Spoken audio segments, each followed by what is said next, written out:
You ain't see shit, Matcha. You ain't see shit, Matcha.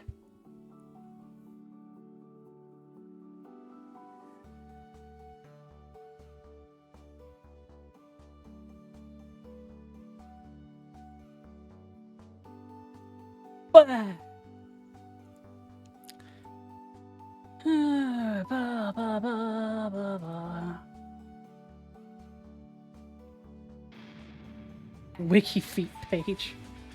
Oh, God. Why do I think that's an actual thing? Why are you a moderator for it, Matcha?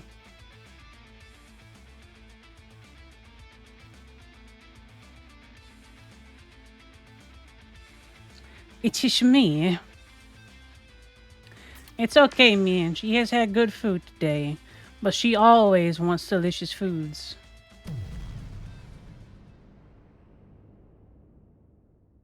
Matcha, are you a foot aficionado?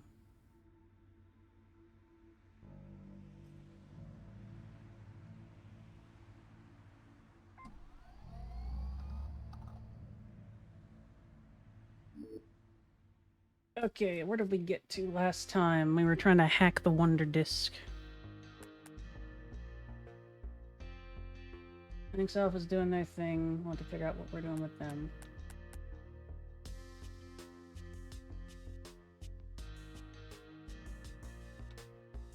Okay.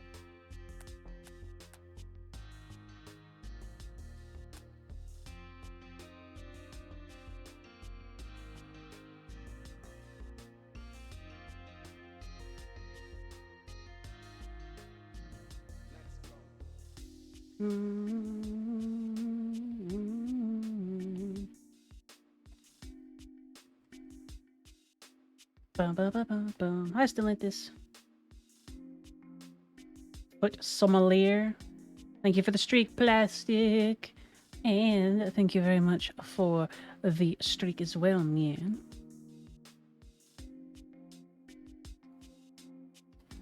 Mark modify, because we need to get the file.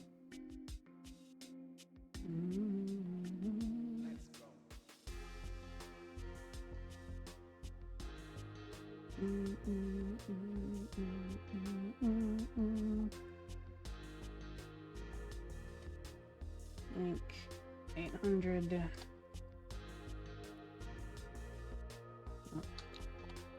Grab 300. Nah. Like 800 mode.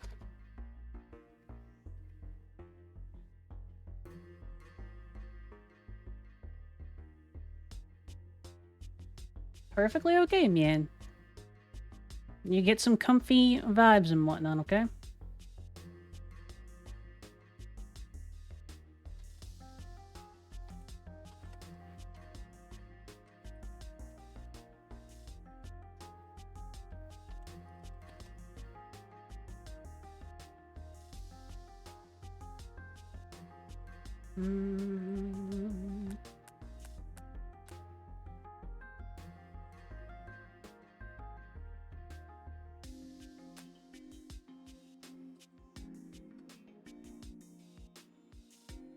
I'm not a loser, man.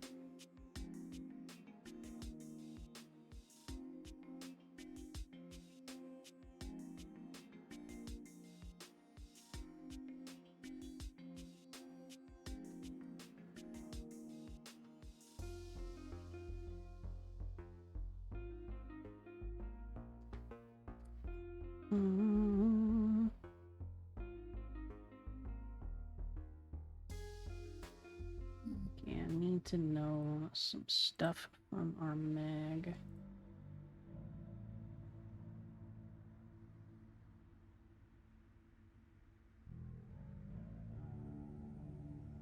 Loser together strong.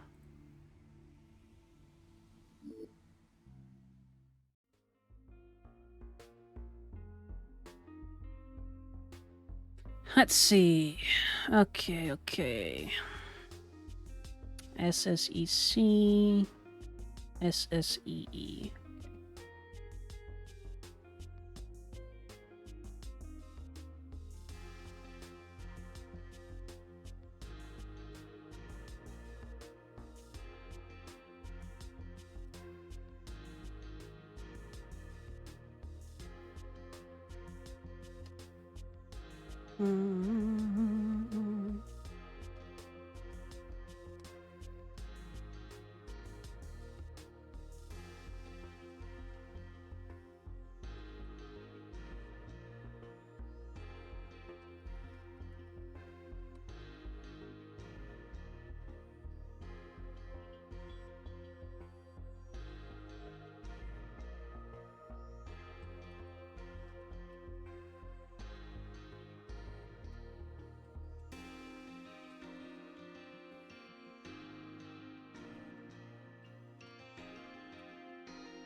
Any tracking, Bendy? Should be the same, no? Ah.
Pat's the Bendy.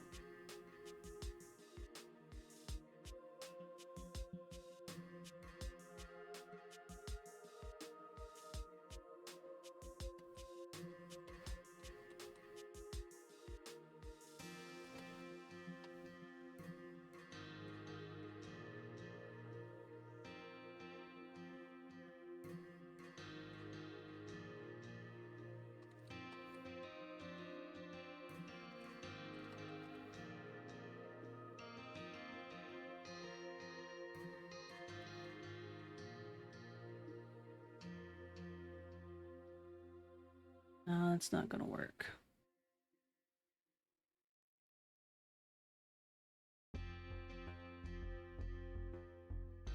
I use a swizzle mask. SSEA. Okay. So we need to change to SSEA.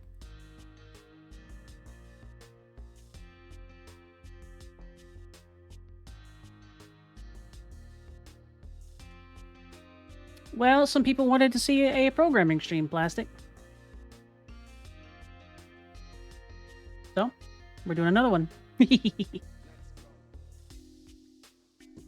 Yeah. Bum, bum, bum, bum, bum, bum, bum, bum.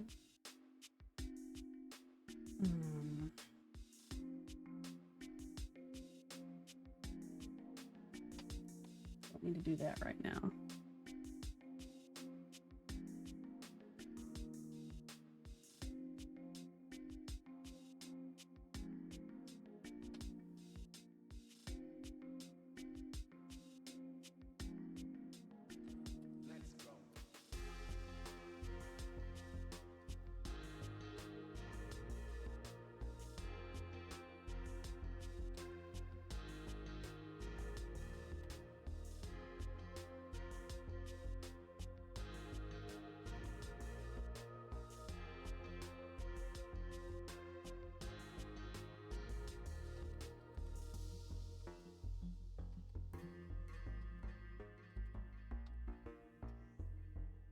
Okay, I need to test something.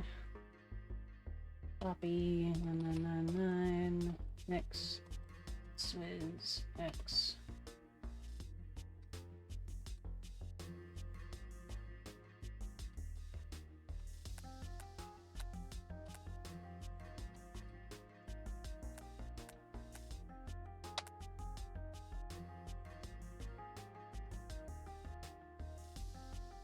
Mm.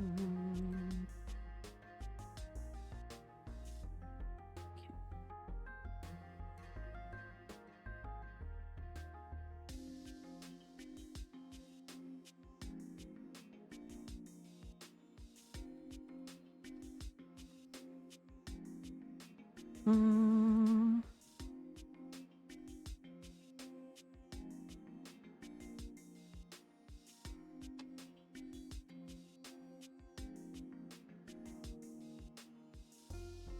That.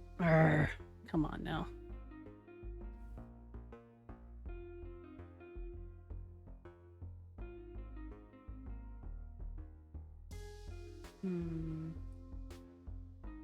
Let's take a quick look here first.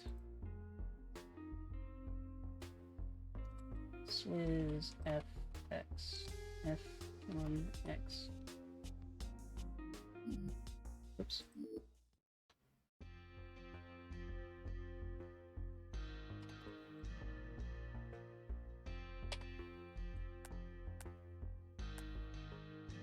Requires a number, so I can't swizzle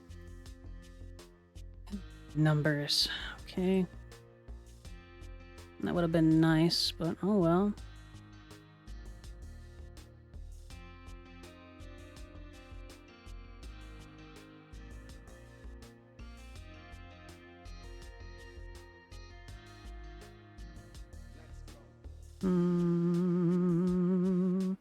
Ba ba ba bum bum bum.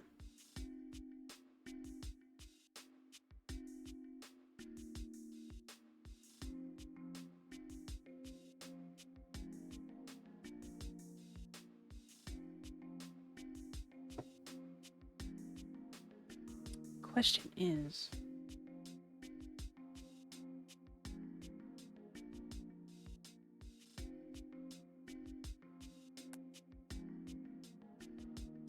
so I can't swizzle a value like that, but I also can't swizzle, can't compare it.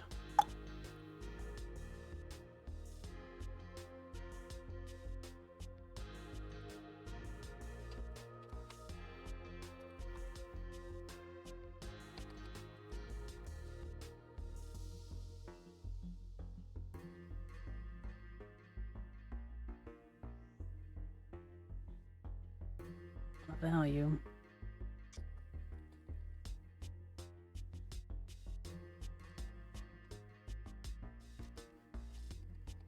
I just want to I won't accept a string of numbers. Modi.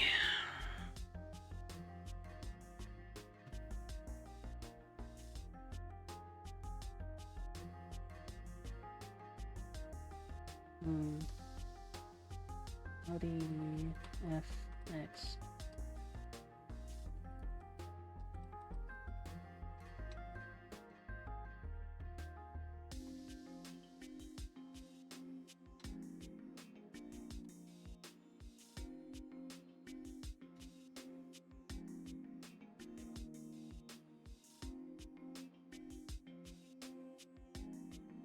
Audi F.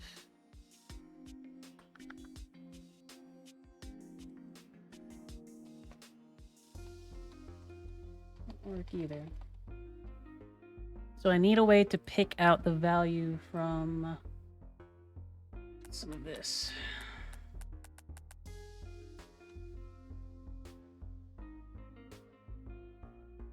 Doesn't look like they're in the same places. But we need to be able to verify whether one of these things is an actual... Is there a way for me to tell whether or not it is a set of numbers instead of letters? Because the rest of the data is all numbers.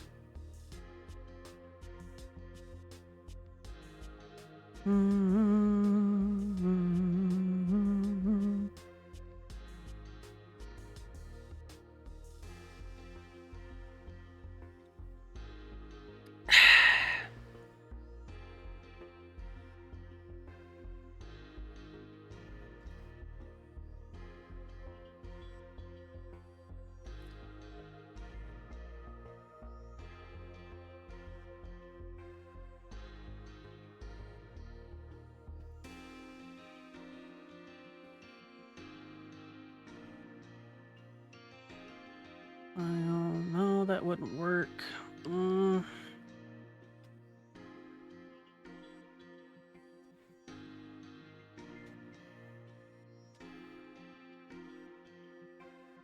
Can't write strings like that too either. So how on earth...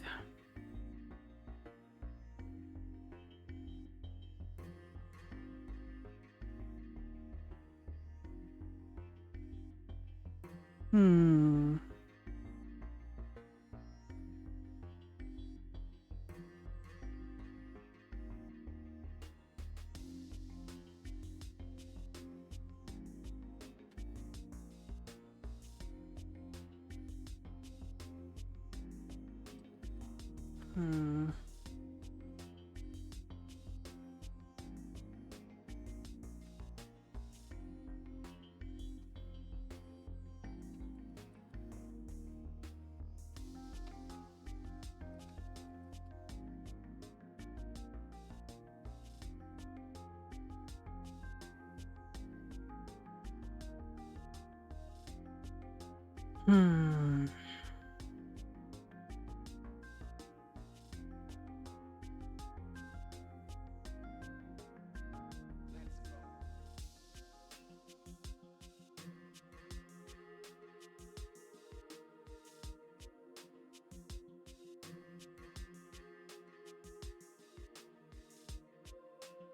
Maybe we're gathering the values from it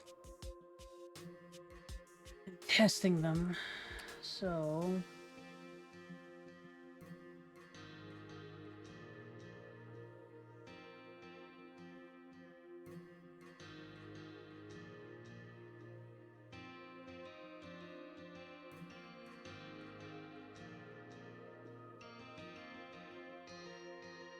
catches that information, test to see whether or not X is 1. Okay, so we've got to test whether or not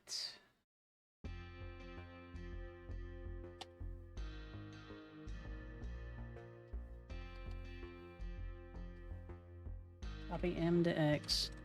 Test X equal SSEC. Does that work?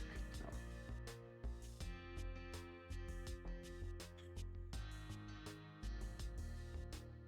Can we test if you're dumb? Points. Can we test whether or not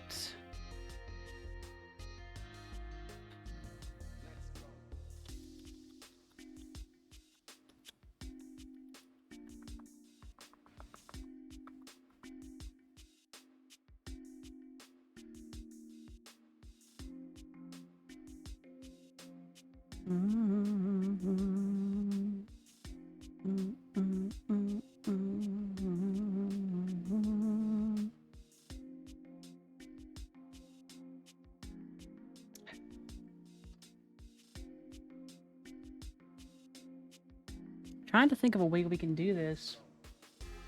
We've got to catch the information from that fellow. They can't take the disc out there, and they can't bring anyone else in there to move in between them.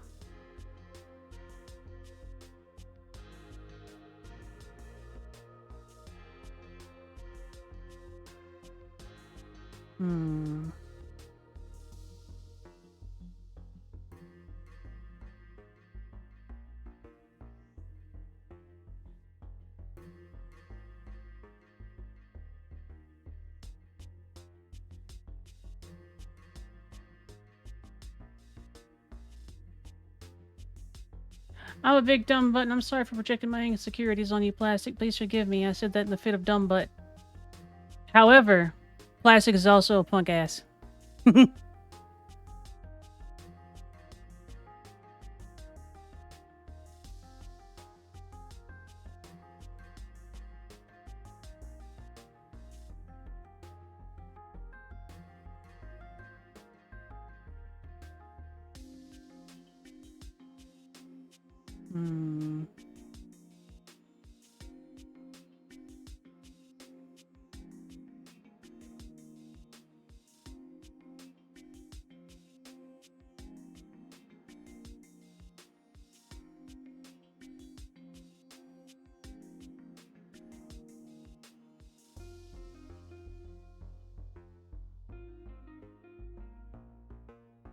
Hmm.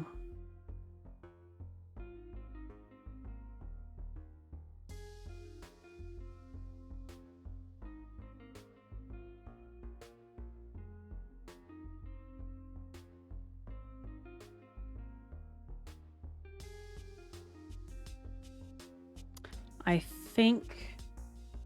What does it do? Alright.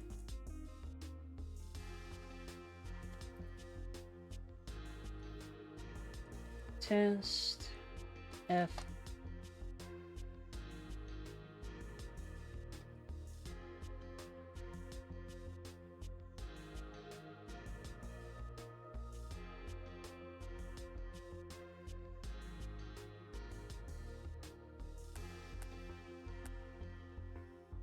It's always false. Okay.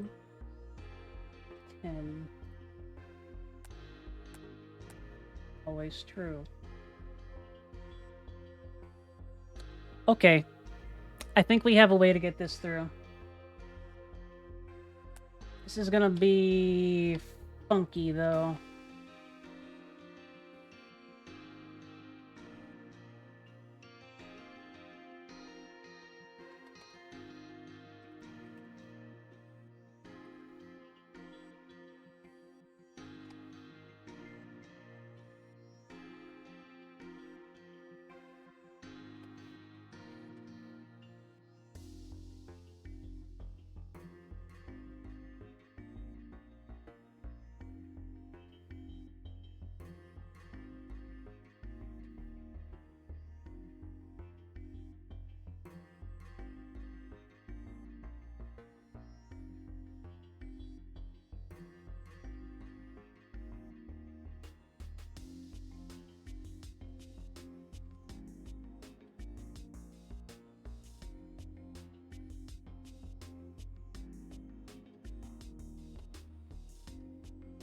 Mark fix, seek negative.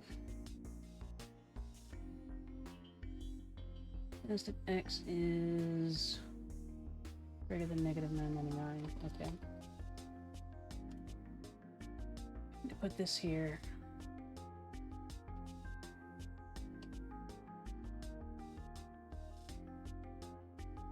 That'll be x to f, mark fix, seek -1, copy.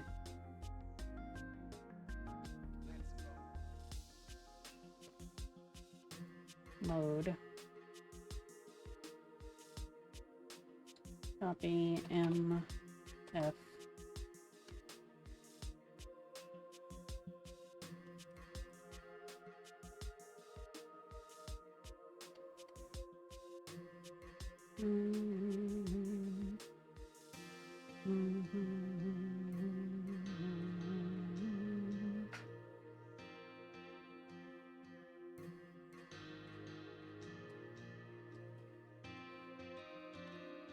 Test if x is equal to 1.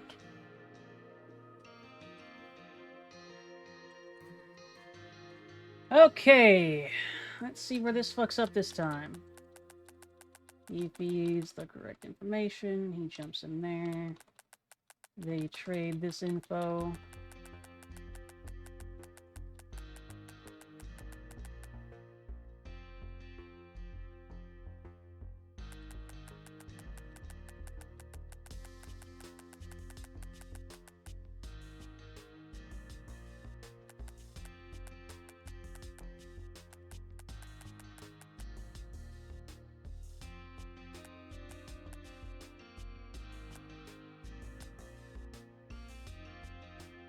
Not quite. We need to put that.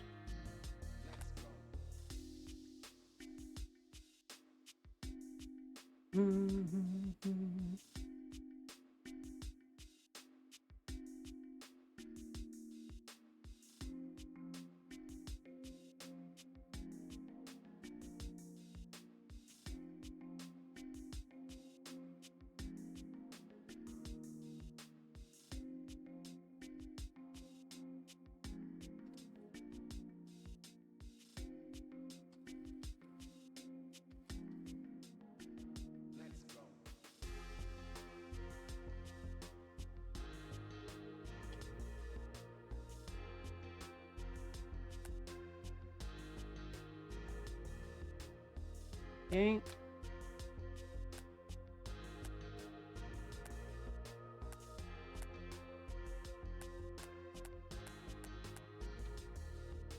Okay, that worked.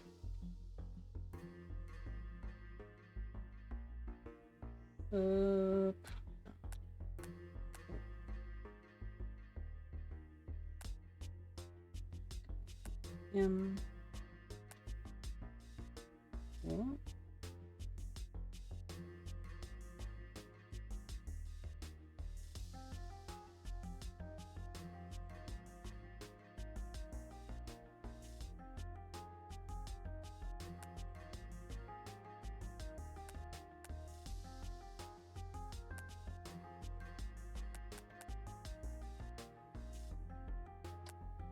What happens to you?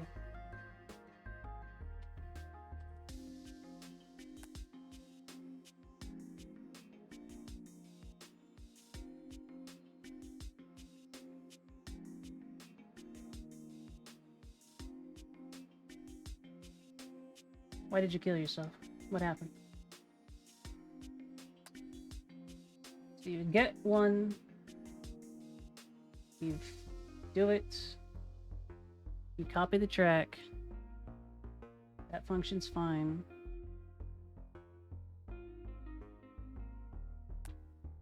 And jump to catch,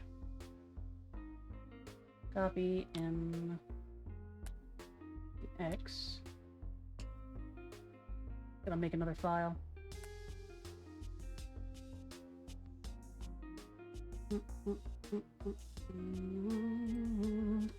Make.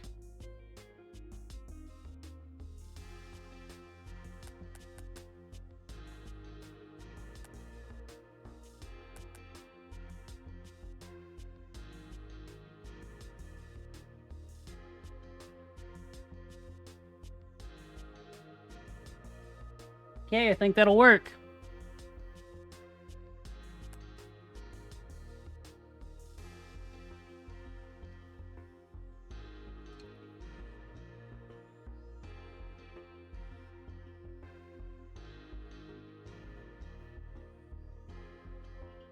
No, I gotta think, man, this is like the whole point of this. Seems like it's reading them appropriately.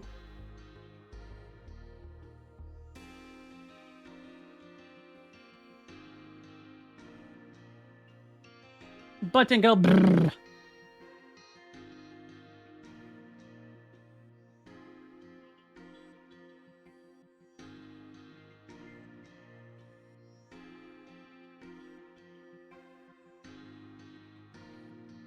It's beautiful. It's working perfectly.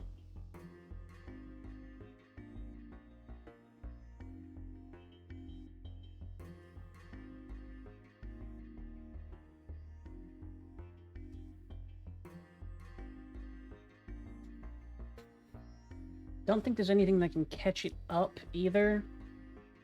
So long as the actual other data points are all numbers, this check will work just fine.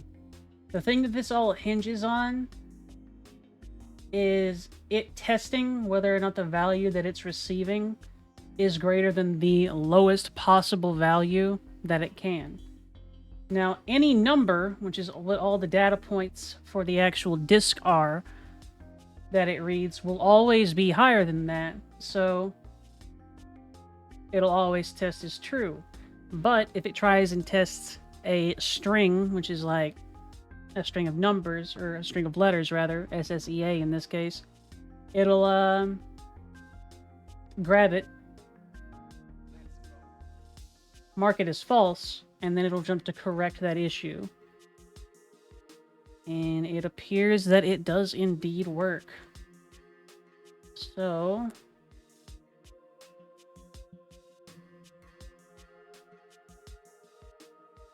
it's slow, but it works. I don't guess it's even really slow, honestly.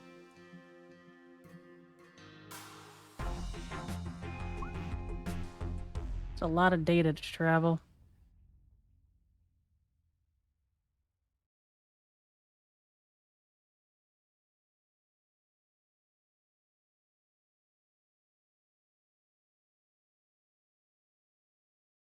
Hmm. What's important is that it's repeatable.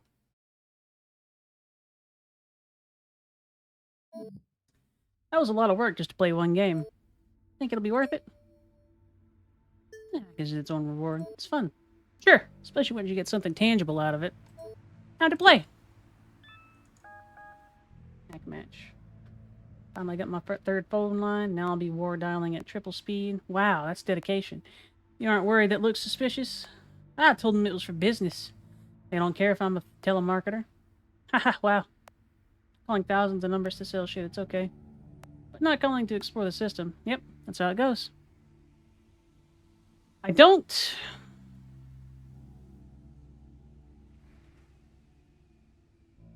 I don't think I can make that one, at least with my current knowledge, any better.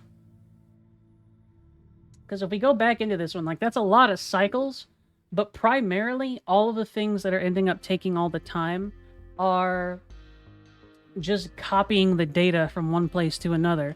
The actual corrections and moving it from one place to the other is really quick and simple. So unless I could limit the data that's actually coming out of the disk, it doesn't matter. And I can't do that because then it won't work.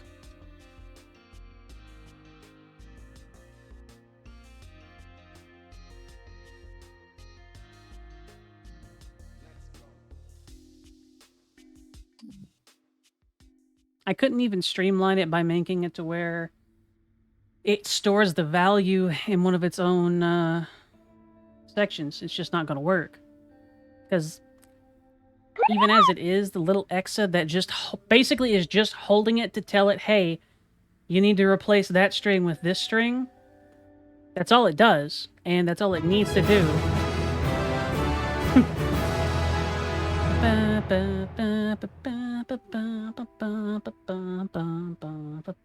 Smeesh.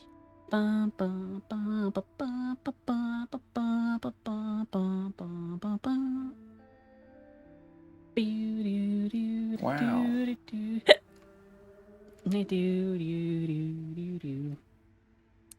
Would you like me to explain it again, Rushy? Would you guys like me to go through step by step and why I just chose to do this the way I did?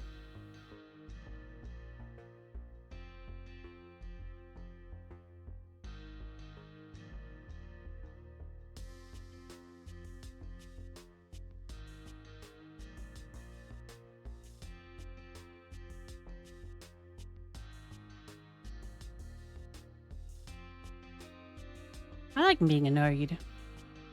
It's fun.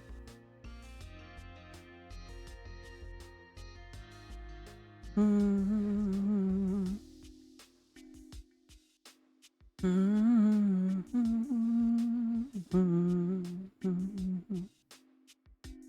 is really fun, Kareem. If you guys end up wanting me to explain what I'm doing or go through like a finished process and show you what I'm doing and why I'm doing it, let me know, because that's part of the fun. I might do it anyway, because it's fun to talk about. Who cares if nerds were uncool in the 90s? Nobody cares what happened in the 90s.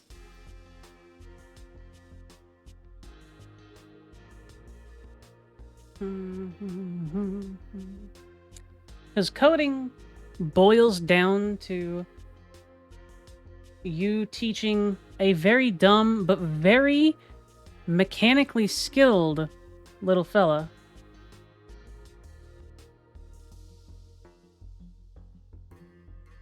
Alright.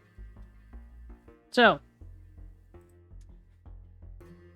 Alpha here, our first little fella, has one job, and one job only. He grabs the file that has the thing that we're going to be replacing some of the values in the data that we get. And just doing that. That's all he's doing. He grabs it, jumps into where he's supposed to be, switches his mode to local so that he doesn't interfere with the two that are going to be here communicating, and he waits until someone takes the value he has, Then he backs up in his file, which has one value, and then puts that file back in the same place. The best thing about computers is that they do exactly what you tell them to. The worst thing about computers is that they do exactly what you tell them to. Exactly. Now, our stuff is built. It's wanting us to build this for them to write and operate indefinitely. Otherwise, if I was required to leave no trace, this would be a bad thing because he's just going to do that forever. There's no situation where this exa stops feeding a value from the file he has in his hands to the global value, local value in this case, and waiting for someone to take it. That's it. He will always do that. Charlie here is the one that's going to be doing a pretty decent amount of our work here. So Charlie links into 800, and he is actually going to be feeding an authorization code to this little authorization section here, which lets us get access to the disk in the first place. Ah, Charlie. All right, we'll call this one, I was going to say Charles, and that would be basically the same problem.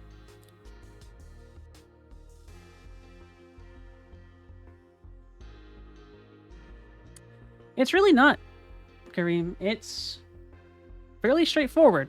You can watch them take these steps on here as well. So we know that this one's going to be feeding an authorization code for a while. In between that, Beta here is going to be jumping into the same place that Charlie is, and he's going to be making a new file. The new file is what we're going to be giving to this buffer here, which will then get processed by the console. Now, the main and the issue that we're trying to solve here is that the disks for this console are region locked. So if you try to play a disk that is from North America, South America, it'll kick back an error saying, hey, you can't do that. So we need to get the data from the disk after putting the authorization code in.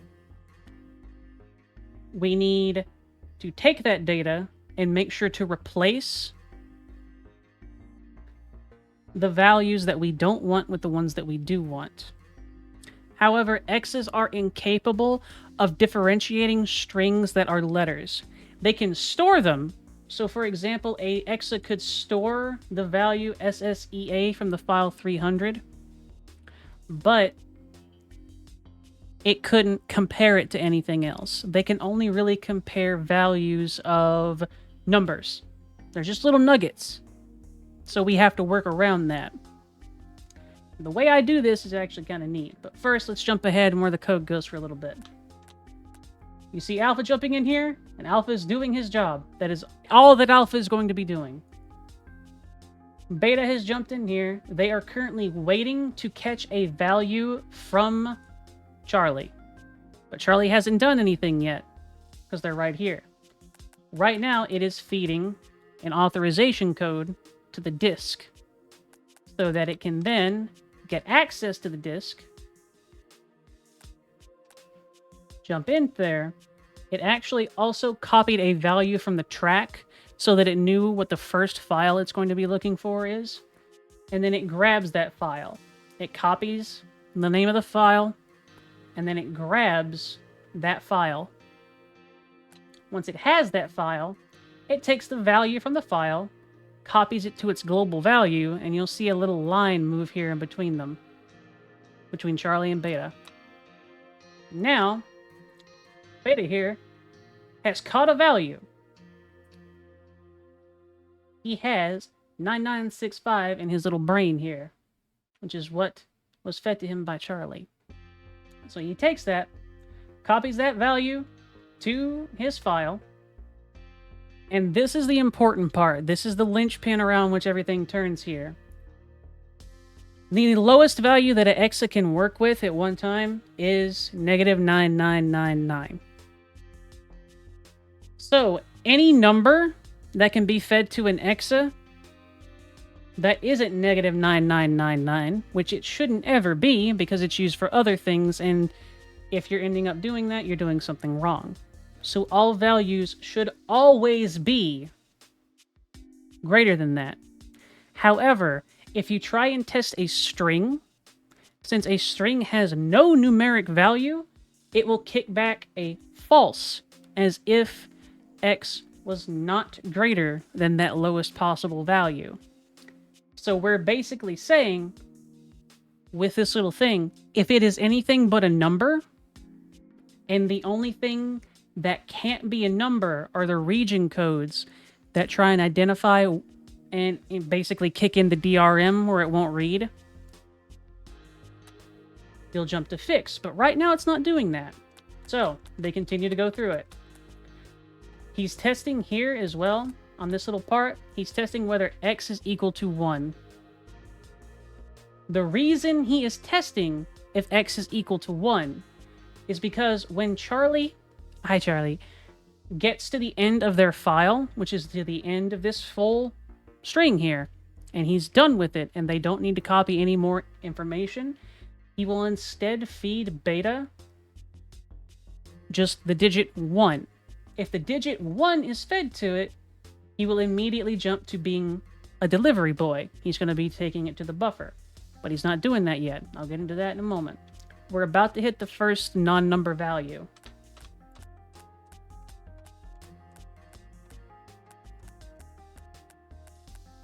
Okay. Beta has just caught the first string instead of an actual value for him to work with. So he's copying it into his file immediately, because it's got to go in the file. But wait, that value is weird. It's not a number. It is less than the least number we can get. So he jumps to fix. He switches into local only mode so that he doesn't catch anything from Charlie that he does not want. He moves back one increment in his file, and he takes the value that little alpha here was holding and writes that value to the file, replacing this region code with the one that'll let it play the disc. Then he switched back to global, and he jumps back to the beginning of this one, and it repeats. Alright. Charlie is about to hit the actual end of the file. So he tests the last one, sends it. Beta gets it.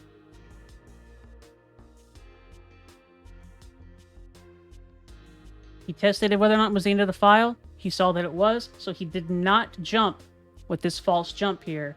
He instead went forward, drops the file that he has, and then feeds the value of 1 to his global. Now, once that's done, you will see beta here catch that value. He copies it into the file because that's what he's supposed to do. It is greater than -9999. He tests it. Oh. That's actually something that I don't want to mess with. And then he jumps to deliver, where he backs up 1 in the file, erases that value because 1 is not a value that we want to keep in the file, and then he delivers it. And EXA comes out from the processor and takes it. Then beta takes another value from the track, which is what is being requested by the processor here, and he feeds that to Charlie. Charlie then grabs that one, and he jumps back to feed, and the process repeats itself.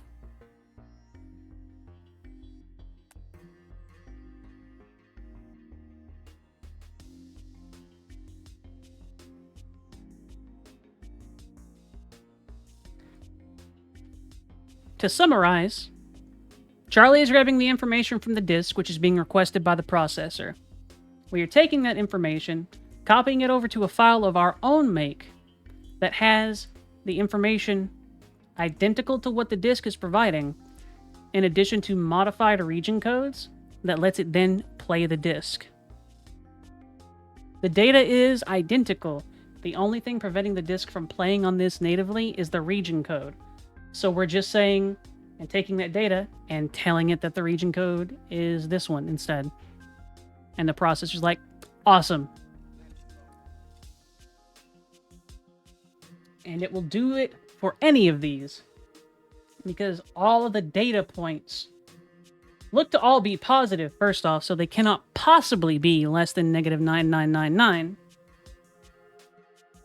Test whether or not it shows up with that, and if it does, it replaces that value with the appropriate region code that we want, and it keeps going. And this is all happening in fractions of a second, too. Level up, Kareem.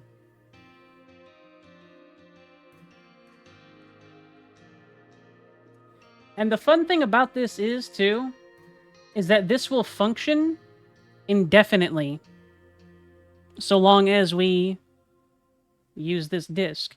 And the way that I have this written, the only thing that you would need to do, this is actually part of why I like it so much and why I like doing stuff like this. The way I have this written is that you can swap out any disk and then have that disk basically get a Charlie, and then that disk will always work with this, because these two are always going to be here. They're going to be waiting for values from Charlie, and once there is a Charlie in the disk, they can communicate. So this is swappable. This is hot swappable. All you got to do is just introduce... Charlie's going to smack me, first off. All you got to do is introduce the disk to Charlie.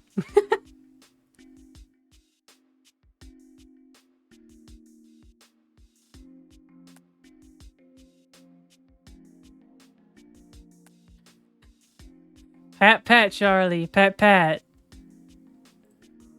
You just had to have a name that starts with part of the phonetic alphabet, huh?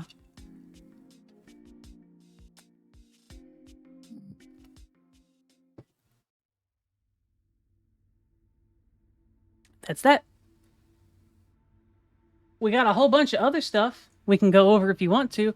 What I'm particularly proud of, I actually really like this one that I came up with. Where is it? Berkeley? No. This one is pretty cool, though. Okay, so this one's fun. This is one that I did a while ago and didn't do it on stream. Charlie. There's a good Charlie. Pat. So, the goal of this one is we're looking for a file. We know the file is going to be labeled 276, but that's the only thing that we know about it. It's going to be somewhere in here. We know how deep this database goes. So, we know that our X's are only going to have to go so far in before they actually find what they're looking for, or they don't. So, what my little X's do, because we also need to leave no trace here, one of our objectives right behind my giant-ass head. He jumps into this first link, increments that, tests whether it equals to 4. It doesn't. So he's keeping track of where he is in the system. If it is true, if it was 4, he would be jumping to this marker here, but he doesn't.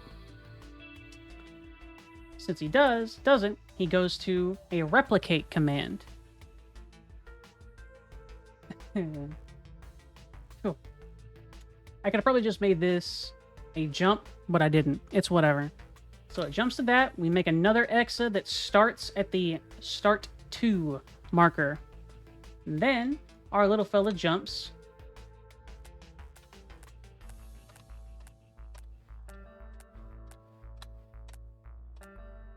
And that way, we end up with an exa investigating every single possible location this file could be in. The one that does actually find it first tests if it's got a 4 value, which it does, which means it's as deep in the network as it can go, so it won't try to keep going any further.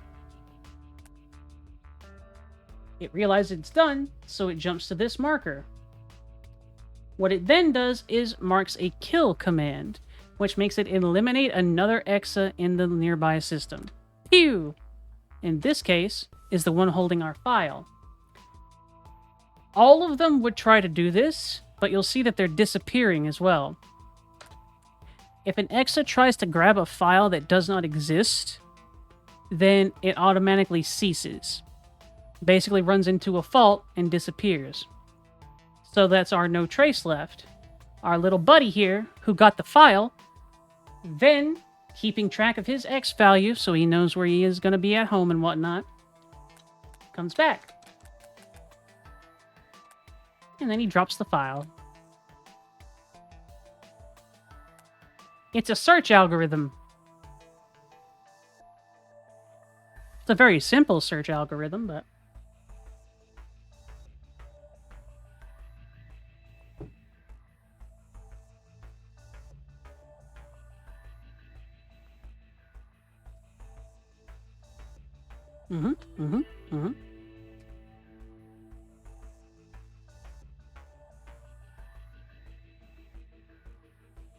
I could probably refine this even further and make it require less cycles for him to test where X and whatnot is. Because at a certain point, on his way back, he only needs to keep going, and if he can't go any further, that's a faulty remake that so that it works for any depth.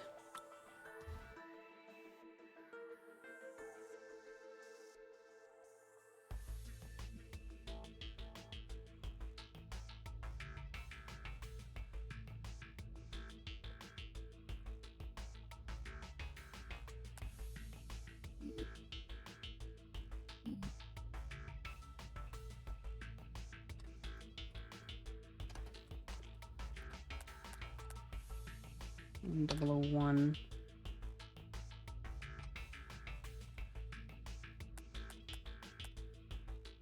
And 10. So it's incrementing a value by 1.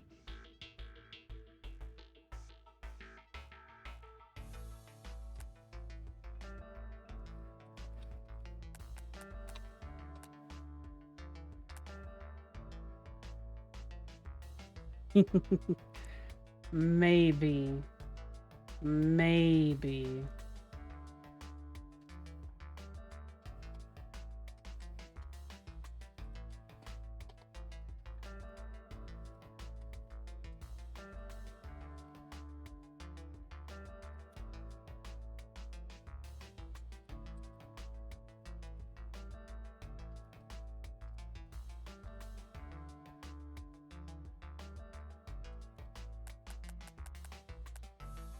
Has to be a numeric value.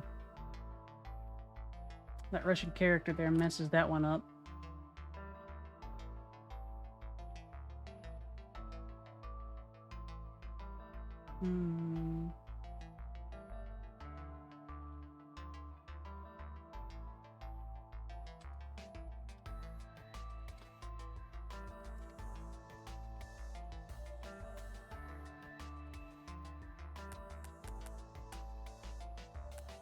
Yep.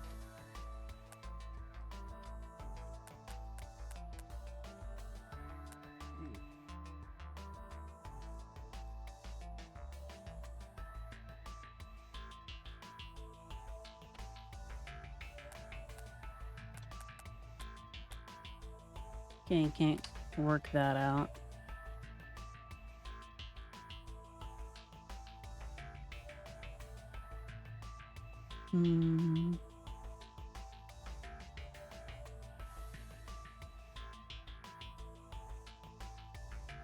Test MRD is checking whether or not it could communicate with another exa without any delay. Okay. So that one isn't interested in talking.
I don't think I can do it with the limitations of the X's as it is, Matcha.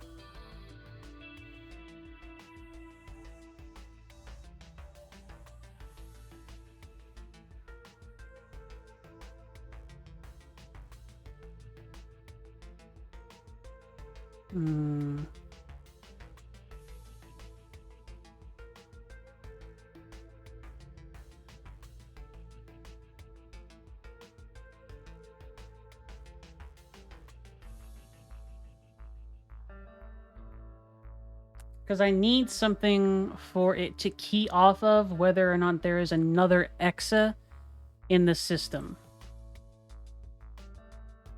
And I can't do that because that Exa will not communicate. And, for example, I could have made a true and false gate if it was able to drop the file. But...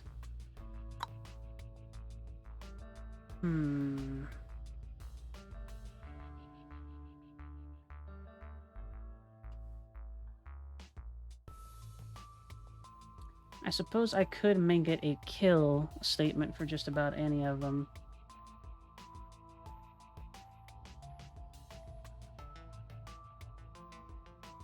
I mean, it's fun, Matcha. That's why I'm doing it. Don't worry.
I'm thinking, Matcha.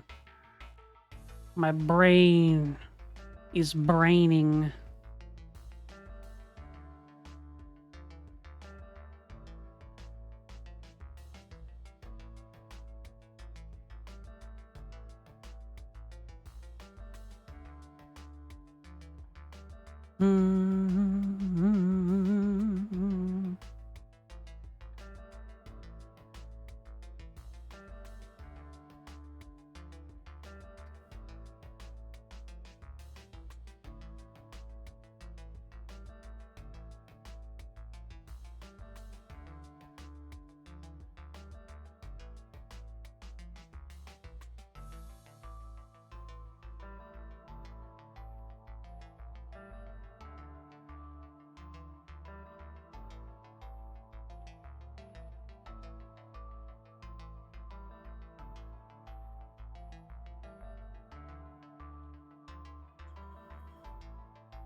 I suppose that I could replicate them to the point where they end up going through each possible section, killing something,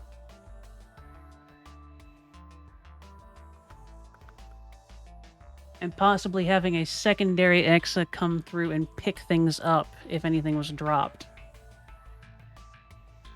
Okay.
Hi, Nam.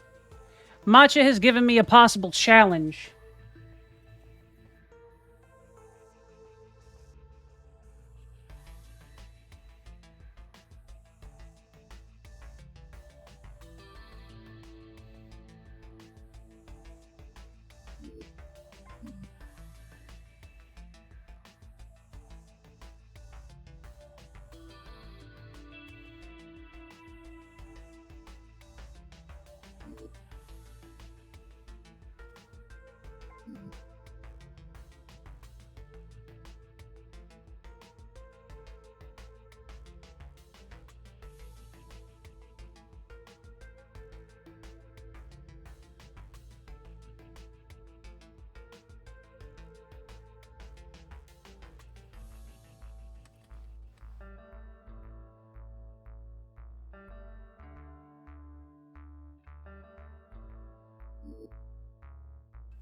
Let me just...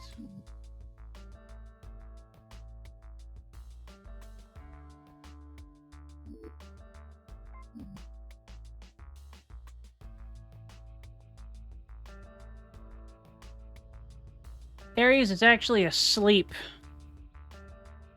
He is an eepy little creature right now.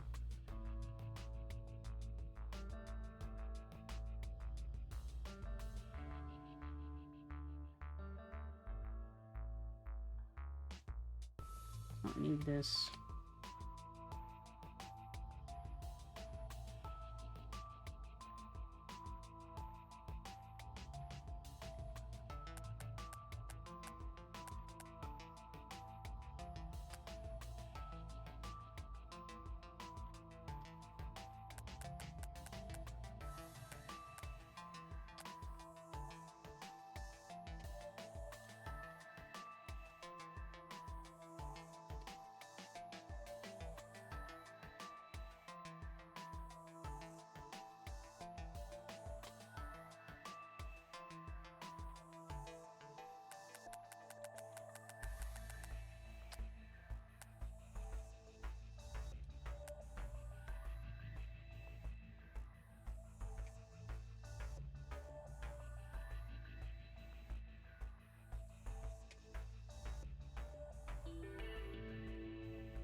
Hmm.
Heck you, Mian's roommate, be good. Pushes over, takes lunch money.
timing might be off.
Perfectly okay, man.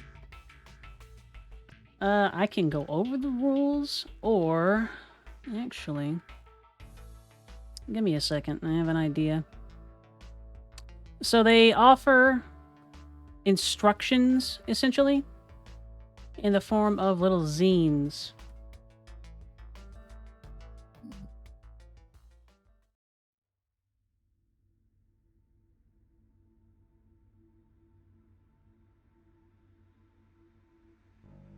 Mm.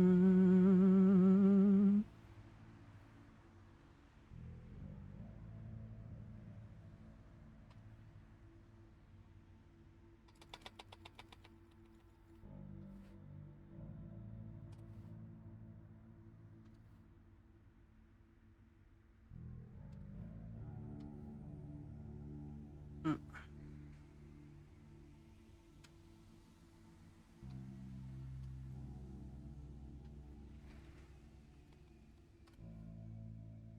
Okay.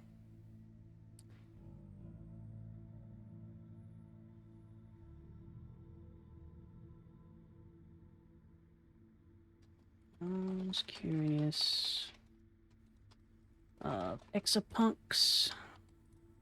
It provides the basics in form of zines. So,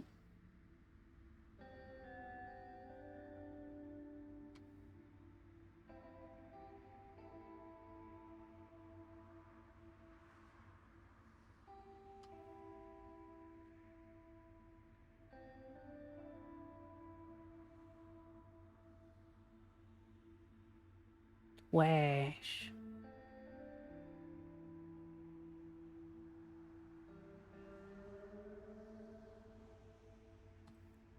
So, if you look in the announcements channel, Mian, you'll see 2 PDF files. The first one basically goes over X's and what they are, and it gives you a list of the basic commands that they can follow.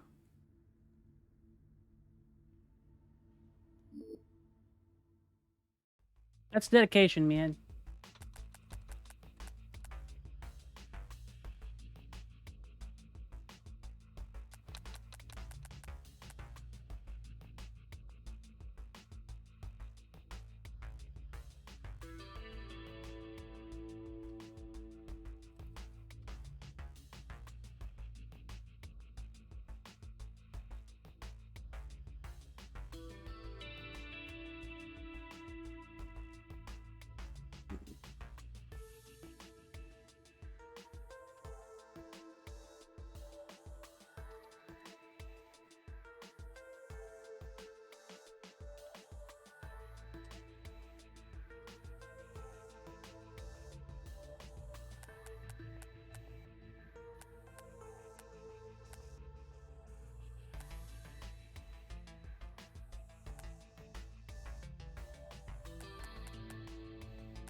It's true.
Maximum Jake translation. Ah, that's solid.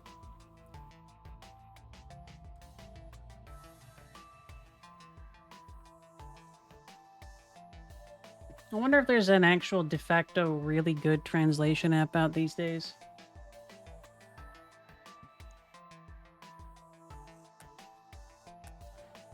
Okay, so you can't link to 801. That makes sense. You can't replicate.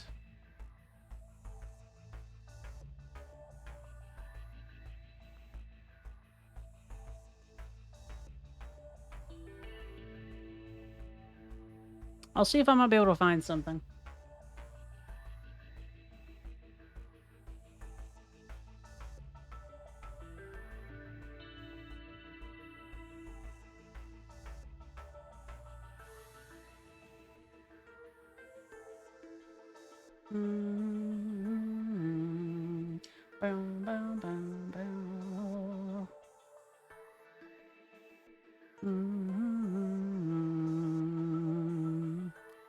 So there's no way for me to recognize that there's no way for it to go forward. There's no way for me to recognize that there is another Exa in the location, but I can choose to kill another Exa. There is...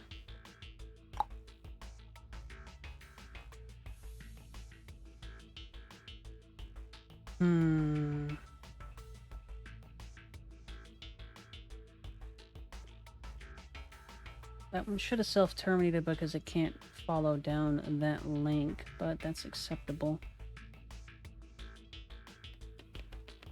Should be able to, man, yeah. And once... Double one alpha, or triple one alpha was able to leave, it would be able to move, then try to link again and die. Okay.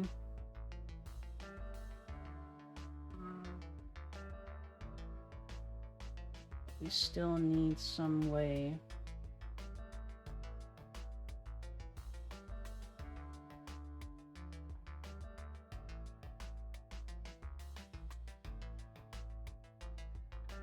And it can't be test MRD either.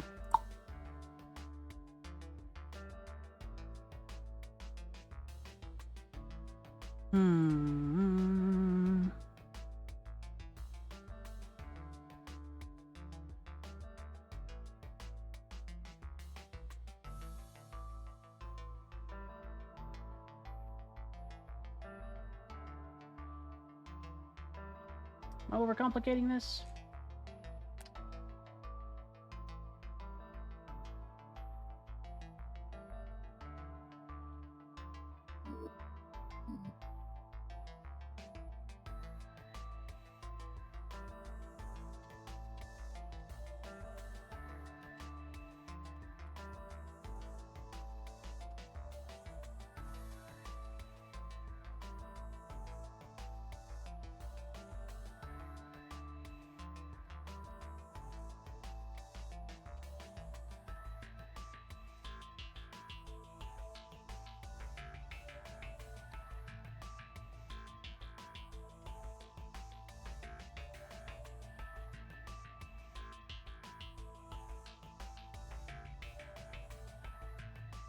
So I've actually already beaten this one, with a little search algorithm, which works perfectly fine.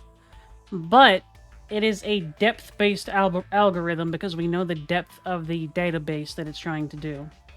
Matcha challenged me to build one that would function at any depth. So it could be injected to look for a file in a database of any depth and still function.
No, that won't work.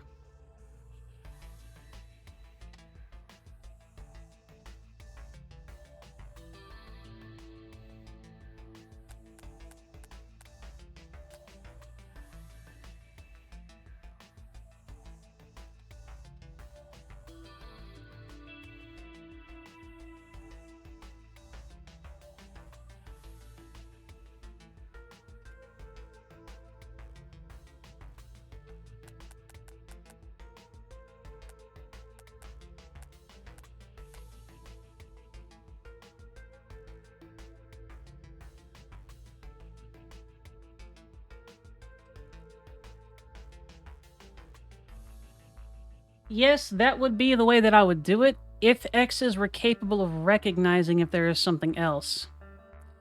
They do not have a test built in that will let them do something like that, so I have to work around it.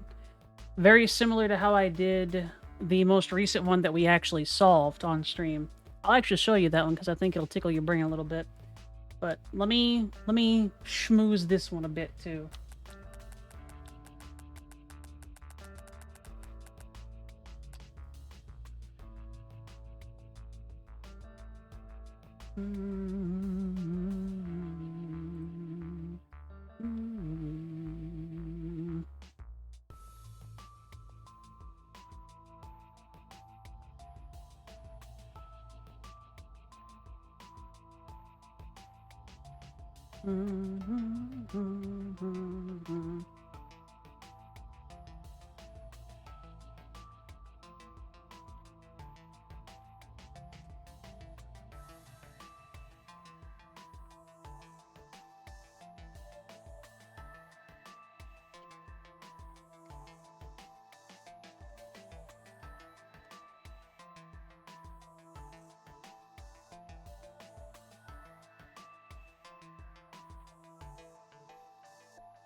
No. So if I'm wanting to send out little drones like that, I need to be able to send them out as far as I want. Left.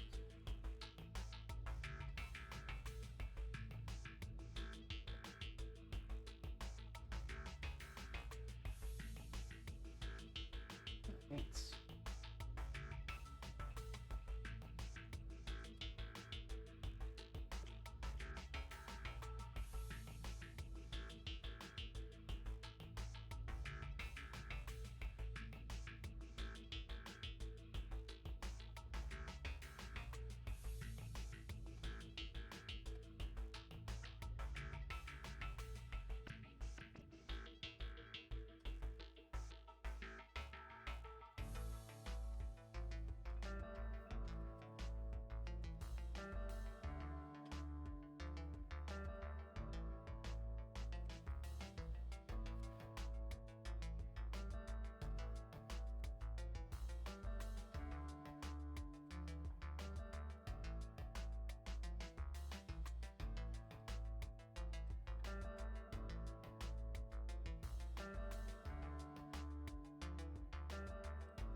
Okay. Some heavy though.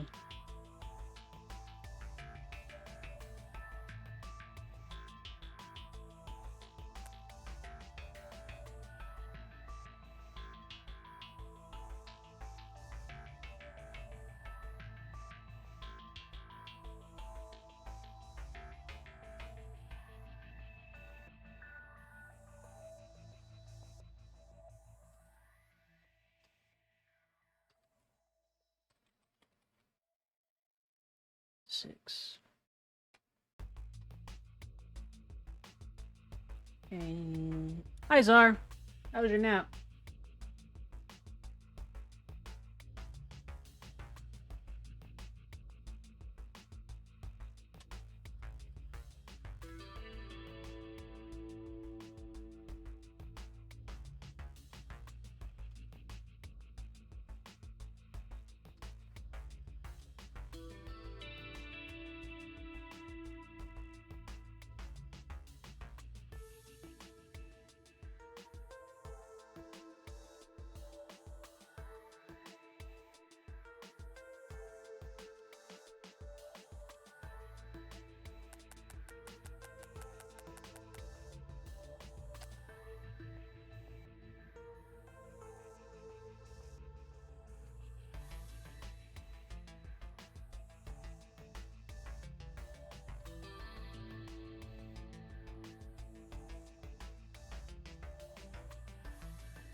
All right.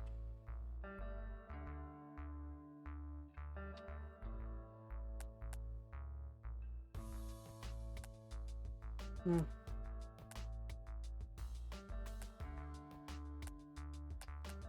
Okay.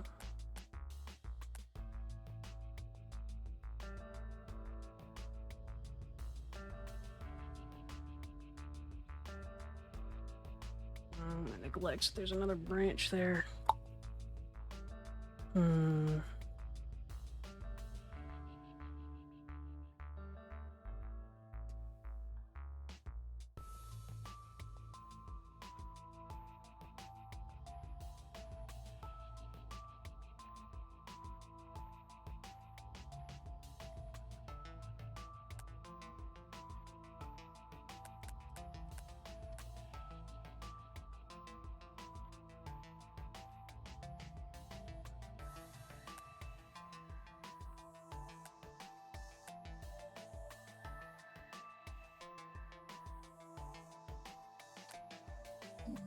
Oh. This is going to be way over the size limit, but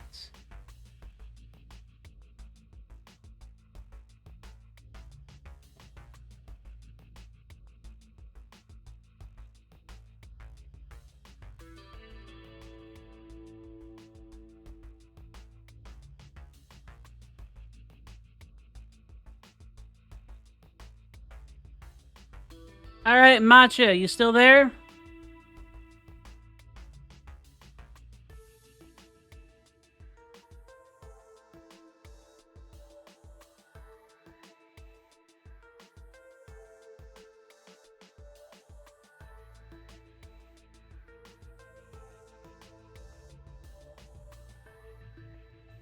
Now we must strangle Matcha because he's not there anymore.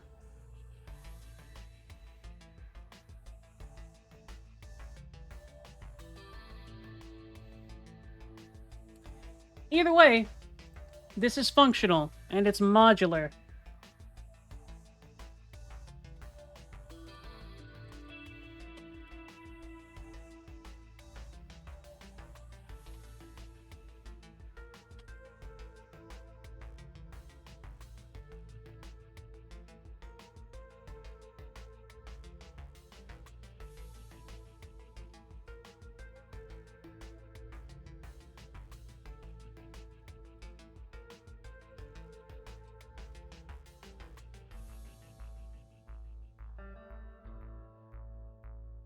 So the rules vary from puzzle to puzzle, man. One of the very basic ones that we start with in the beginning.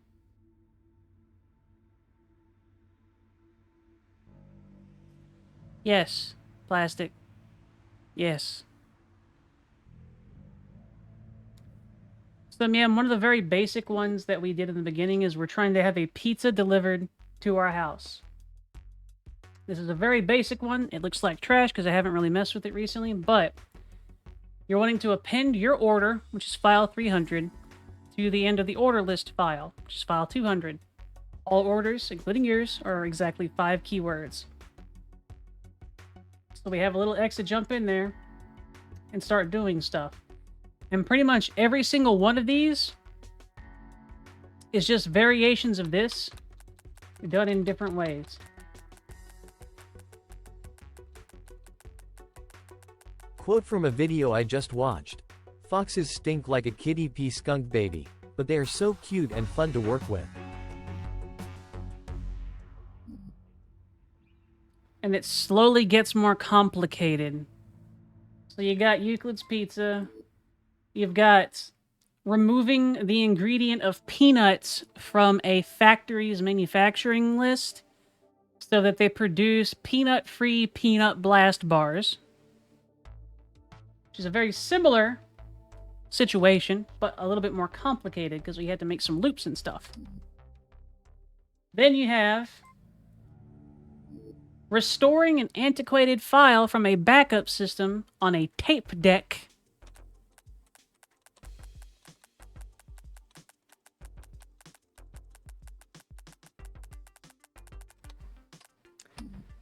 So if they just contain information, why would you write information to them?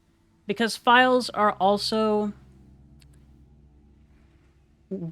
different ways to store values and information, and EXA cannot interact directly with a string, as in a non-number variable that it's given. But it can copy and move them around, or it can write them to a file. So, particularly in the most recent one that we've done, we need to modify something in this disk with the appropriate thing here, and a EXA cannot store that string, or cannot modify that string, and it needs to keep it. And it cannot compare things to that string. So we needed to come up with a way to actually get it to interact with it. Files help you do that. Files are also essentially the EXA's way to deliver information. So we've got a game disk right there. Everything in it is files. Everything in it is files.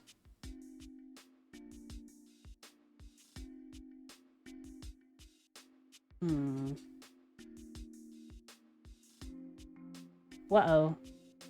So, we're going to be switching to PNG mode. Bah.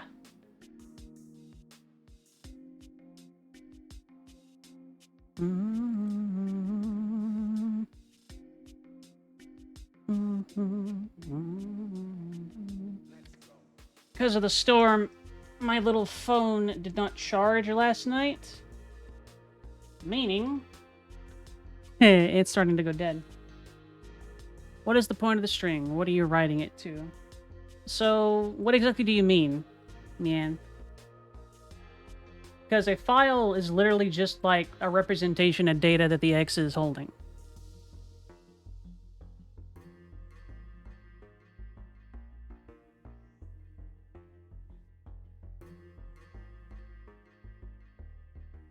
But it's data storage, for all intents and purposes. Oh yeah, Nom, do you want me to explain this one to you? I did, Nom. You did. If you grab info from a file that's a string, what is this string used for? It depends on what you're wanting to use it for. In this instance, the string that we're given is SSEA, which is what we want to replace the region code from the disk's files, so that this disk is no longer region locked and our little Wonder disk will play the CD. My phone's dying. I didn't charge it last night because of the storm and my computer was off, so it was a little short on battery. And for some reason, the charger that came with this iPhone blows. So, anyway. All right, Nom.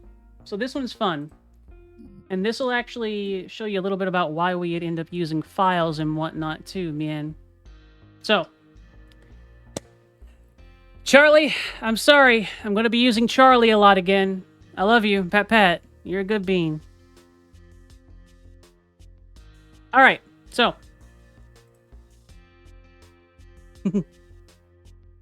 Where are you writing this value to if files are only storage? You could choose to write it to a different file. You could choose to use it to transport multiple values that an exa can't store, because they can only store one value in a normal zone here. They only have their little X thing here. You can store things in T, but that'll eliminate your ability to actually use tests. And global things are very sensitive otherwise, too. And when I say that where you're writing this value to, it's the file. It's just a little construct that the X's make. The Exa stuff here is basically a representation of how different code blocks and whatnot work, and they're little things that execute instructions based on this. Like, this isn't just a facsimile. Because the files aren't just storage under all circumstances. They can just be used as storage, or they can be used as read-only information, for example, or as keys, or as anything, really. You generally, at least so far, have only used them for storage, or an extension of the X's storage capacity. So for example, I'll go into this one, and I'll detail how exactly this particular one works, and it might give you a little bit more. Yeah, I think you were here when I went into this the first time, but I'm going to do it again for Nom because it's fun. Alright, so Nom, we have 3 little X's here.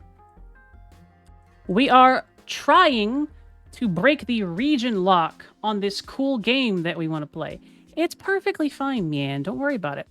I am perfectly happy to say it again. I am a streamer and I enjoy talking and answering questions, and it's fun, and you're okay. Gently squish his cheeks.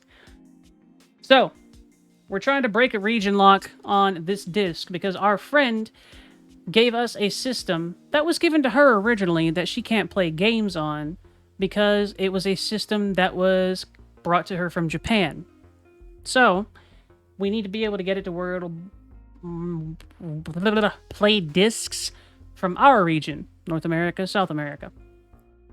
Problem being is that while we have the item, we can't get into this little processor and actually just tell the X's what to do or put our own X's in place to do the thing that we want them to do and replace the ones that are in there. They're in their little bunker. We could probably do it, but we couldn't do it non-invasively, and it would be very difficult. So, rather than do something like that, let's just mess with it a little bit. So, rules as written here. Under normal circumstances, what happens is that this disk feeds information to this buffer, sends it a file. That file was one that was originally requested by the processor and sent here.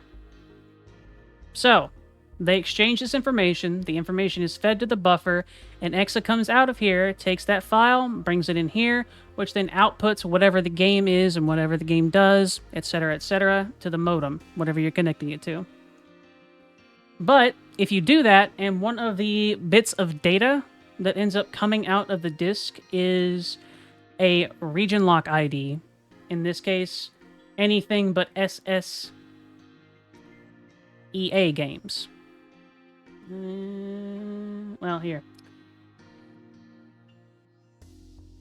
To play anything else. So, what we need to do is we need to first get access to the disk, which has an authorization code. Indeed, they can indeed be read by hosts. I suppose I misspoke there, man. My apologies. Yeah. See, that's why we talk.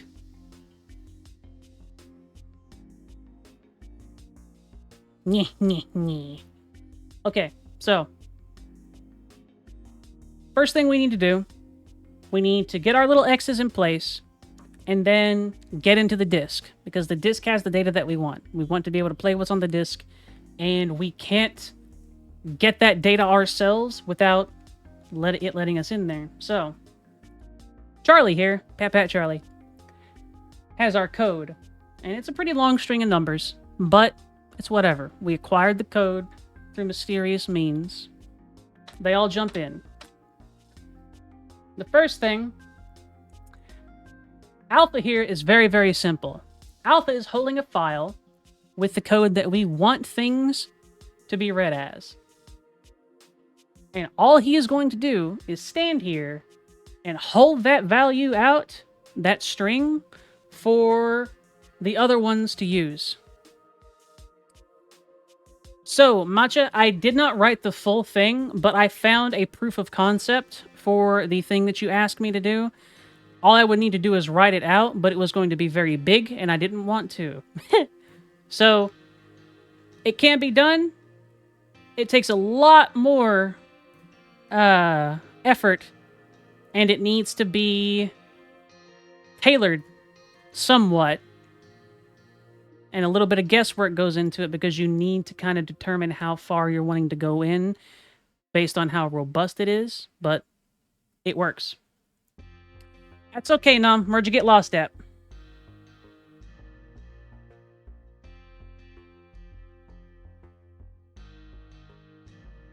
I really like doing this. It's perfectly fine, Nom. It's still fun. That's why I'm walking it through step by step. I know you can get this because you're a clever bean. You'll get it quicker if you were able to, like, get your little mitts on in it, but I can understand goals and very, very general objectives. You know what? I just had a sudden epiphany. It's crazy. What do you mean a different address, V? Do you think this is a cool game, Nom? Do you think you would enjoy it?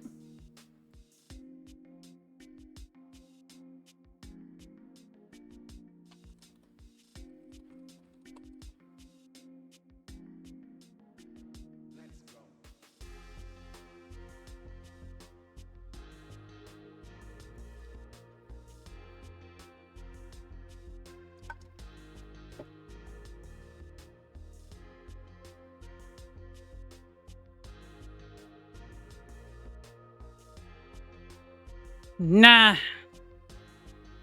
So I did some smart girl stuff earlier today, and we're in a good position. Check your Steam whenever it gets over. So,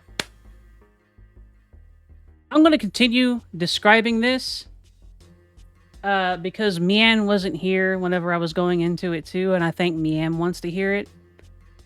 Mian, do you want to hear the description? I'll tell you later, Nom. It's okay, though. All is well.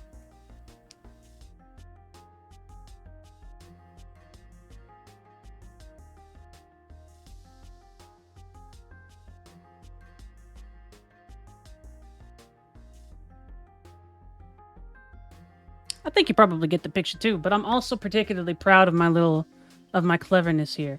Hi, Ad Night. So, Alpha's doing his job. Do your exercises, V. It's good for you. Thank you. I'm a little creator.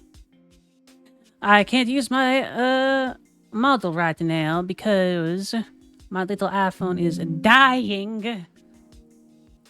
Because it wasn't charging because it was late night last night. It's not a RimWorld mod. I think. Yeah. It's a little thing. Nom made it for me. I kind of want to see if I can get Nom to make a version of it that has a little opening mouth and like maybe an ear wiggle, because you know how they do the little jump whenever you start talking? That'd be cute as hell. Anyway, Alpha here. He is holding the value SSEA in his little mitts, and he's going to feed it to anyone who ends up needing it. So, first thing we do, Charlie here is going to be dialing our little authorization code in here. Beep boop, beep boop, boop boop, beep boop, bop boop, beep. While he's doing that, Beta here is sitting here waiting for information. Beta has made a new file. It bugs you, man? Why? Is it just like a weird brain thing that you don't like, or is there something weird going on with it? So, Beta's sitting here. Beta has made a new file and is holding it and is waiting for information. But it's cute. I like jumping up and down. Look at me, I'm a little creature. Buh. Beta's sitting here waiting.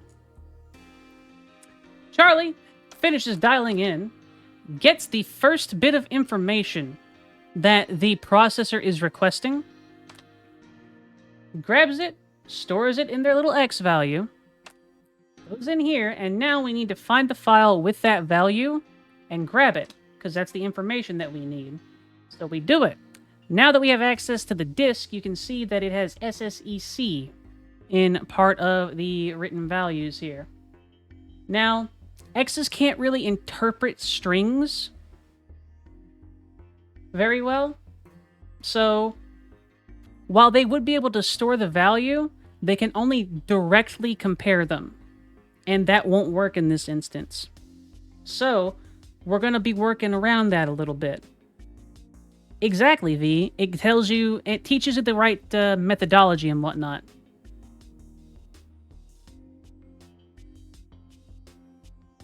Yeah. So, Charlie jumps in there, grabs the file that they have the ID for, and they're going to take the information from the file, pass it to the global variable holder, which Mr. Beta here is waiting to catch. Now this one, Alpha is also trying to broadcast information on a channel where it can be traded, but he is specifically keyed to where it is only local. Meaning that it will interfere with these two trading information unless one of these two changes to local, which is part of Beta's information here. So, Charlie is feeding Beta information. 9965 is the first value. It gets passed to Beta here. Beta is doing our little workaround here. Beta is testing whether or not the value that it copied from Charlie's passover is greater than -9999. Now, X's can only store digits of up to 4 numerals. So, no number can be less than -9999. However, while all of the numbers that we're going to be getting from this are just the data, the actual data for the thing that we're going to be sent through, the stuff that we want to change is a string. If you test a string against a number, it is not a number, so it will kick back false on this. Whereas no number will kick back false. So, in this way, we put a little gate here saying, if this is a number, then you ignore this and you keep going. But if it's not a number, then you fix it. So, Beta catches the value, writes it to his file, checks whether or not it is less than the lowest possible value it can comprehend. Then it tests whether or not X equals 1, which is another part of our little handshake that I'll go into when it becomes relevant. If X equals 1, it will jump to the deliver marker, but it's not, so it doesn't matter. So it jumps back and it does the same thing. Copying those values.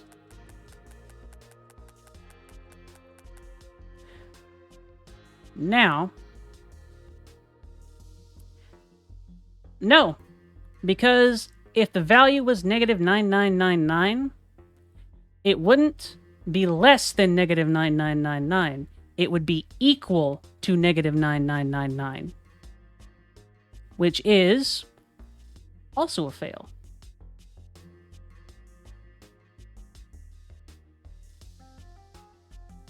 Well, also true in this case. Basically, even if it was negative 9999, it wouldn't matter. It wouldn't change the result.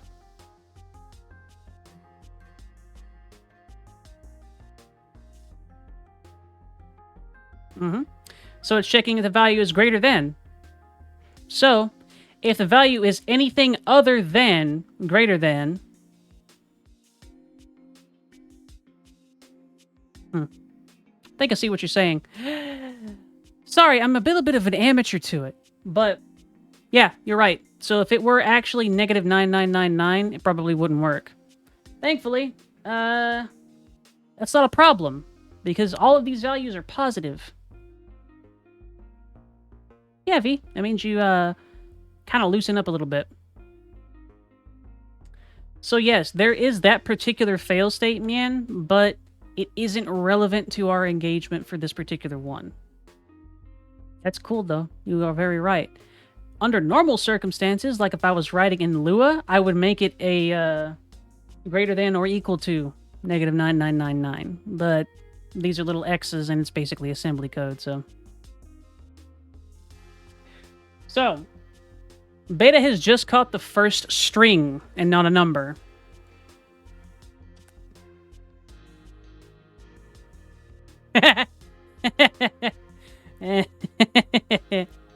Pats the nom. So, it's testing that value. Is SSEC greater than negative 9999? It's not. So we jump to fix. This is where that little mode switch I was referring to comes into play. So, we are no longer reading values from Charlie, but Charlie is going to wait, because they will always wait to see whether or not a value... To wait to have a value in their M read or destroyed. So, he's going to sit there waiting for it. Beta, however, is now going to switch to local and communicate with Alpha, who has been sitting here patiently with the code that they want. Since it knows that the last value it wrote to the file is a string, it knows that it needs to overwrite that string, so it seeks back 1, so the file cursor is on the string, SSEC. It copies a value that it can read from M to the file, which is coming from Alpha, which is SSEA. Copies it to the file, switches back to global, and jumps back up to catch. And thus it continues. Another value of SSEC. Tests it, switches mode, overrides it with the appropriate one. Now, we are getting to the last part.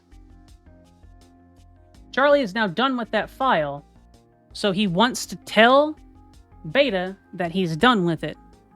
So, he writes the value 1, which is nothing that can be in one of the files here, because they're all 4-digit numbers. So it writes 1 to its global value. Beta finishes their stuff, catches that one. Test if it's greater than 9999. Of course it is.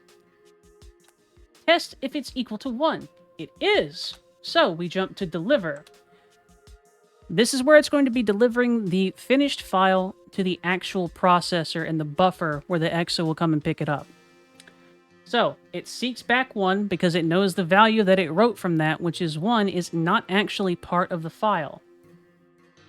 It voids that value. Then it links over here, drops the file, and jumps back.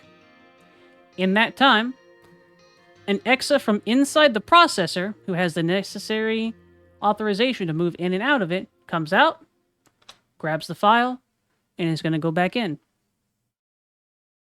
Beta has already jumped back, gotten the new requested file information from the track, has that one, and then it's going to feed that information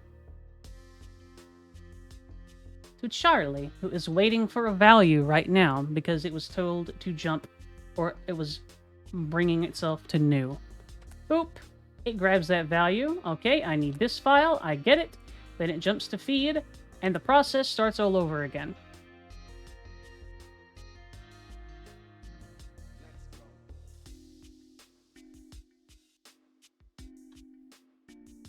Boo. Boo.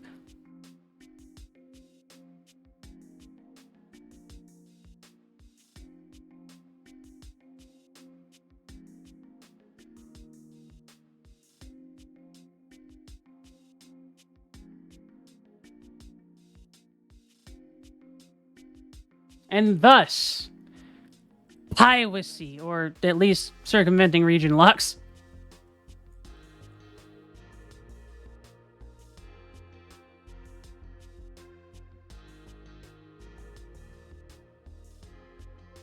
I mean, it's not dumb. It's a little more adjacent than fully true, but hey. I think these little nugget cans would be in their element if they were scooting around a NetHack level.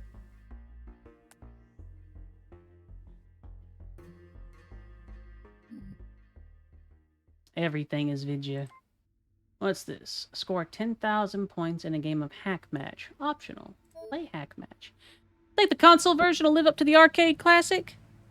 Basically, you get new stuff based on what you just did. We just got the Wonder Disc working.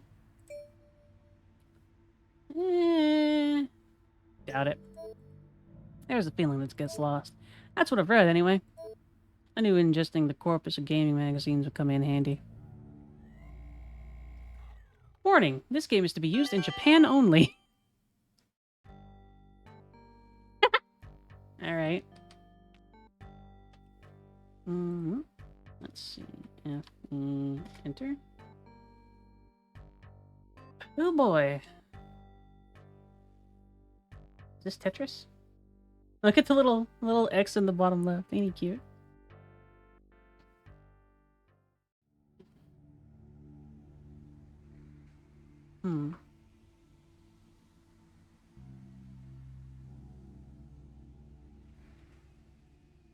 Something thumping around, but we good.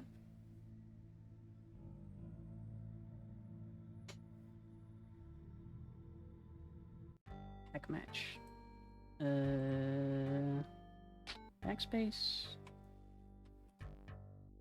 W10. Okay. Oh. Oh.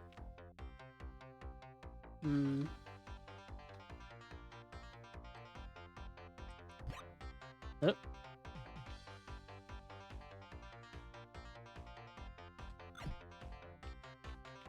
Okay.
And that's the game that we just unlocked.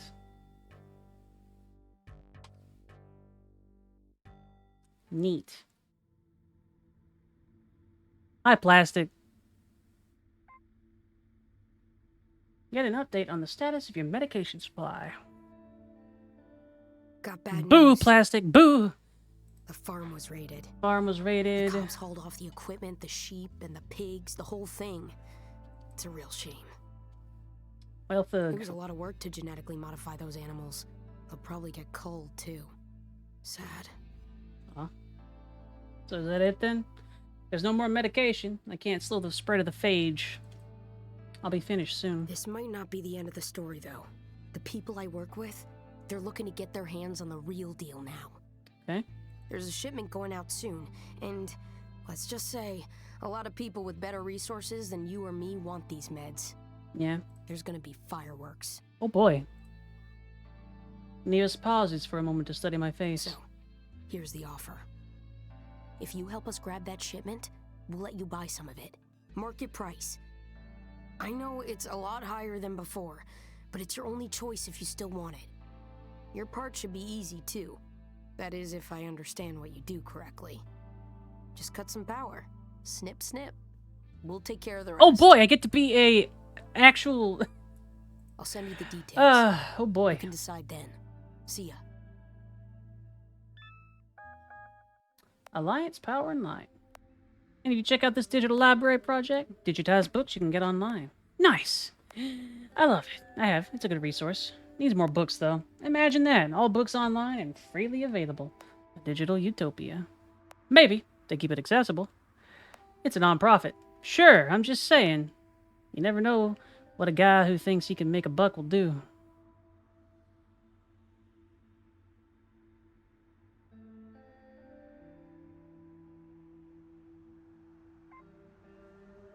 Cut the power to a specific municipal area as part of a pharmacological heist. This is something like a heist, isn't it? Yeah. I don't imagine such a major operation. Not including you, there are 3 separate teams. Whoever put this together has some serious resources. I guess that's why it costs so much. Don't worry. I'm working on the money part. You just do your thing. Locate the 2 hosts with the specific host names in file 300, which correspond to the target power grid. This is a GIS. When you found them, cut the power by writing a value of 0 to power. For more information, see Network Exploration Geographic Information Systems in the 2nd issue of the Zine. Right.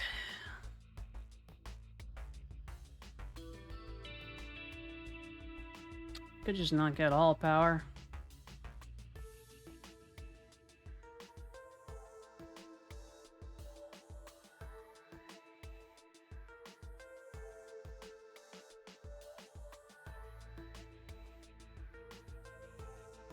Alright. GIS. This is a grid type network. Indeed, man. It's a hardware register.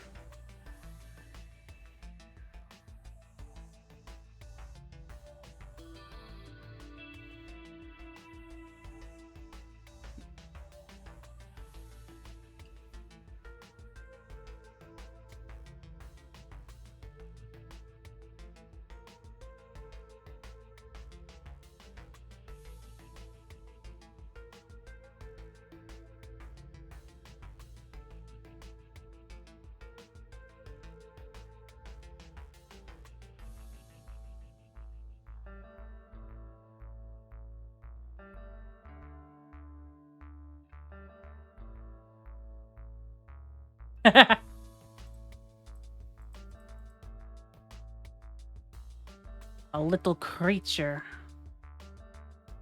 Alright, CNL.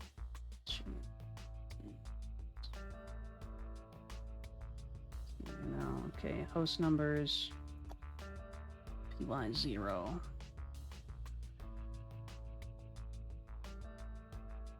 Okay, so we need to find the correct host numbers. Means we're gonna have to probably do another type a search algorithm.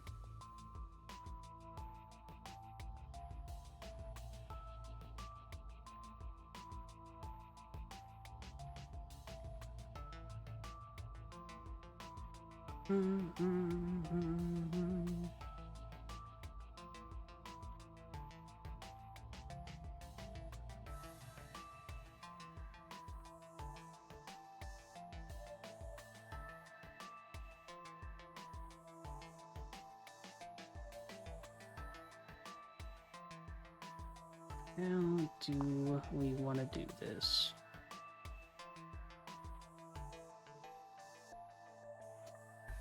I think I'd have him looking for both calls.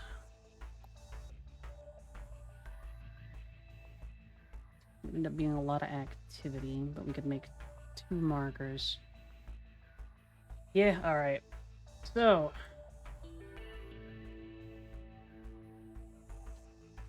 grab 300. Copy. FM. Copy. X. Copy.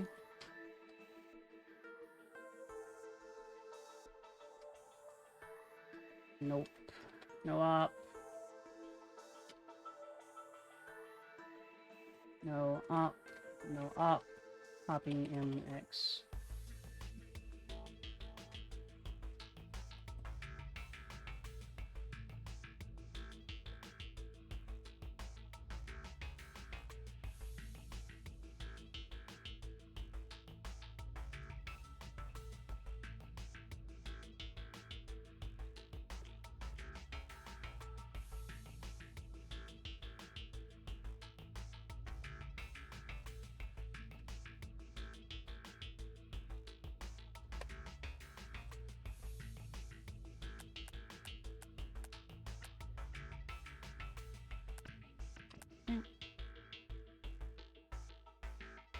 Get some started.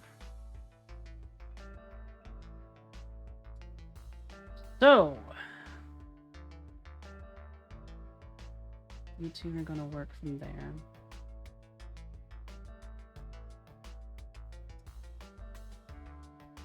Test host equal X.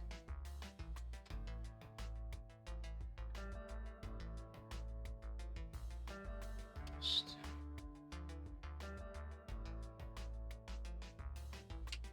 Nope. All right. Make copy MF. Make copy MF.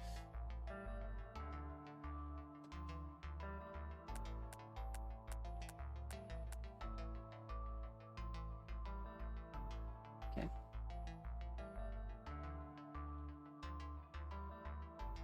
I don't think I'm going to get that one on Hack Match either. Host X. Test X equal F.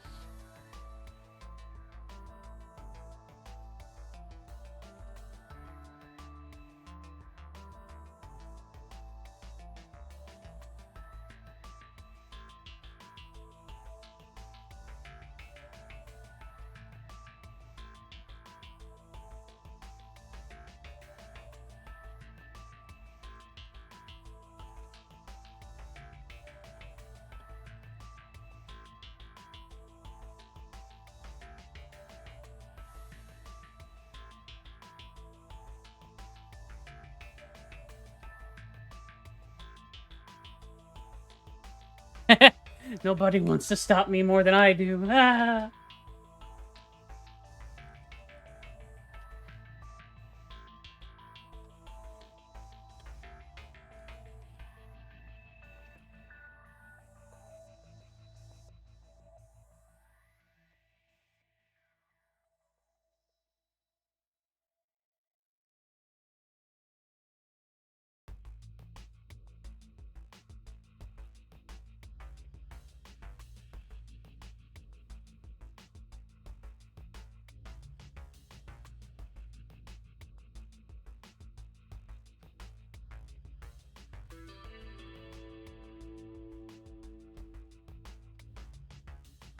Hmm.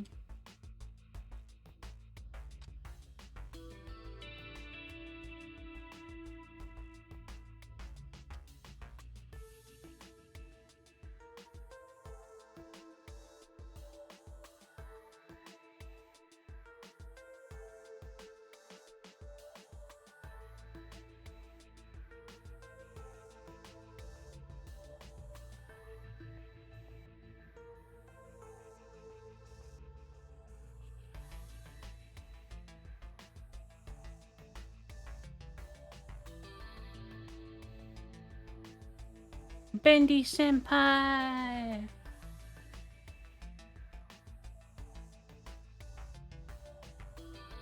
Okay, so we have the basic thing to check if the first one is going to be relevant to us. If it's not relevant, we're going to have to end up moving on. We have a grid on the center. We can march our 2 X's down that line.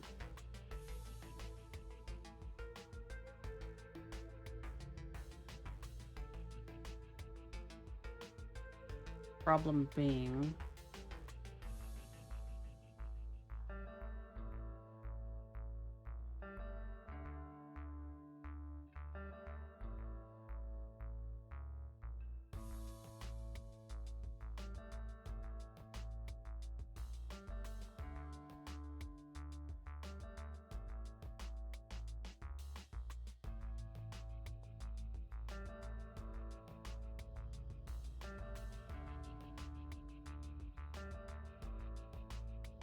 Can't really do this with many loops, I don't think, but it needs to be at least 75.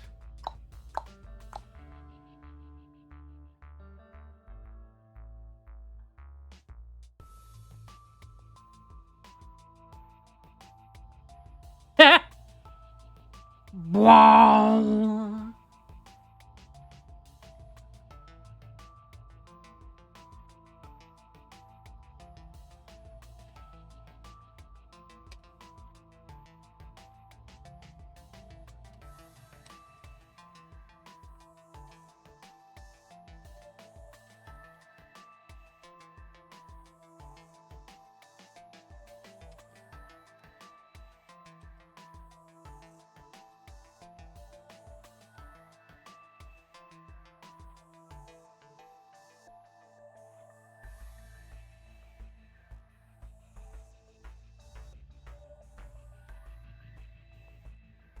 Gosh, a Neopet enjoyer? Cringe.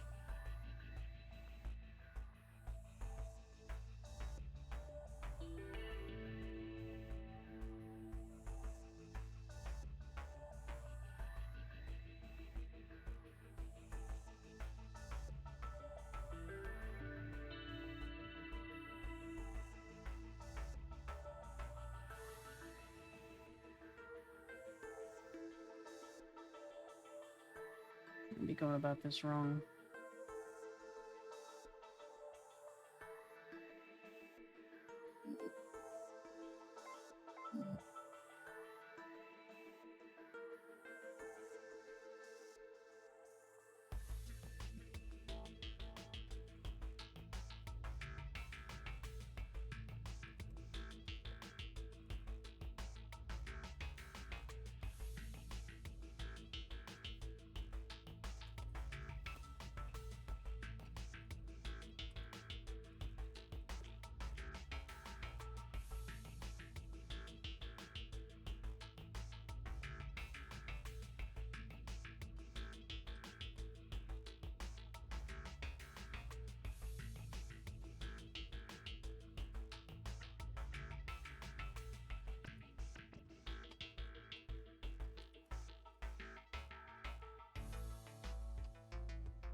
Heck yo, Neopets!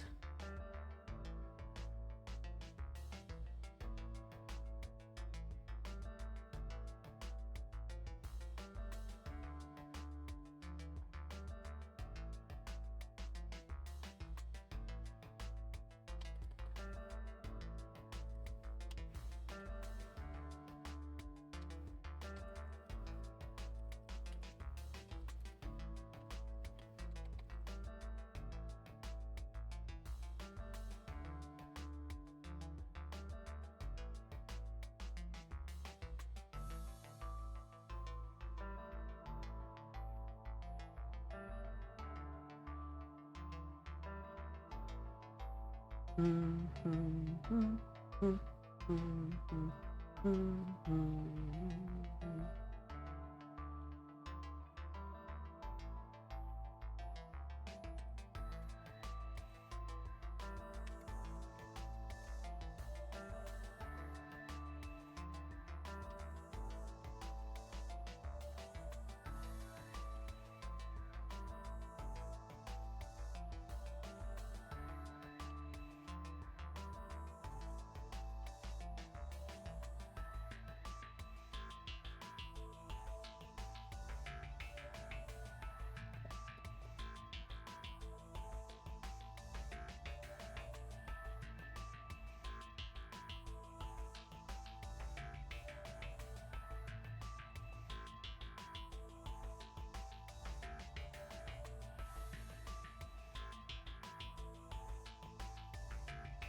Basically, no, yeah.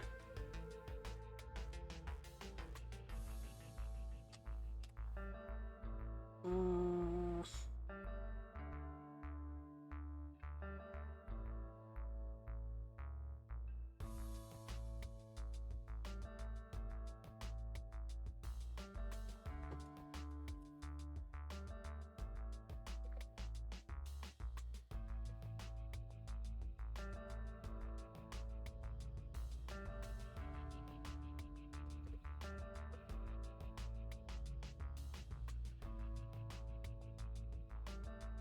Hmm.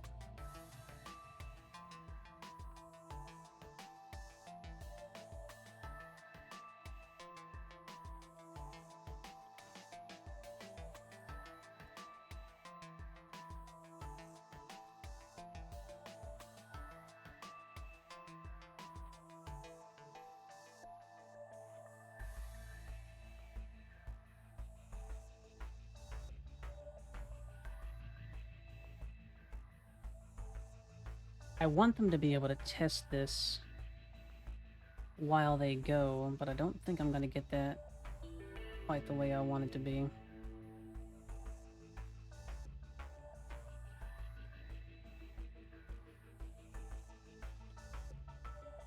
Hmm.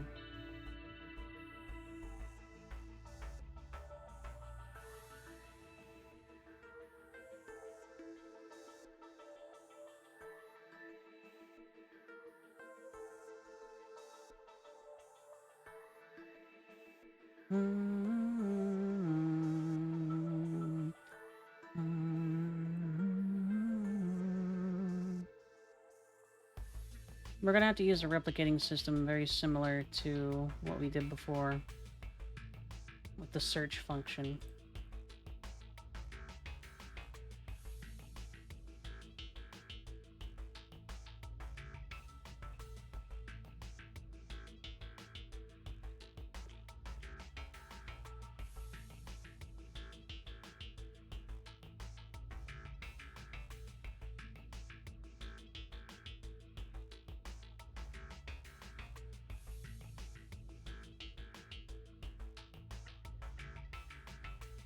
That's fair, man.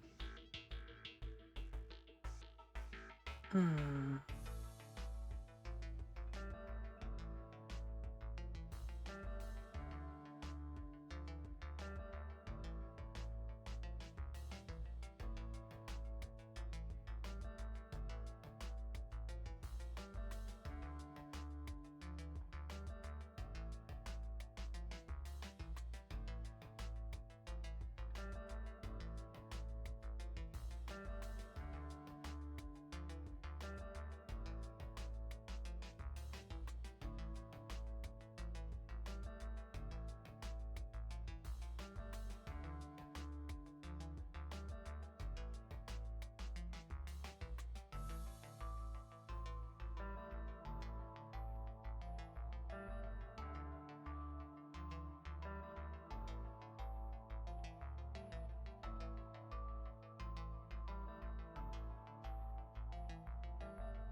I was thinking about that, man, actually.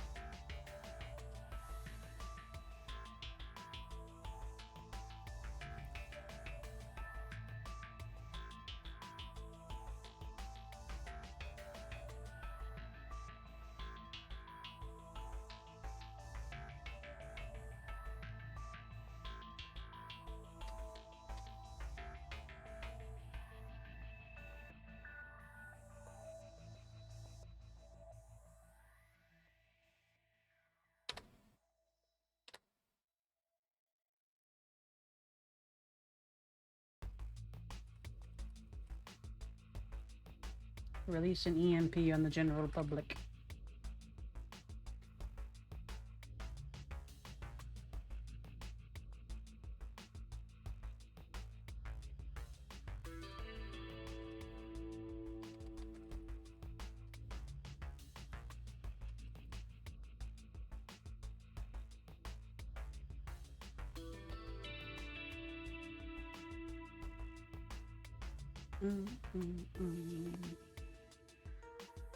No, that still wouldn't work.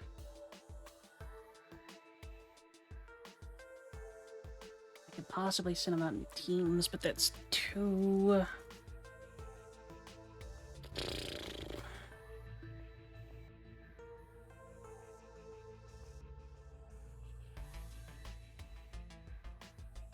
That'll probably count as leaving a trace, is the problem. Here, we'll check that just for fun.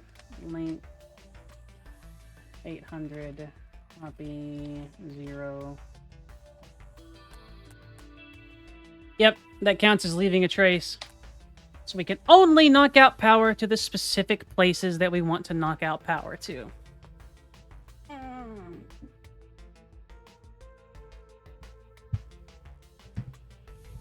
It's true.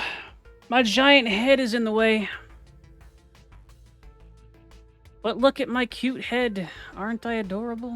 Blah, blah, blah, blah, blah, blah. Cries. Wait.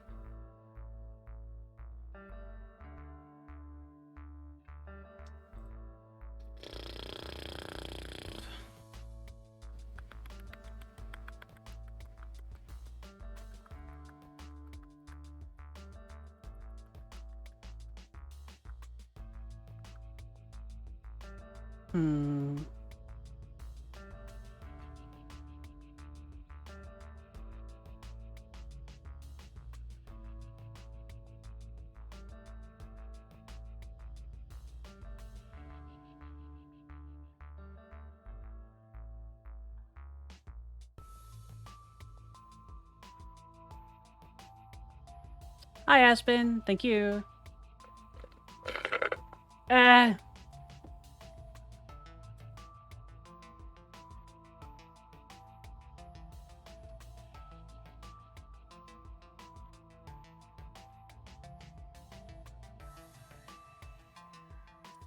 I agree, man. It would make it a tad bit more obvious. But also, you could pass off a couple of grids going out as, it's just a glitch in the system versus an entire block or city grid going out.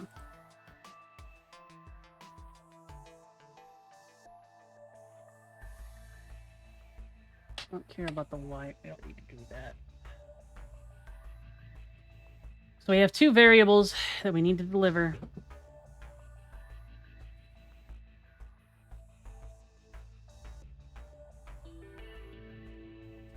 One moment. Something is moving in my room.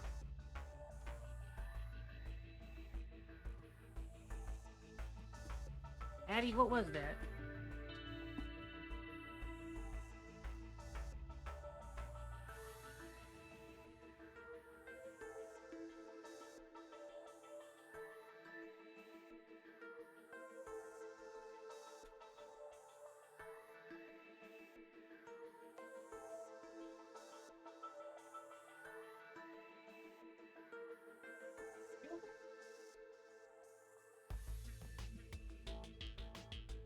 No, it's not Addie.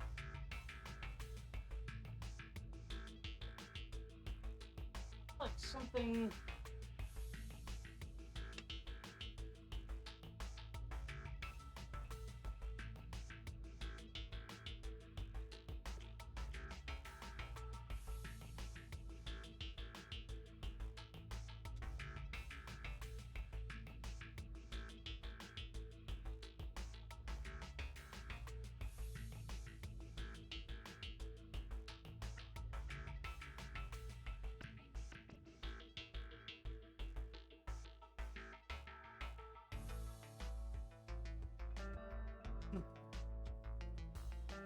No, it's not Addie. She's right there.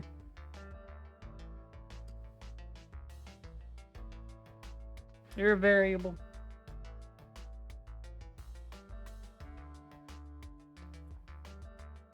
Okay. We'll try this, and if something sneaks up on me, I'll just eat it. Okay, so we have two variables that we need to be able to...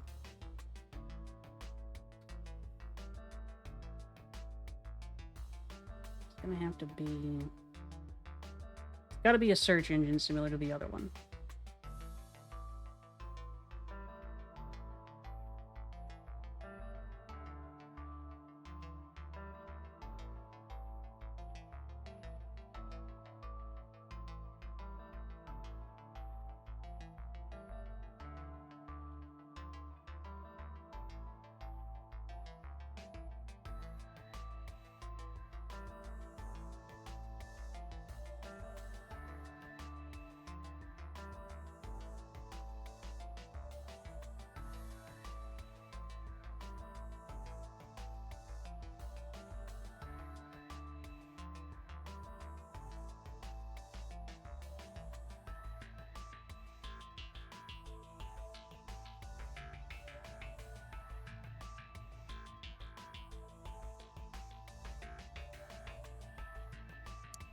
What can I do?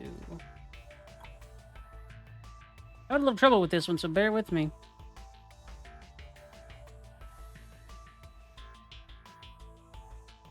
Problem is that I still need to be targeted, man, because to get it right, you have to go through a bunch of test runs, which, as you can see, will vary where the location and even the name of the things that we're going for are.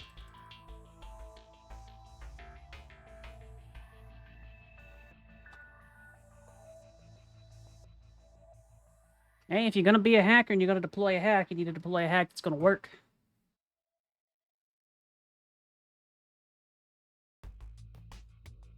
Two values, only two ways, only... We couldn't store it in that either, because they'll just wait if something tries to read the other one from it. We could... do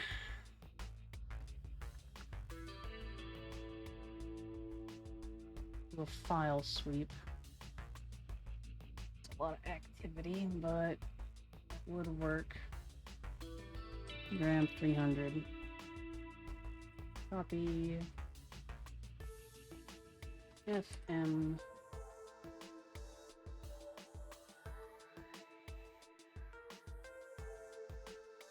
Copy FM. Nope. Nope. Copy. No, no. M.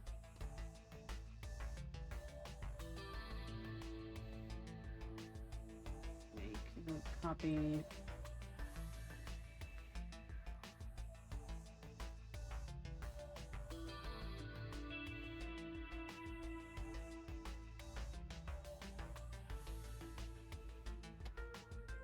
Copy and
yeah, you're just telling a little nugget what to do. That's coding.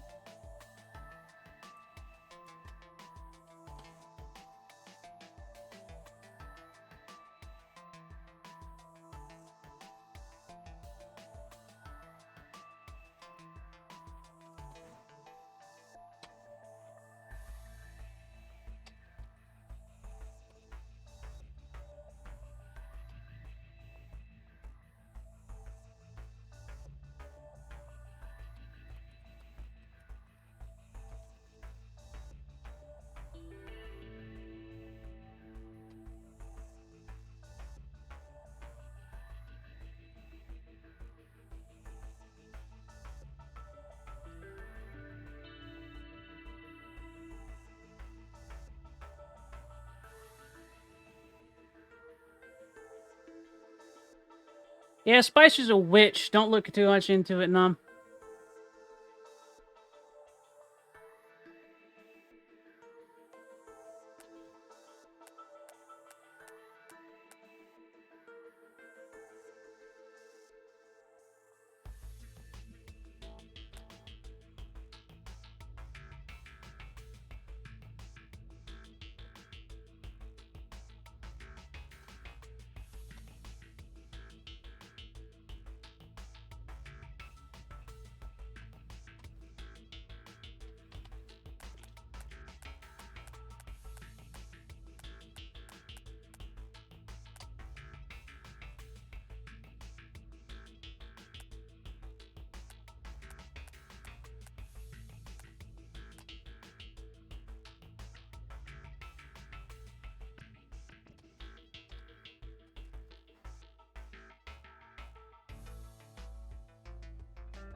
Inefficient code pushes me in over.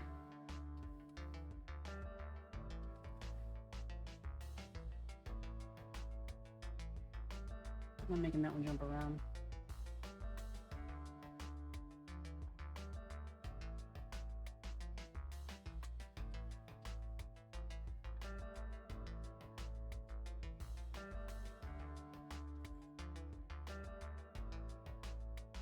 Uh.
Okay, so they both end up with the thing.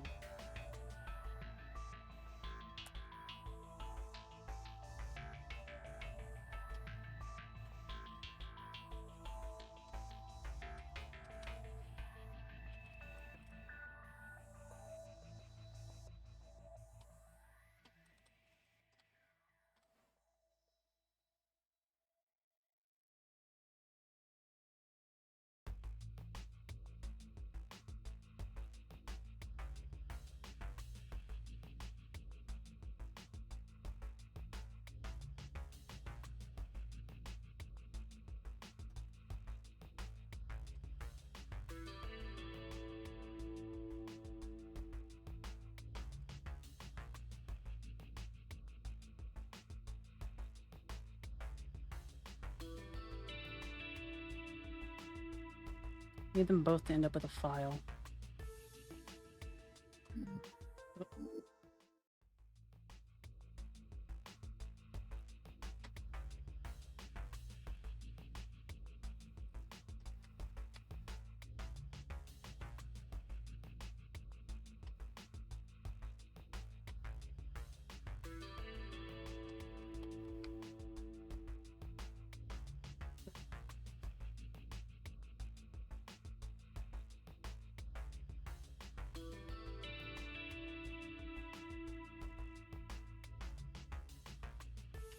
Okay.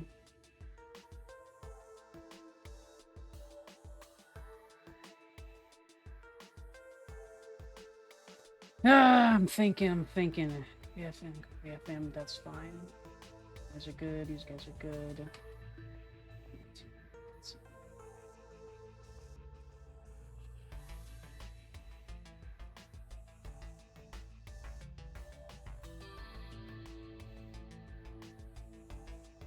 Both could do a north and south sweep, and that should handle it.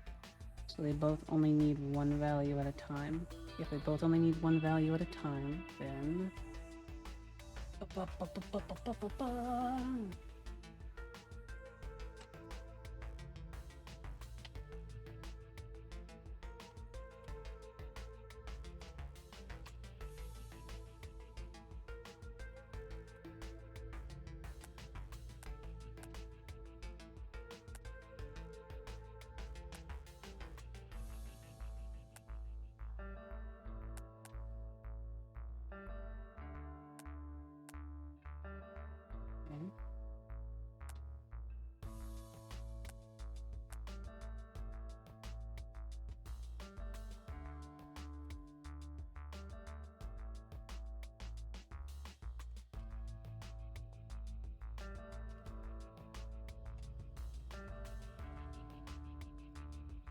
This was a triumph. I'm making a note here.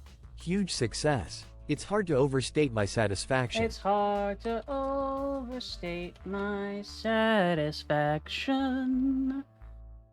Aperture Science. I'm making a note here. Huge success. Anyway, this cake is great and so delicious and moist.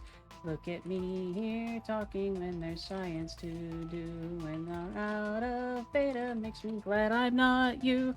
Oh, there's science to run and there's research to be done on the people who are still alive. And believe me, they are still alive. And while you're dying, they'll be still alive. Still alive. Still alive.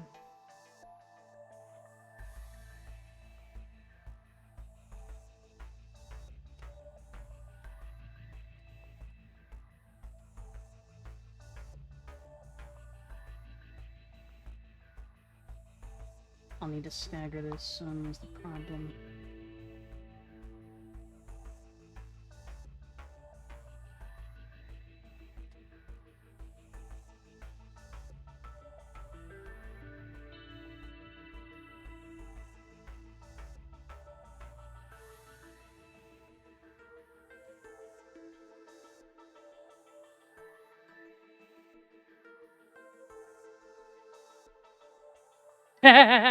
I'm glad you liked it.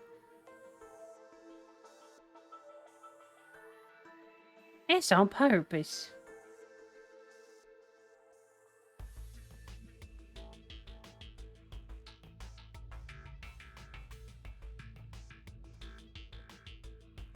Both gonna still need a file.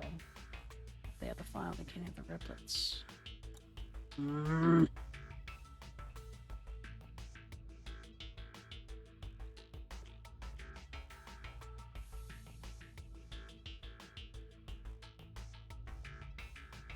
Everybody do the flop.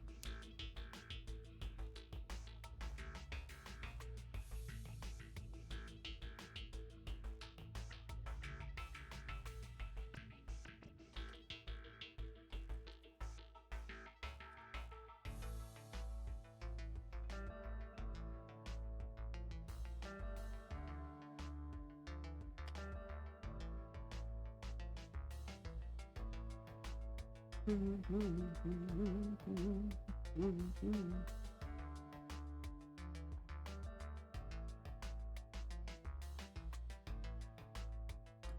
I have to write a frickin' file?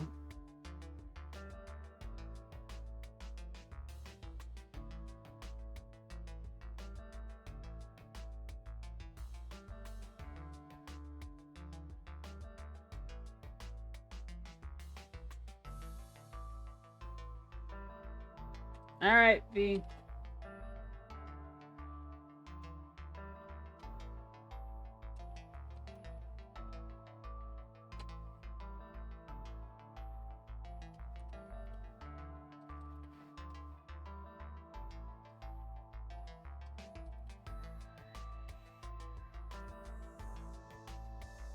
Be good, plastic.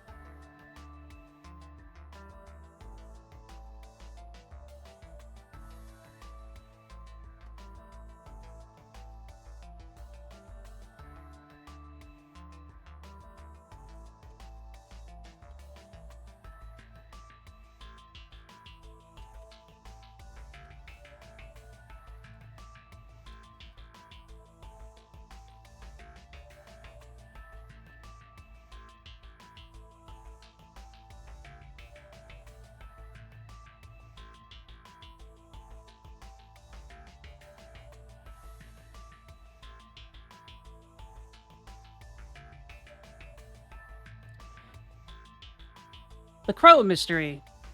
Researchers for the Massachusetts Turnpike Authority found over 200 dead crows near Greater Boston recently, and there was a concern they may have died from the avian flu. A bird pathologist examined the remains of all crows and, to everyone's relief, confirmed the problem was definitely not avian flu. The cause of death appeared to be vehicular impacts. However, during the detailed analysis, it was noted that varying colors of paints appeared on the birds' beaks and claws. By analyzing these paint residues, it was determined that 98% of the crows had been killed by impact with trucks, while only 2% were killed by an impact with a car. MTA then hired an ornithological behaviorist to determine if there was a cause for the disproportionate percentages of truck kills versus car kills. The ornithological behaviorist very quickly concluded the cause. When crows eat roadkill, they always have to have a lookout crow in a nearby tree to warn of impending danger. The scientific conclusion that while all the lookout crows would say caw, but none of them could say truck. Peps V.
Agreed, Nom. I like crows.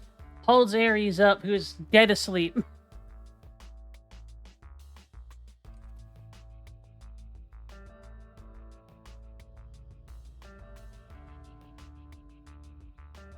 Where?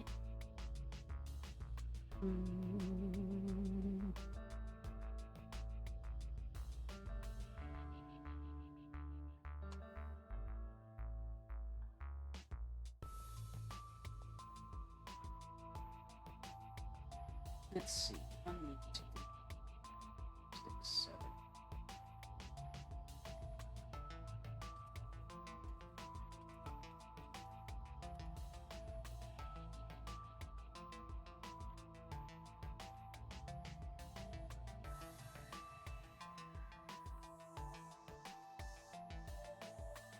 Aries, no.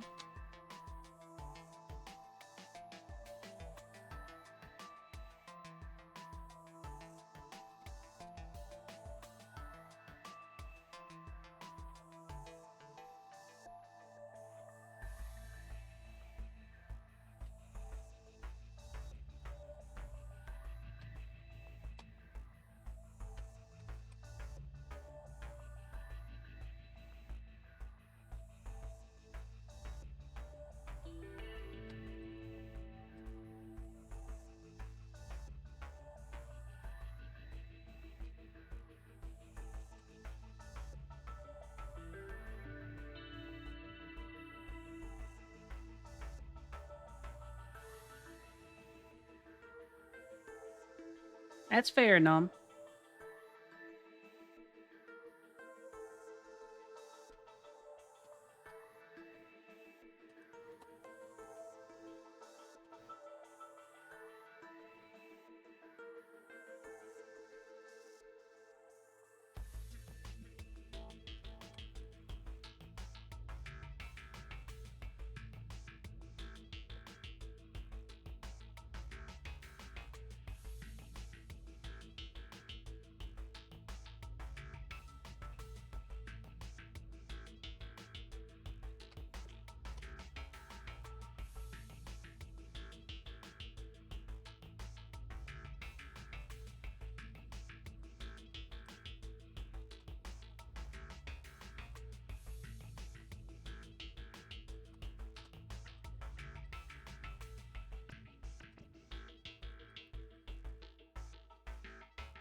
Okay, I see.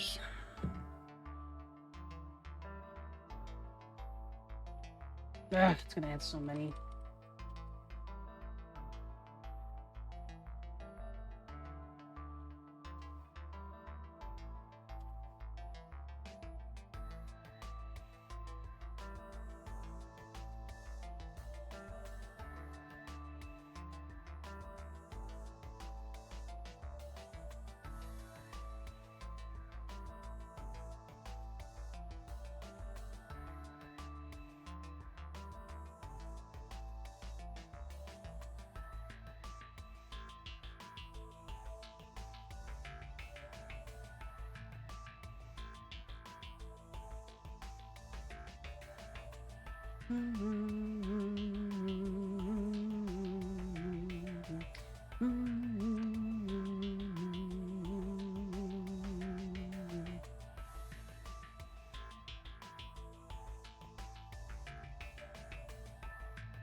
Let's see. That. Let's see if it'll work.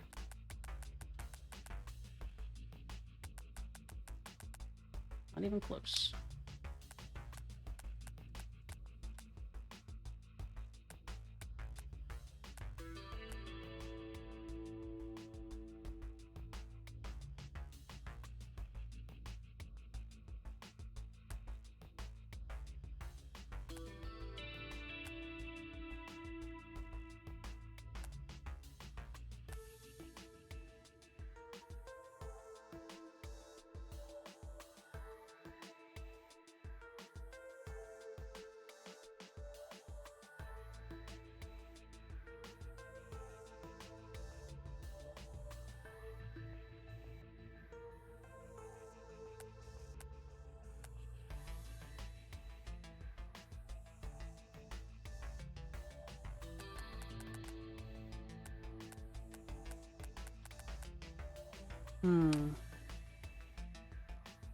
Alright, so that doesn't really work.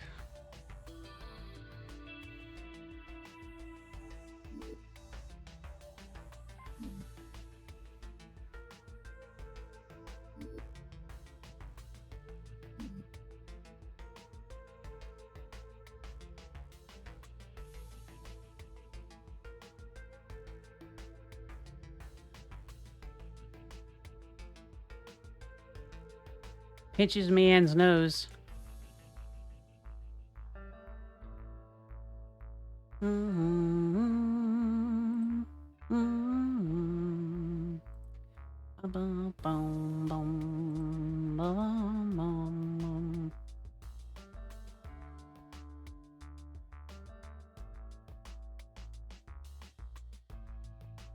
believe Aspen is a particular fan of Fear and Hunger, for example.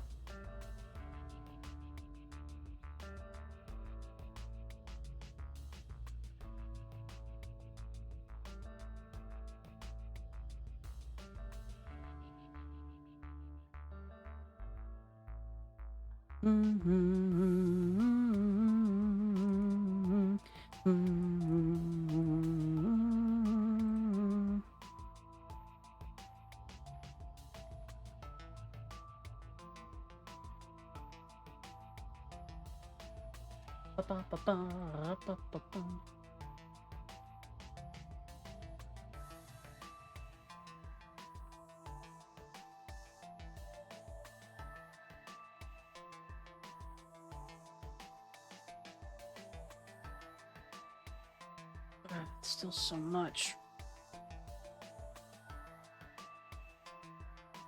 How can we streamline this?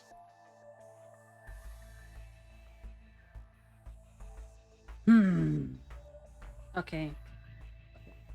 Grab 300. Copy F to X. Copy F to T. I hate using the T thing for it, but whatever. Link 800. Okay, we're in there.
Check A and check B.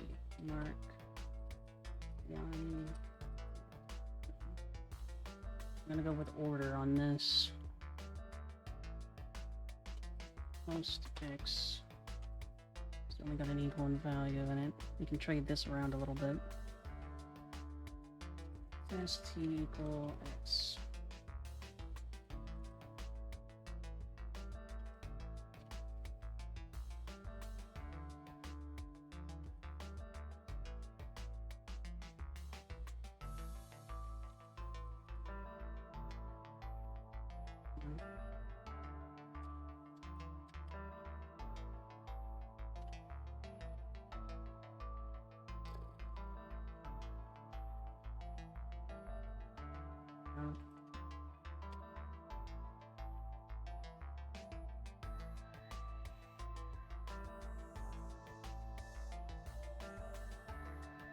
Be good, V. Stay safe.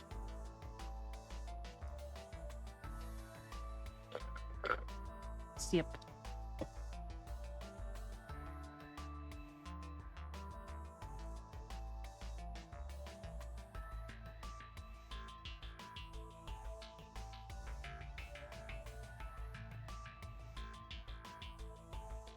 It can be hard to make friends, Aspen, but you're on the right track. Basically, just talk about things that you both end up liking.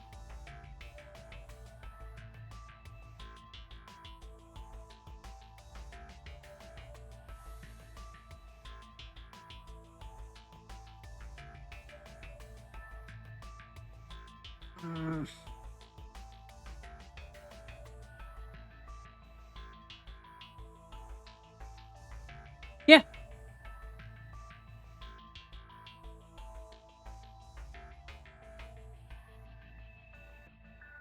Soothes the aspen, pats the aspen.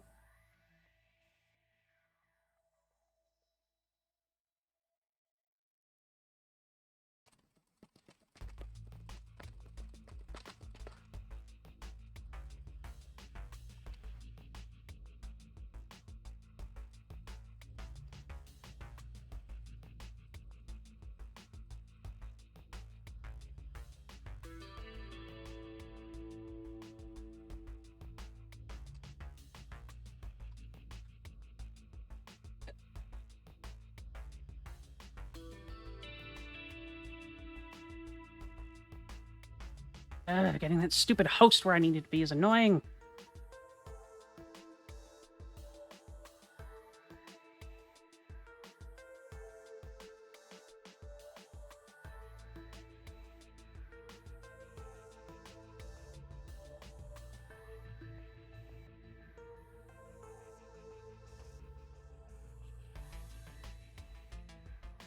Okay, so if I test against T and it's not true, what happens? Copy F to P. Test. And X. I have X. 5x test p equal to x.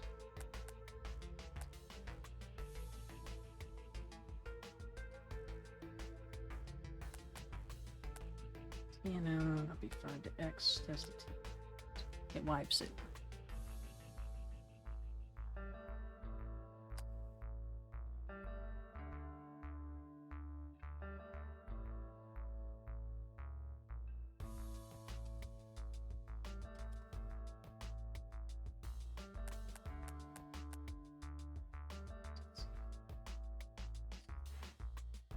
I can juggle it at the very least.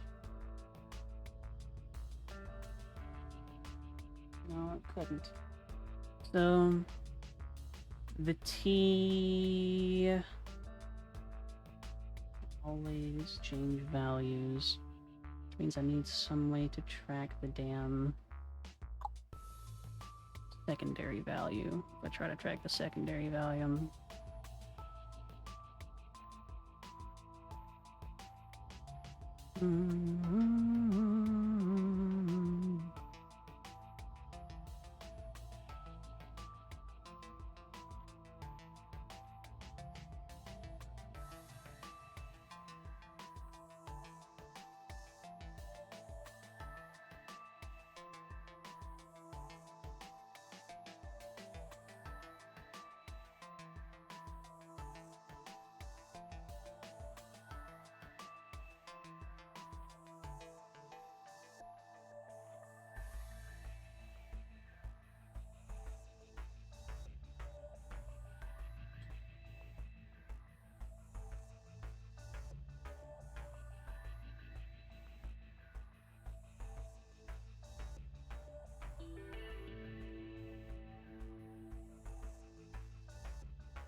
from Euclid's Pizza, 1, 2.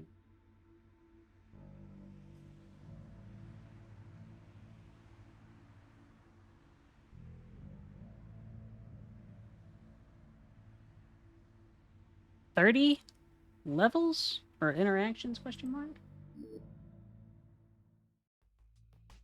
That doesn't work.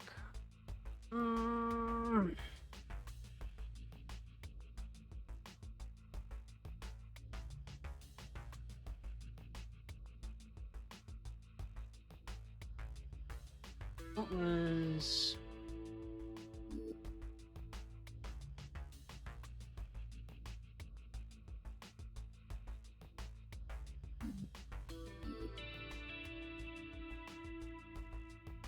Wrinkles good, Nom. Wrinkles good.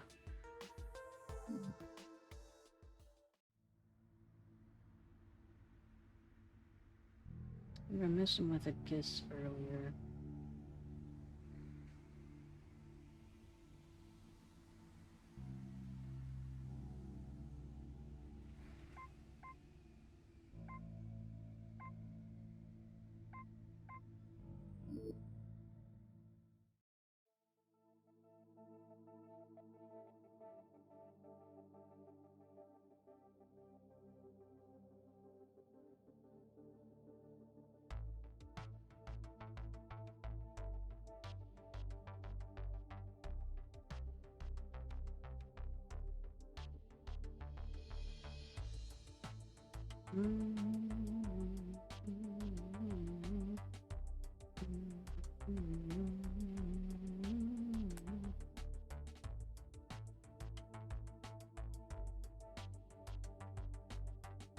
Give me straight coordinates.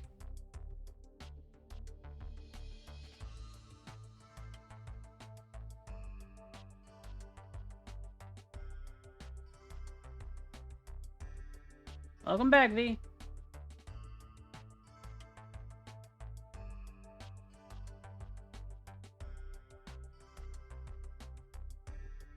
Using timers, but that won't work here. I need something similar to my search. But we can't do that because...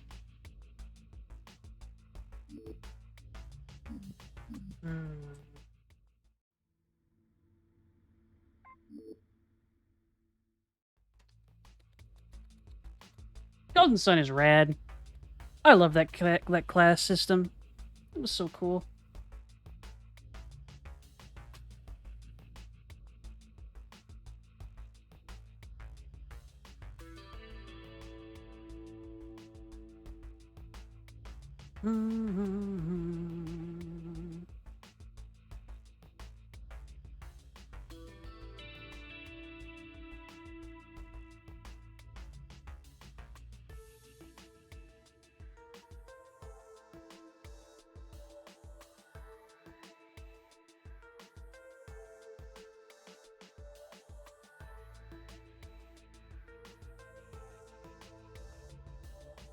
Okay. Grab 300. 800. Link 800. Link 800. One more. Okay, so we got this.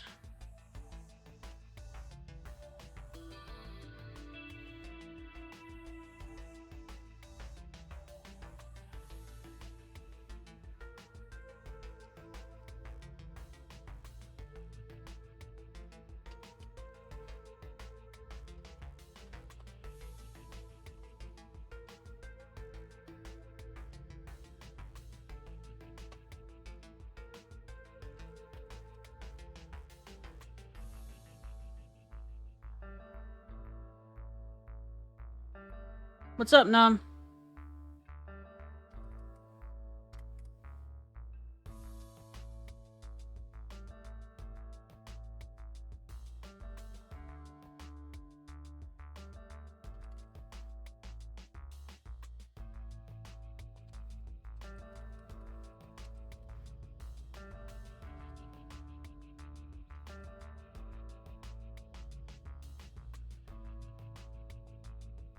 No, it's perfectly okay. Booby.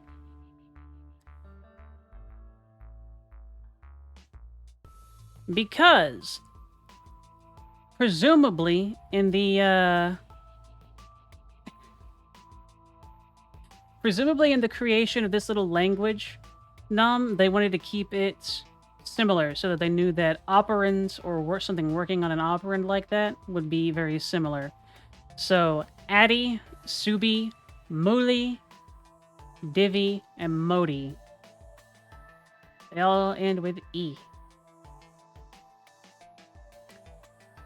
And what I would put in your head is add integers, subtract integers, multiply integers, divide integers, and modulo integers. So it's not that, yeah.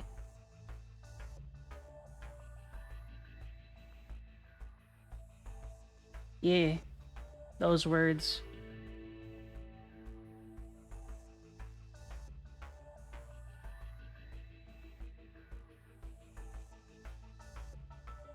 Nuts. X tends to X equals F. Jump. Test X equals F.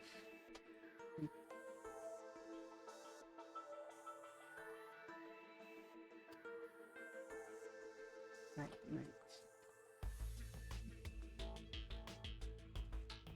-2.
Mm.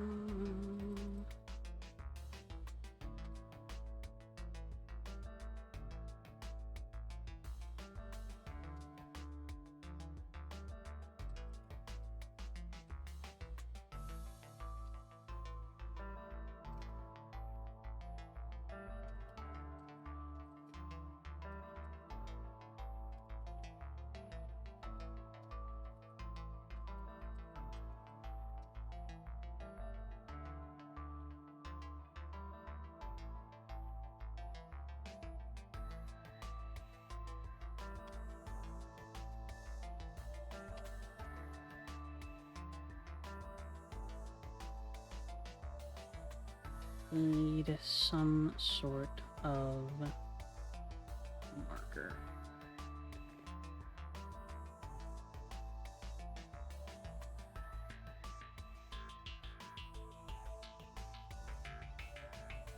Use the file for that.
Okay.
That's an extra complication, huh?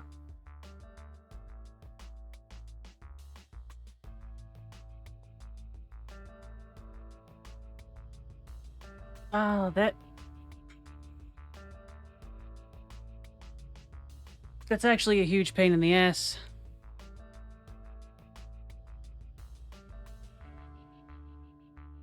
This would have actually worked, but that...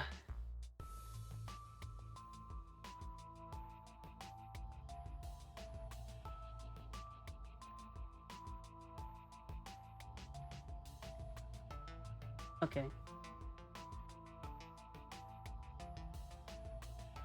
It still won't work.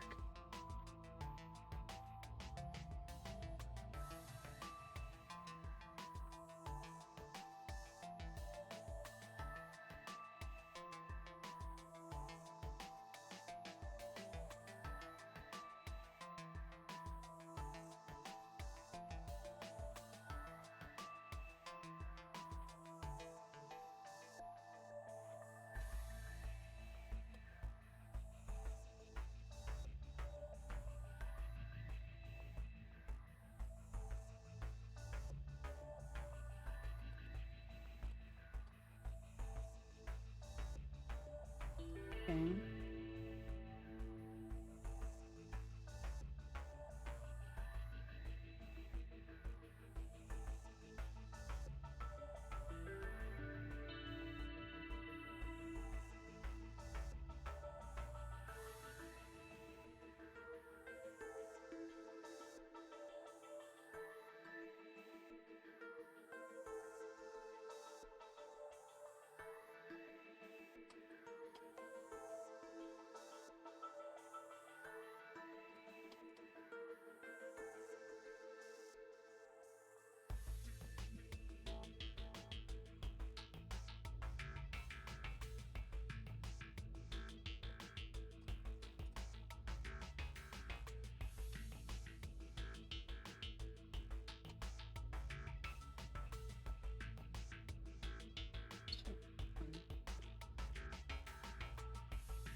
You can do it, Dom. I'm really proud of you.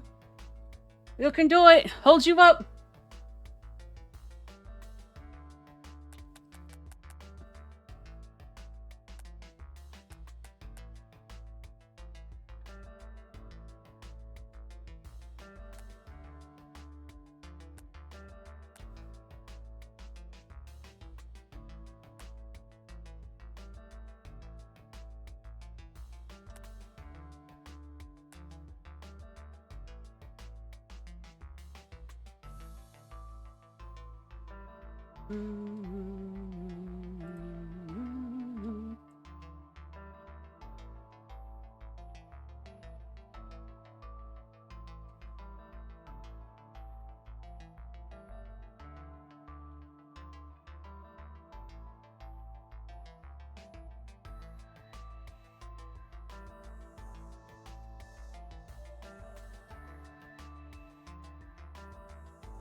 Gonna do a ripple jump.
Okay. This is workable.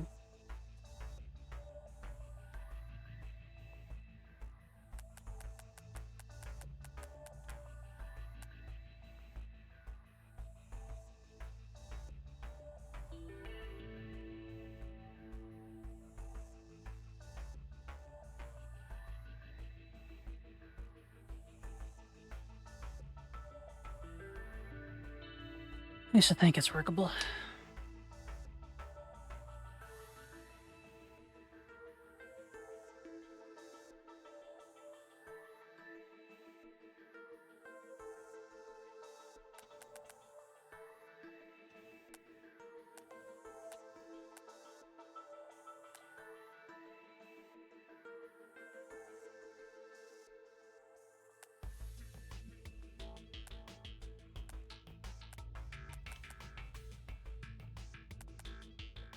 Right, one.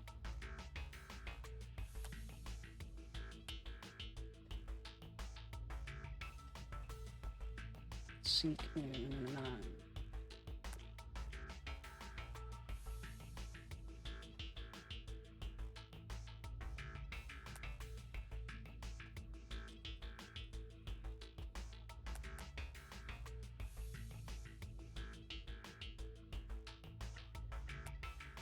And of course, it fucks up that one.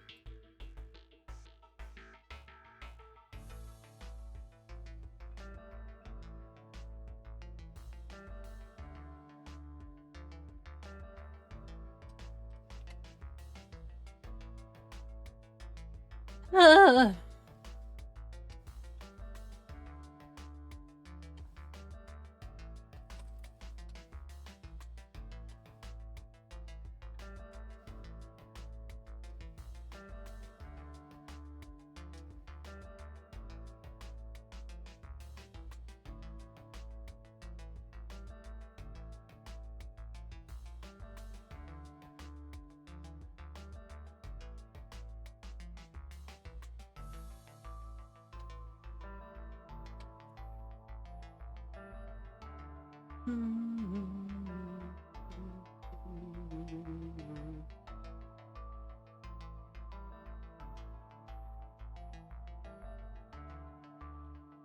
Need to be able to switch up.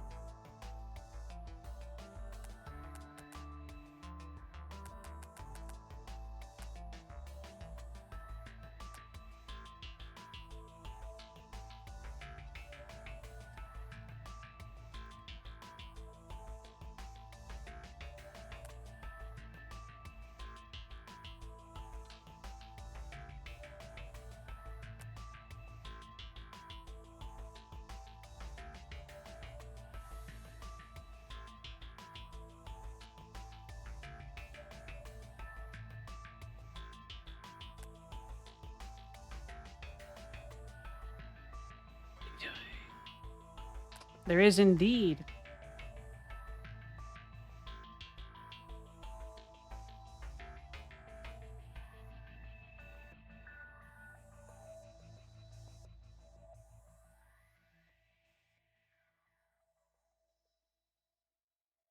Spelled it wrong? Question mark?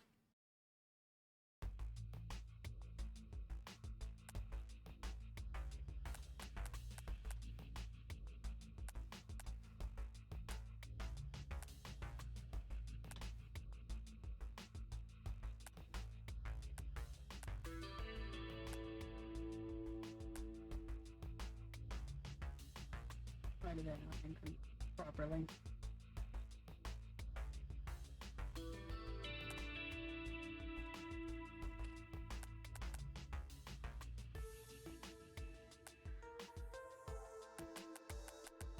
Owen.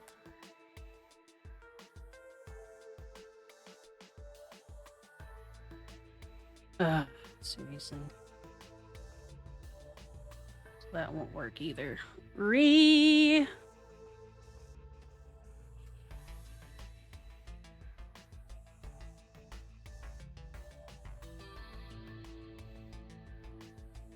I mean, it's kind of weird, but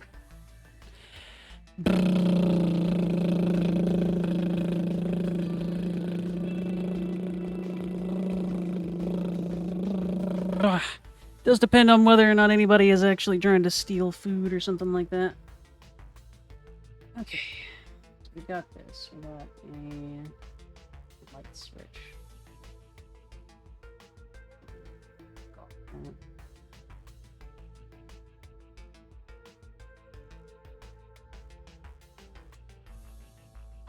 Okay, so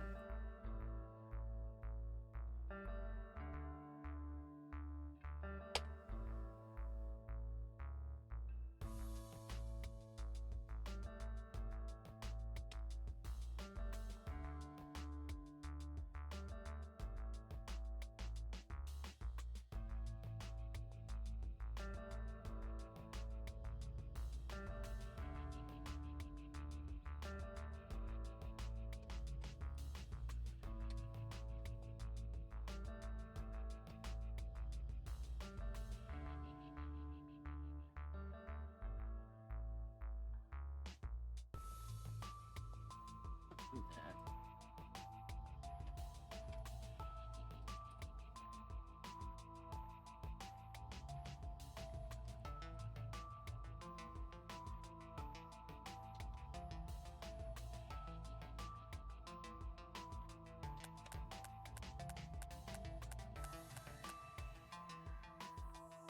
Okay.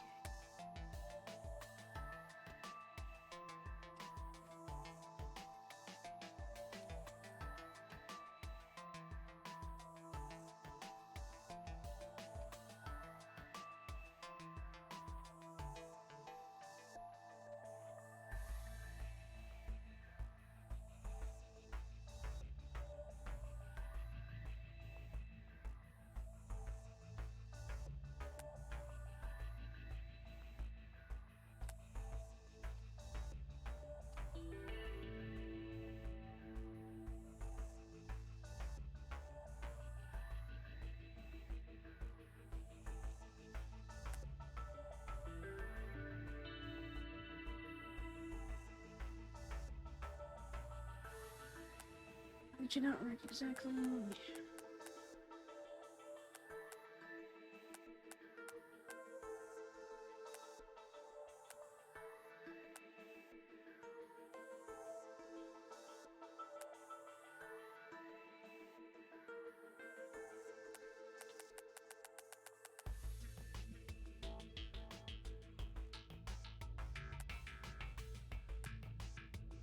It is switch.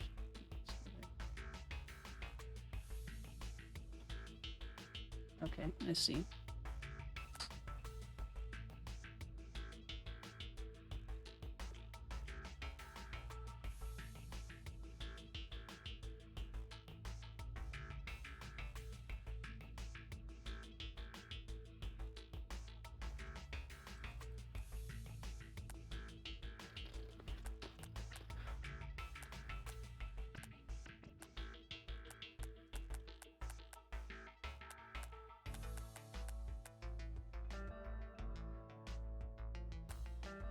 Okay.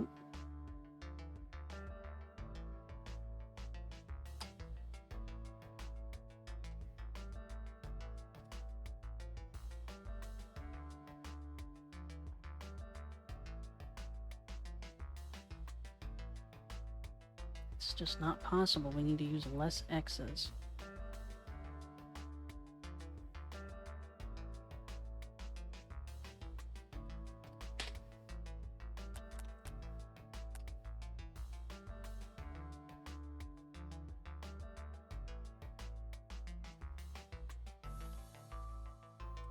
Hi, Zori.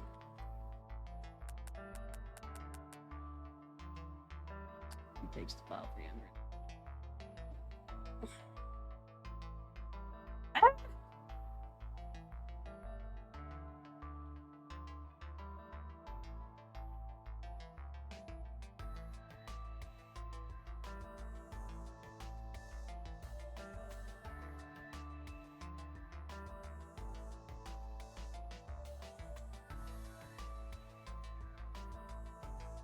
I can get it to seek the appropriate things, but I can't get it...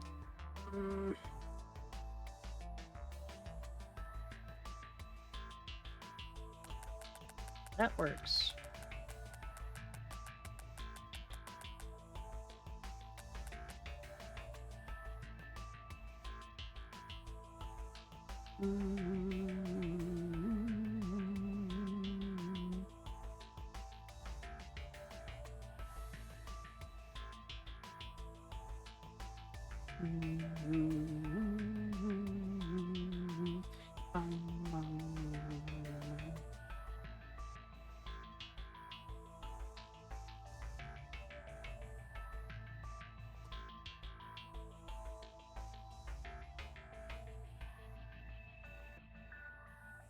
No, that wouldn't work. Not passing values over the M variable.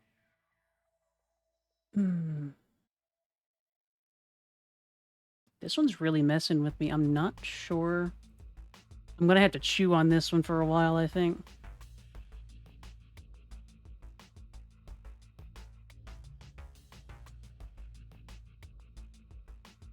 Hi, Spicer.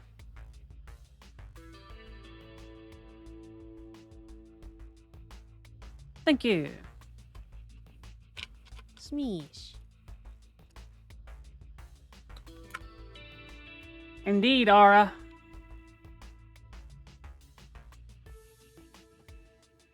Welcome back from work, Spicer. Okay.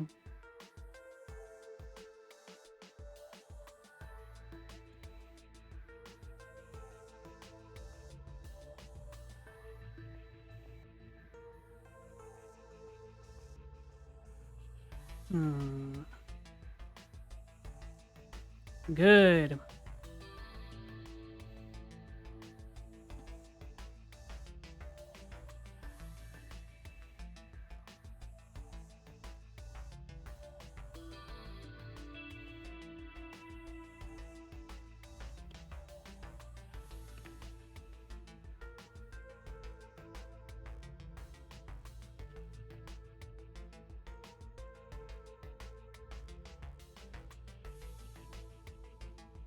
You did it, Nom. I'm proud of you. This one is messing with me, Spicer. Good job, Nom. Real good job. Hey, first steps.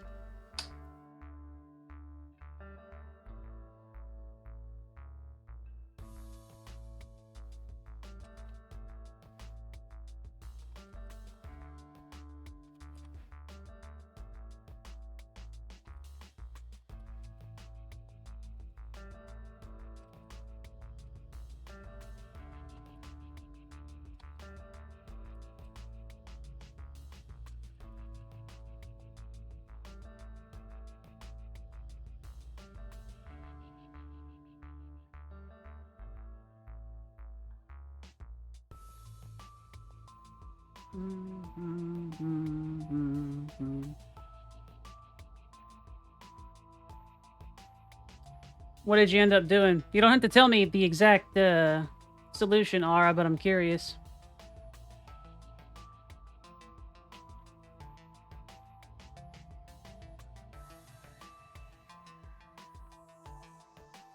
So I might be able to...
Alright, so, Spicer. We're basically looking for two particular hosts that we're wanting to shut off. When we get to those hosts, the host is also going to have to actually... So when the host shuts off, you lose the exit that's in the little grid. So right now, the closest I've gotten is... Yeah, well... Let's get rid of that for now. Oop. Ah.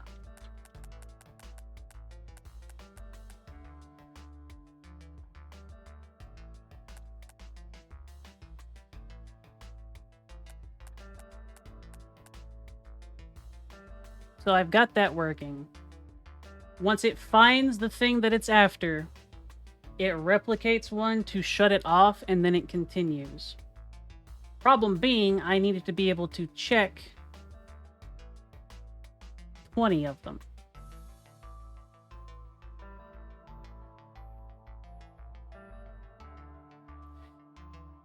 I mean, maybe Spicer, but even then, the one that's searching it would need to, one that's searching each one would need a file that has everything that it needs.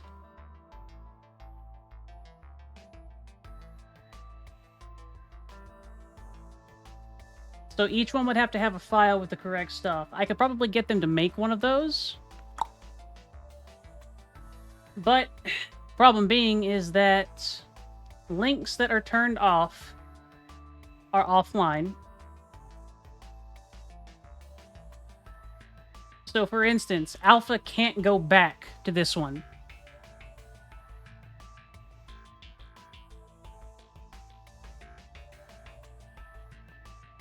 That wouldn't work, Spicer. Even if I sent them in different directions and like Beta did this, say that Beta got right here, but Alpha's necessary one was behind that. Alpha would get here and then just die because it can't link to that. So it either has to be done all at once,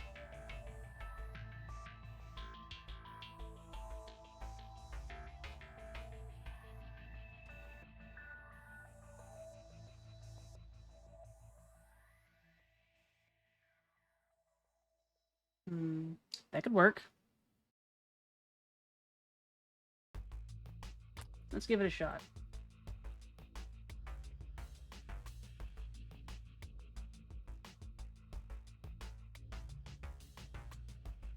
Yeah, I've been having trouble with that too, Aura. So to do that, I need to be able to get the exit to continue moving around. But I can't track a timer value because it's going to end up getting taken over by a lot of this. So it has the file. Say that it copies the file and we have two of them moving around. whenever it gets here, I'd need to be able to tell it to move down and then continue on there. Making it continue is easy, but getting it to do that and down and then continue the whole process, I'm not sure. Because the only way I could tell it to be able to make that turn right now is to store some sort of timer value. And I can't store a timer value because all of its stuff is going to be taken up by X.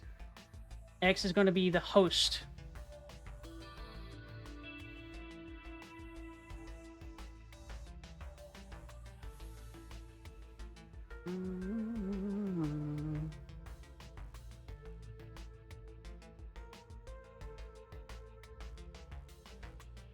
I haven't even gotten to the point where I can do hacker battles, but that's actually pretty neat.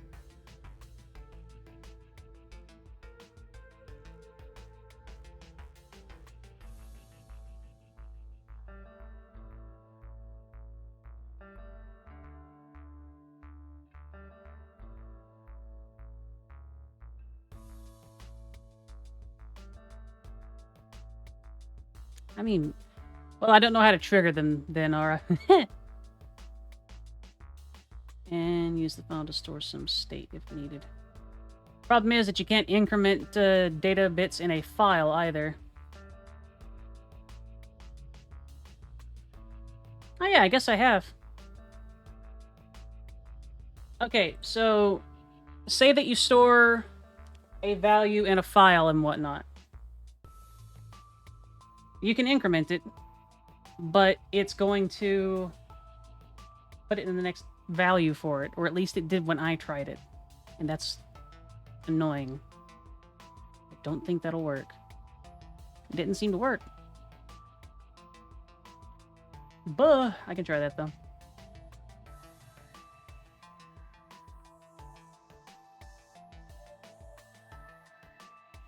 Can you reference a specific position in the file? Does the file cursor respond to a swizzle?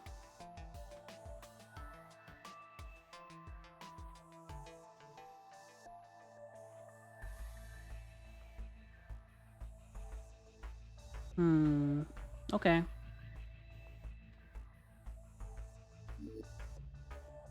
New solution. Alright. Grab 300.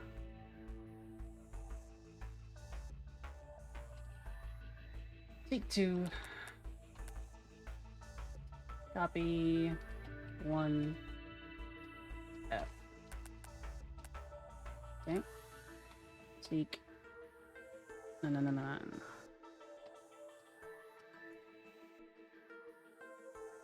Link 800, link 800, link 800. Okay. Let me grab my night switch solution and whatnot.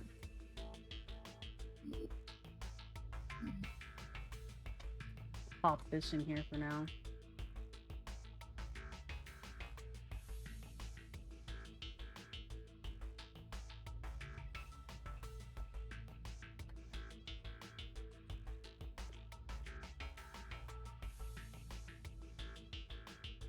Yep.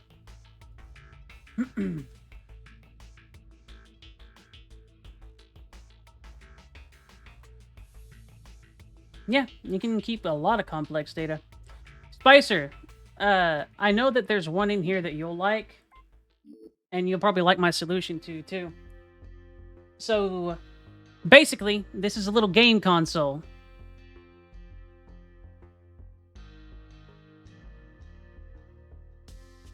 This right here is a little processor with a bunch of X's in it that read stuff from the disk and then output it to where it connects to whatever you're putting in it. Now that's fine, except this one is a Japanese one, so it is region locked to not play games from where we're at, which is America, and South America, North America. So we need, because of the way this does this, it stores in files a string that references which region it's from, and if the region doesn't match the one that the processor has, it'll error out. So what we need to do is first get access to the disk with the authorization code. have an Exa jump in there, grab that information, grab the file. It can't bring the file out, and it can't mess with the file too much. So it's going to feed that file over a global line to one that's here. That one is going to copy that into its own file, and it's going to check and see if there is a string in it. And I did this in a very clever way, and I think that you will enjoy it, and I'm going to go ahead and explain it for, what, the 4th time today? Because it's fun. So, Alpha here has a very, very simple job. Alpha grabs the file, jumps here, and then holds out the information, which is the actual region code that we want it to read, and then, you know, thus actually play the thing. Cool beans. The one that does a lot of work at first is Charlie, but Charlie, sorry Charlie by the way, is going to be jumping into the disk after they feed it the full auth code. So, our boys get in position. Right now we're waiting. Feeds the code into it. That gives us access to the actual disk. Then Charlie jumps into the disk.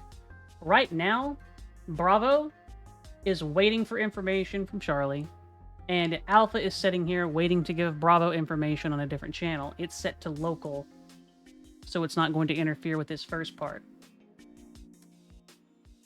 Charlie also took the initial, like the first value from the track that it's requesting from in this little reactor here, or this little processor, and he's going to grab the file that's relevant to that. What we need to do, we need to take this value, this information on this file, bring it to a file here,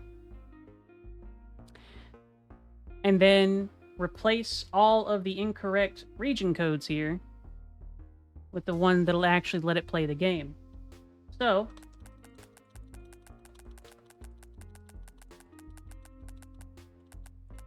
alright, here's the clever part that I like, Spicer. Okay, so, Bravo has just received the first actual string. A string isn't a number, but you also can't have an Exa really compare a string to a string without it having an identical string somewhere in its memory. So that would complicate this a lot. So instead, since an Exa cannot store an integer that is more than 4 numbers, I have it test whether or not the value it has stored in X is greater than the lowest number it could be, so -9999. Since none of the numerical values that we're going to get are going to be less than that, they'll never trigger a false on it.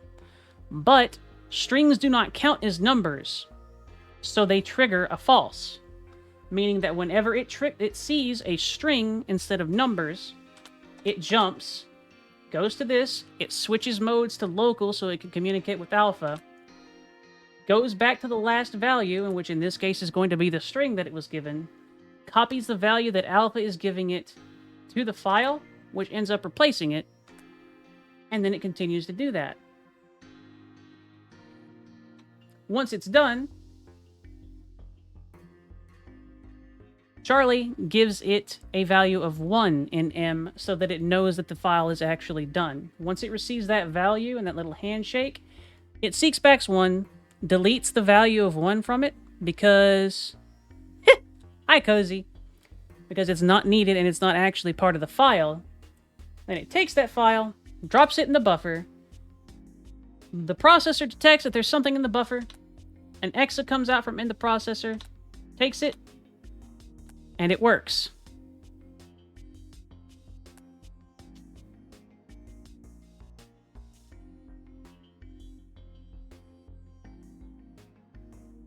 Science, Cozy!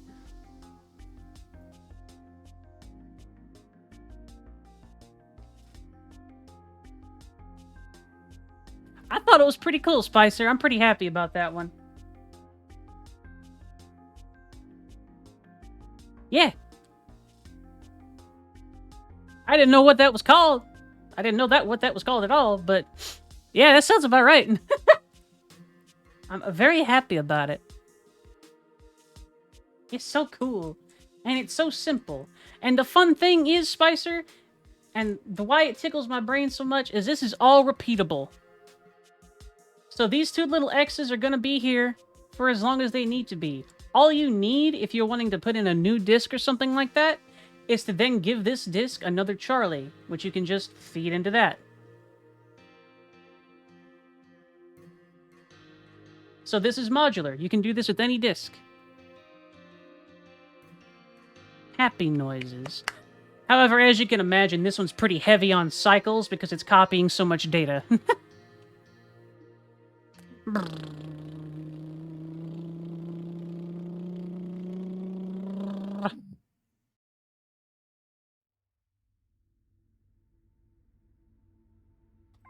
Now back to this bullshit. Yeah,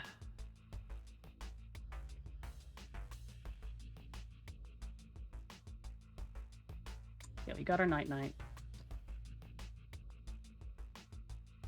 Start.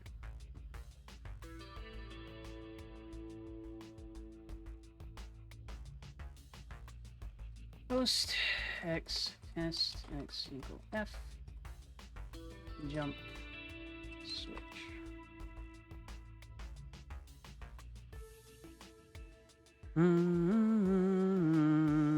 Yeah, what's up, Spicer? Test x equals f. Jump. Switch.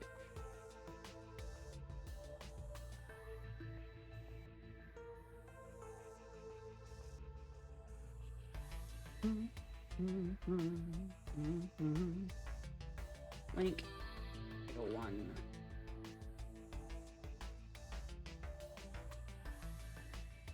No, we need to increment.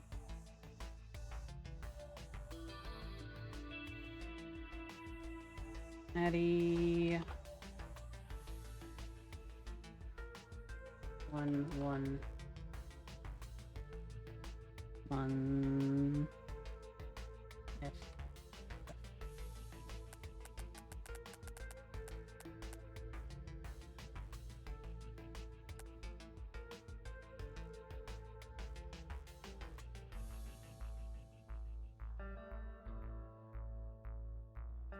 I've been dealing with software and code all day, so I have pent-up vent. I offer my ability to channel that into maybe interesting stories and details of code that should share class on stream.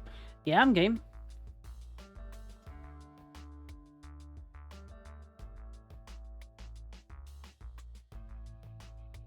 So it is about 10 o'clock. This is usually when we end. But do you want to?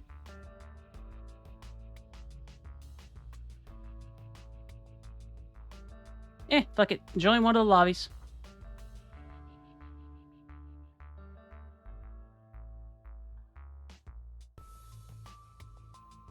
I have no mouth that I must scream.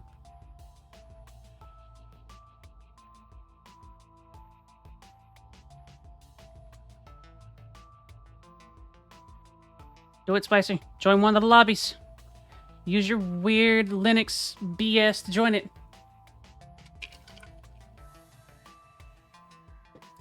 Linux isn't a real operating system, Spicer. It's just crazy. It's bullcrap.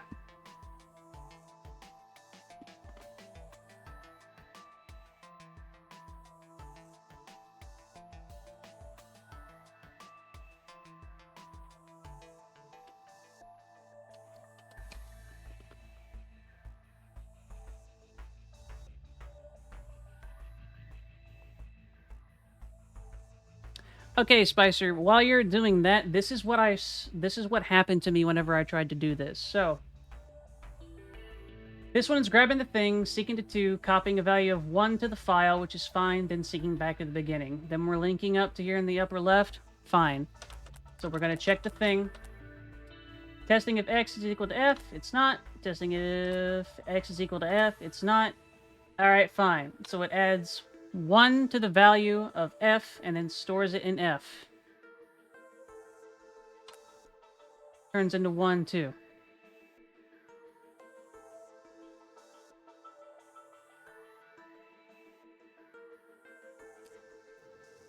It's a Spicer. He is a large little VCR man right now. Oh, what? It's because oh my god. Yeah. It's me, Hux Cody Robot Guy. So you see what I'm? You see Yeah, what I I'm didn't, saying? I didn't plug my headset in apparently. Huh? You see what I'm saying about that though? The fun thing with the file. I'm trying to. I can put Let a me value see. there, but if I try and increment it, it just.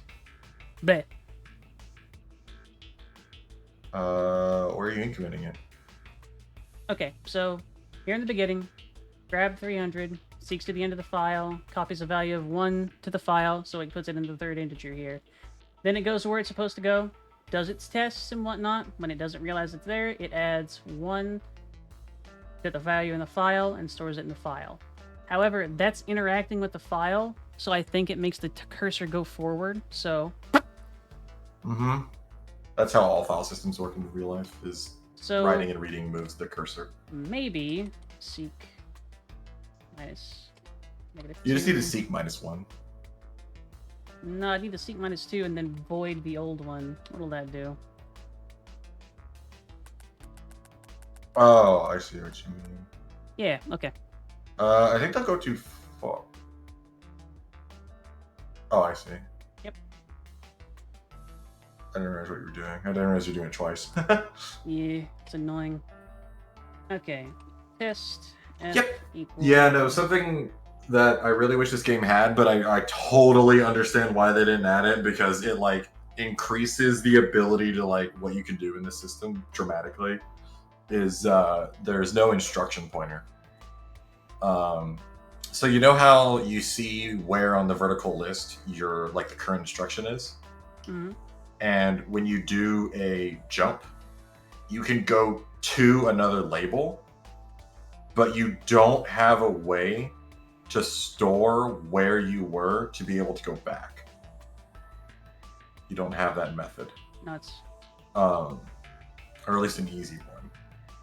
So something you do in normal programming with like when you have an instruction pointer is you can do function calls. You can have code that can switch to another piece of code, and then that piece of code will return to where you called the code originally. And can keep doing that, like in a nested way. Nuts. Like you can have a function that calls a function that calls a function that calls a function, and those all is returned. That's called the call stack. And you need to be able to manipulate the function pointer to be able, or the instruction pointer to be able to do that. You can, Aura. It's just tedious. You could sort of do it that way, which is probably their design, is they want you to do replication. Because, I mean, most of these challenges would be kind of trivial if you could just have an instruction pointer that you can manipulate in any way. It needs to be so easy if you could just do that. Because then you could use a file for anything. You can use a file as RAM and just do a bunch of like math and calculations and memory in the file, because you could just standardize it. It would dramatically increase your function or your cycle count, but it would work. Getting it down would be harder. Yeah, it'd be fun. Do they have... I don't think they have any game that does instruction pointers. It's a pretty big jump in complexity in terms of like computing.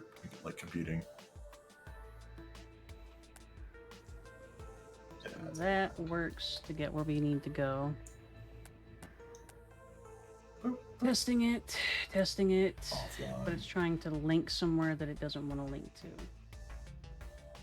So maybe I put this... I was also going to say, wouldn't a strategy be you just have one exa that's checking for either one of those That's what I'm going to be attempting to do posts, right now. and then when it finds one, it deletes it from the file, so it's not checking against it. Spawns a duplicate that after a delay kills the host, and then it moves out before the delay's up. Yeah, I could do that. Wouldn't that be the fastest? Probably. Or at least the simplest? And it would also be a way to... Problem is that if I were to do something like that, I'd have to have separate loops for testing it whether or not there were two values in there.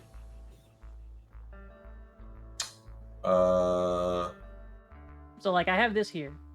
So say that it finds the first one. I can't just repeat this loop now because it's going to have it test for X. Or it's going to have to test it twice, and it's going to also throw off the timing of the seeks and whatnot. Yeah, they don't give you good state for that. It's a little nugget can. That's It's the doing its worst part best. of...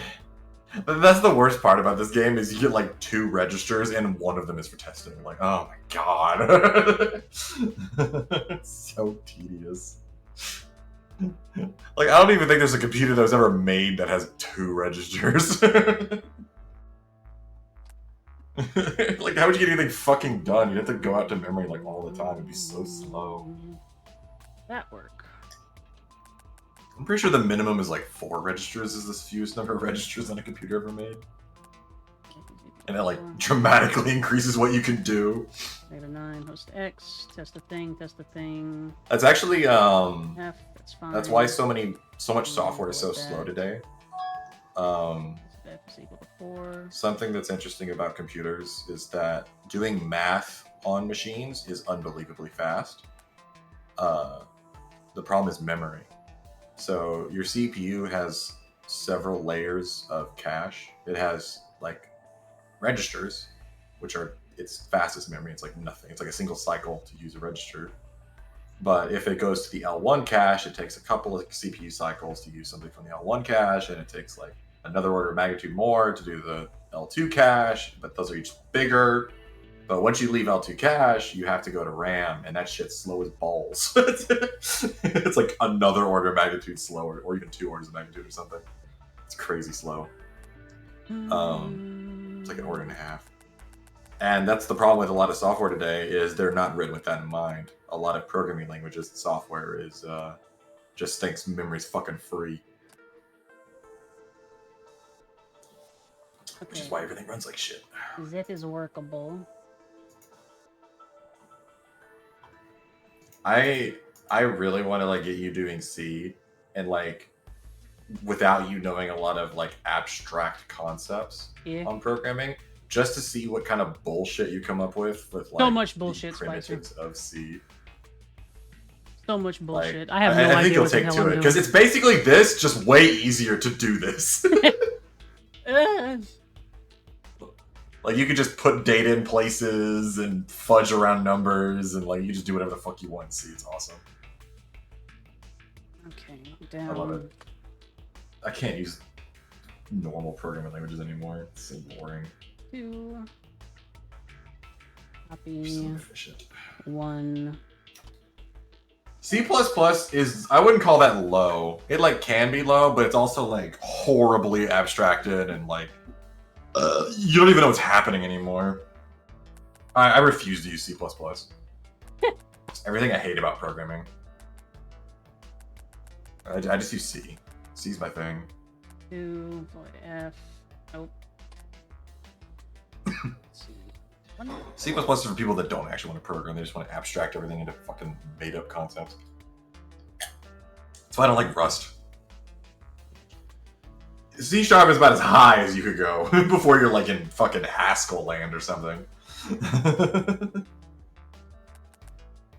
C# is sadly something I have to use at work, but I'm very actively trying to replace everything in C# so that I don't have to touch it anymore.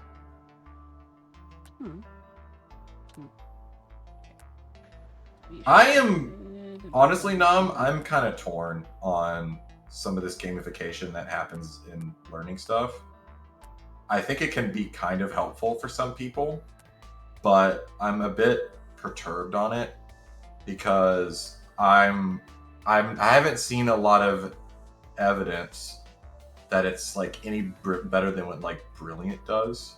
Like, so I was having this conversation with B before I got on here about like, I see a problem now where there's so much stuff that tries to make you think you're doing something and like giving you the dopamine of it when you're not really engaging in that thing. Like Duolingo and Brilliant, where they're just they're purely gamified, but you don't really apply those concepts. You just think you are. So, I agree with you in some cases, but also I've learned and gotten a lot of value on just like figuring out how coding ends up working from stuff like this. Like, it's very valuable. And I do agree getting your foot in the door is probably good for that, but I do think you should stop quickly because a huge part of this stuff and why it's like difficult is because it's like a question I constantly ask is like, how the fuck can I teach a programmer? Because like the entire value of being a programmer is the ability to act independently and solve problems on your own with no outside help. That's like the value, is being able to figure that shit out on your own. And it's like, how do you teach that? You basically can't. You have to like Full Metal Alchemist Brotherhood them, like put them on an island. I'll be back in 3 days. Don't die. Like, what do you do?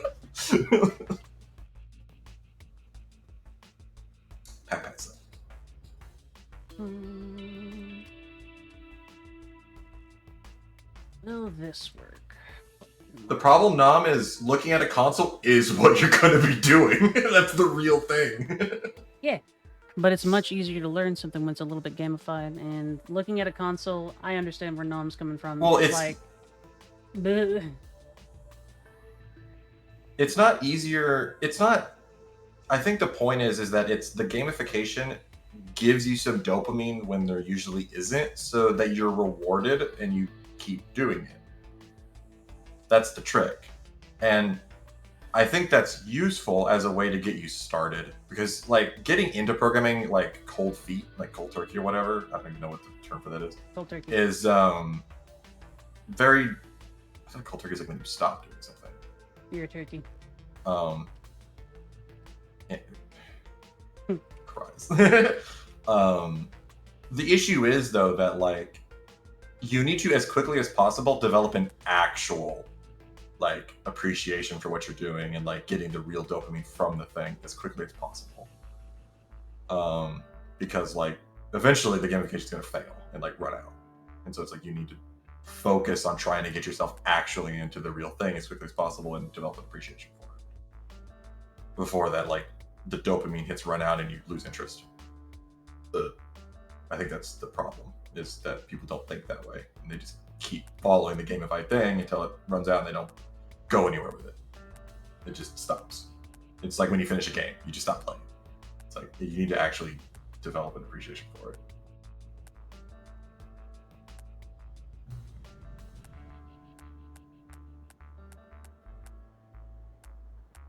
Okay, so it's throwing the timing off there. But that's acceptable. Maybe.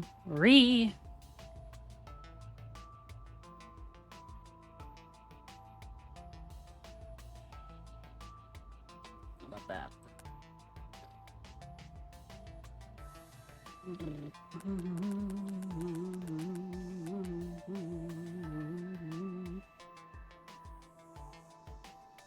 And I got one.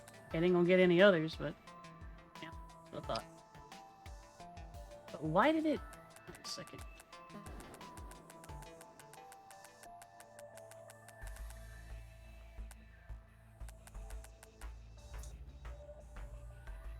trying to think how to structure this. So that threw off the timing. Just going to the next test threw off the timing for that. Because... Okay, I see. Because it didn't get the... And slip, I don't have too much... I don't know how much my advice is useful, but... Something that I always ended up doing in situations like that where you're not sure what control you have, or even if you have a lot of control over it, you really just kind of have to go into a mode where... In the end, it is not useful to think about, like, failure when it's not something you could probably adjust for. You kind of just have to do what's, like, think is necessary and then just do it without any further thought about it. Because in the end, you're going to weaponize fear against yourself, which happily will try and take you down. Because the brain would rather deal with a horrible certainty than a maybe uncertainty that could possibly be good. So you have to like kind of have a going concern of just keep going, keep doing shit, and eventually it might get better. Because the alternative is horrible, so.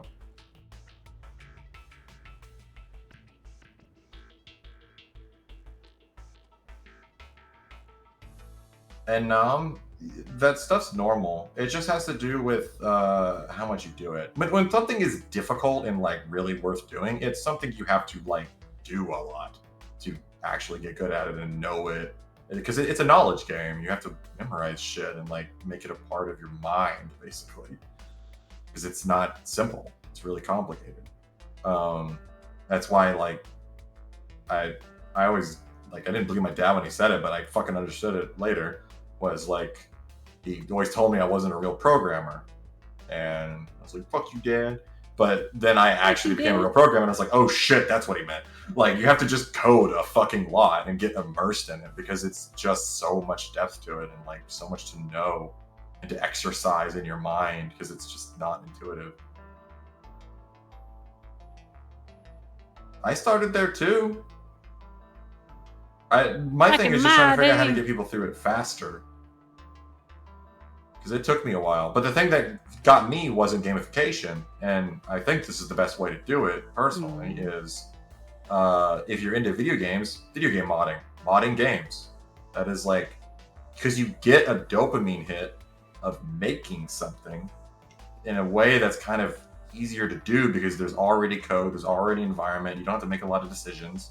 You could just learn how the code works and alter it and get new effects, and you get the dopamine of that. But at the same time, you're actually making something that's like very real, and you are learning a lot of useful concepts because you're reading code. You're learning how a system works and how to affect it and transform it to your wants. And you learn a lot of patterns from that you can apply later when you want to make your own version of that thing. It's really useful. You also learn a lot of dumb shit, and you realize, holy shit, I don't want to be like, I had a bad experience learning this code and like reading this code. I don't want to be the reason someone else has to do that. So you know, kind of develop a conscience, hopefully. Think. But the best way to learn anything is to have something you want to accomplish and then working at it.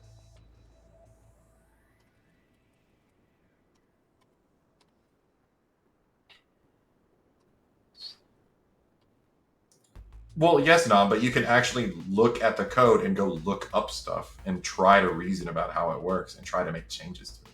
Because it's literal. You can just look up what that shit does.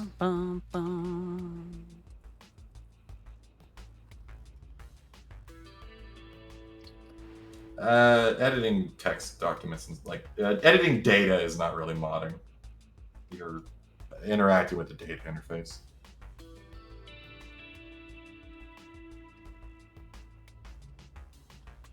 I mean, you're modding in the sense you're changing like content.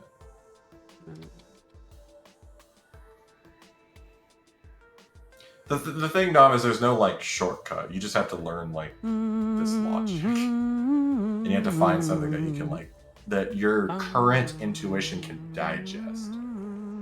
Like, I think Auri's doing okay at this because she does a lot of puzzle games, and so this is like close enough to that her mind can kind of approximate it and start picking up on the concepts in it.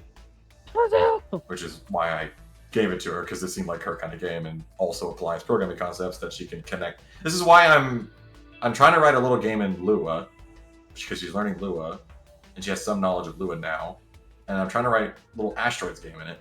And my goal is it's going to be an incomplete game, and I'm going to give her challenges in the code for her to finish. But most of the concepts in the code that she needs are already there. She just has to learn how to digest them and reapply them. And then once she does that and starts doing whatever she wants, and I think she's like getting it, I'm going to create a incomplete C port of the game, and she's going to try to finish that. And the idea there is to try to connect what she learned about Lua to a deeper programming language using this, medium of, this is an asteroids game, so I know what needs to happen, and I can translate that over to C. And that can start giving her generalized concepts of how programming works. Because like, once you do enough programming, you start generalizing, and now it doesn't even matter what programming language you use, because you just need to look at what the syntax is for X concept, and then now you can do it, because you already know all the concepts.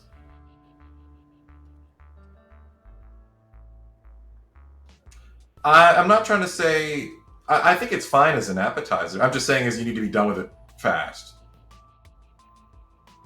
Like, and not use it as a learning tool, like past the point. It's just something to try and reward you to like touch it. Because programming's not rewarding to touch most of the time.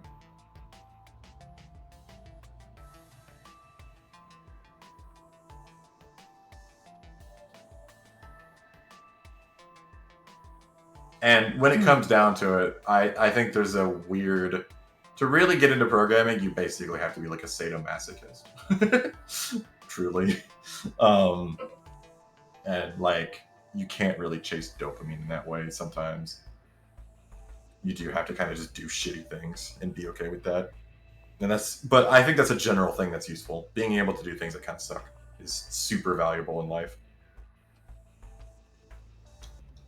It's why everyone likes me at work. I had my performance evaluation today. And one of them is always willing to take on new shit. They're like, yep, that's me. Don't say no. Sometimes I get in trouble for that, but whatever.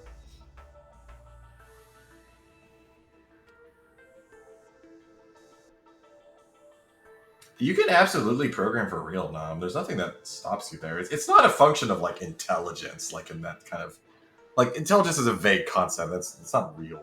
It's just experience. The only reason I'm like smarter at this thing that we think of as intelligence is because like I'm crazy and I just like hyper pay attention to shit, which has drawbacks. I'm bad at a lot of other things like art. Holy shit. It's taken me years to even just like appreciate art, let alone like draw. But like I understand really specific concepts. Oh fucking god, what are you making? I just saw that. I'm trying to figure it out. What are you making? Stuff I do? I mean, it does work. I just need to... Using logic in, like, life is a different thing to understanding how pieces fit together. It's not, like, there's logic in life, and then there's, like, the logic of a puzzle. How things fit together and modeling that in your mind. Like, programming is more a function of knowledge and, like, a degree of visualization is usually useful. You don't have to be good at visualization. I know programmers that actually... are what's the term for when you can't visualize? A something? I can't remember. But yeah, there's people that do that too. You just they think lexically. Okay, fair enough. But it is absolutely something you can get good at. It's like almost everything is a function of practice. Like the only other thing is genetics, but that's a percentage point, like in terms of range. It's a 10% modifier of your life. It's something you can absolutely compensate for. But like you said, you don't seem to want to do it. But I will say, you shouldn't want to not do something just because you're not good at it now.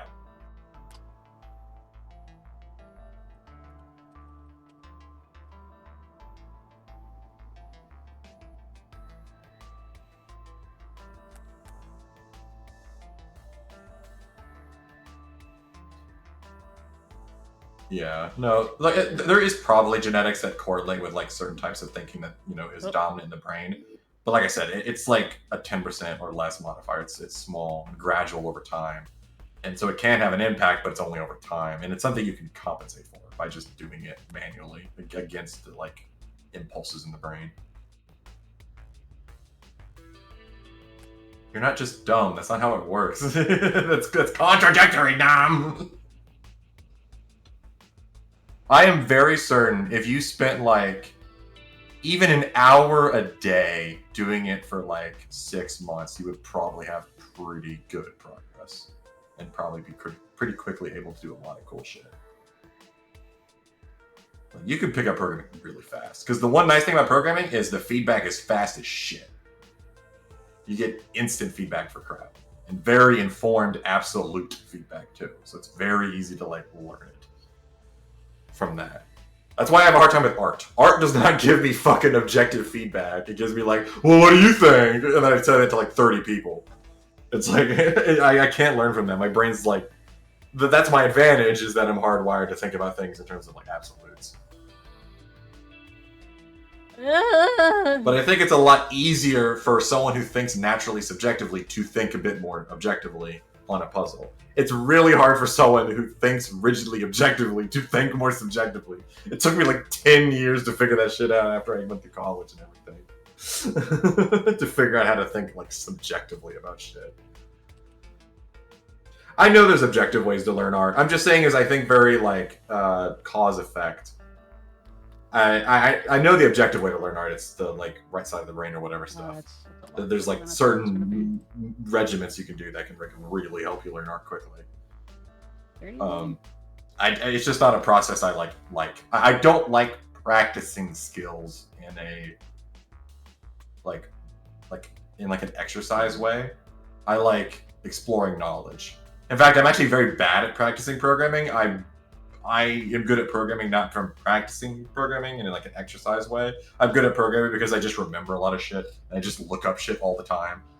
So I just remember things. But other than that, like there's so often where I'm like I should have practiced this and actually learned it better. I have done the built a habit thing. out of it.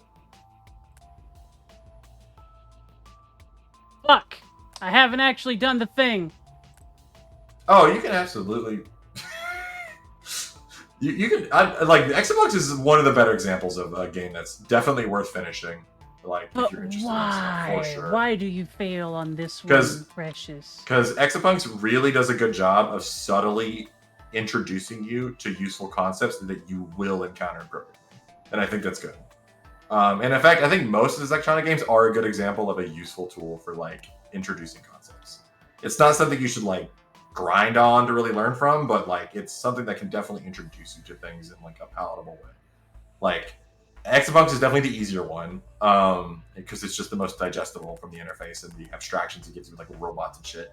And it has a pretty broad set of concepts. The other one that's good that will actually teaches you a very difficult thing in programming is TIS 100. That one deals with fucking concurrency, which is something very few programmers ever get good at. It is super hard. I still suck at it. And it does a good job of that. It teaches you a lot about like pipelining and like dealing with like parallelism and stuff. It's just not as digestible because it's fucking like white boxes. There's very little abstraction there and like niceties. There's no music or anything. It's there's not a lot of dopamine to be gotten there.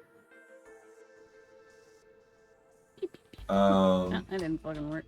No, if I had to declare a starting point, just do what Auri's doing. Do Love 2D with Lua. It's super. That's one of the easiest things you can like learn. Thought you were about to say that I knew what I was like, doing. it's- That's funny. Fuck, why does it not work? I've Why? been doing Why this are for, you like- doing this? I've been programming for like 5 years and I don't even fucking know what I'm doing. But can you code in Redstone? I could sort of code in Redstone. I could probably come up with like a really basic. Love 2D. It uses Lua. It's like a really simple 2D game engine. You can just like write a notepad or something. It's like really basic, but it's pretty nice. And Lua is like one of the easiest languages to pick up. There's tons of like documentation. Okay, this Love is always what I recommend to people. works, but I need. Yeah, Shinzen's weird. You don't do a lot of programming in Shinzen. It's more signal processing. You're just doing signal processing the whole time. It's very like analog processing rather than like purely digital. Which I need to play at some point because I'm not very good at signal processing. Which is sad because the company I work for, that's like all they do. is signal processing in some form. Signal processing. Yeah. Pushes over. I was explaining to B at lunch how I think I have all of them now. I was talking to B at lunch about something interesting is in electronics, when you're sending data over a wire, you actually need enough resistance in that connection in order to send data. Because if there's no resistance in the wire and electricity flows too easily, you can't push and pull on the voltage to make a signal, which is how you send signals over wires, is changing the voltage. And so you actually have to put, like at work, my bosses had to put resistors into wires and make them worse wires so that he could actually push and pull on the voltage and send a signal across. It's really weird. I don't like electronics very much. I like software. Electronics get fucking magic-y with how they work. Because it's very analog. And it was actually funny, the reason this came up was because I found out why my garage door opener wasn't working sometimes. It was because I had it on the little mirror thing, the blinder, and I would put it up to keep up my shields in my window. But it's been so hot lately that the board in the garage opener has gotten so warm that I think the resistance has gotten too high in the chip when I get home and need to open the garage door that it won't fire the radio because the resistance is too high in the chip. So I have to like hold it and wait for it to cool down. So I can actually fucking open the garage door. And it's why electronics has range limits. Because if the copper in your silicon chip, and I think also the transistors too, if their temperature is too out of range, their resistance changes and the chip breaks down because the chip expects certain voltages, like ranges, for everything to communicate. If it's out of that range, it won't work.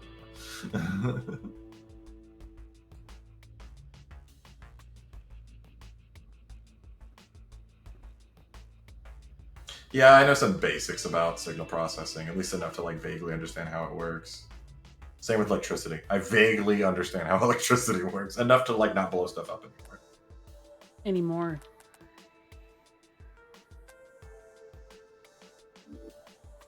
PoE.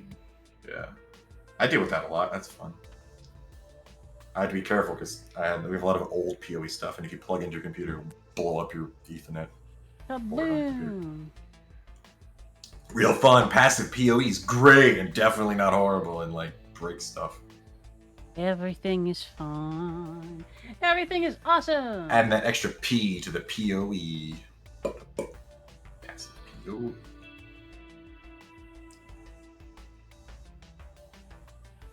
Also, I think you were going to talk about something specific, Spicer, but it's fine. This is basically what I was envisioning. All right, works for me. I can tell you about the shit I'm doing at work. Sure. I have 6 command prompts open on a computer at work that's just downloading data from a bunch of remote units over a VPN I set up between them using a firmware patch because I don't have access to them to basically create a backdoor so I could download the data off them before they start deleting data that the customer needs. And so yeah, there's like a shit ton of terminals running on my computer that's just downloading stuff to get bias time so I can kind of fix it so it starts uploading correctly again. It's fun. Oh, Ethernet. Oh, dude, Ethernet over power. Yeah, my boss works with that. I work in a seismic company, and a system we're trying to build a controller for as an alternative to the people who actually originally made the system, because we want to be cheaper because they're expensive shit. They have this cable system. It's called a streamer, and what it is a big long cable that has geophones in it that are and ADD converters. So you have the little geophone in it, and when that moves up and down with the ground, it generates a voltage, and that's an analog signal. And you need a to D converter to convert to a digital signal. So along this thing are these little nodules in them with a geophone and a chip that converts it to a digital signal. But these also all talk to each other. So the main control unit sends a signal down to the first node. It puts its data in that message, passes it to the next one. It does that too, goes all the way to the end, and then it comes back to grab all the chunks of data every like frame, basically every sample. But we have that working now. The issue is that the way the system's supposed to work is they can use that same cable to connect to another unit and basically have an Ethernet connection between them and keep doing that. The issue is they're doing it over a phantom pair. So there is 3 wires, and one is the ground, and the other 2 are power. And the issue is there's supposed to be a secondary means of communicating. Well, one's power, and then one's signal, and then there's the final ground. The issue is that the signal is just used to talk to the nodes to get the data, not to talk to the other unit on the other side. It would be too much bandwidth. That would break. So their trick is, we kind of know how they do it, and we sort of got it working, but they actually use like the voltage difference between the two power lines as a ghost signal. They use the differential between those two. It's wacky as shit. We sort of got it working. But we don't really build that stuff, so we just kind of use some Ethernet drivers we found that do the Ethernet over power stuff. And we just had to put a shit ton of resistors on them so that it would work over that power level, even because they're not built for that kind of line. They're built for, wall outlets and shit. But it sort of works. But yeah, that's the interesting thing my boss has been working on and off. Is trying to get that phantom pair to work so we can send Ethernet over the wire. I think he got it pretty far. The problem is the Ethernet driver can't go far enough before it starts losing signal. Yeah, okay, fair enough. It's wacky. I would need them to be able to keep Yeah. track of Welcome it. to my job. I wish I could just write C code and make cool little programs that do stuff that don't break, but nope, I spend all my time managing all the shit that I didn't write that breaks all the time. Which is why at the end of my performance review, I put a big comment that went over the line limit, talking about how we need another fucking program. Because item 1 of my performance review was I feel overworked, which is what they think, because I talk about it a lot that I feel overworked. But I had to correct them. It's like, I don't feel overworked. I work the amount I work. It's just I wish I could work on shit that was better, that actually created value and wasn't just maintaining the fucking zombie of a thing that we have that probably creates more problems. The problem is I replaced 2 people. And one of them made new stuff, and the other one kind of helped maintain the old stuff. Fuck. And now it's just me. It sucks. I really wish they'd hire another guy. I don't even care if it's like a junior, just fucking someone.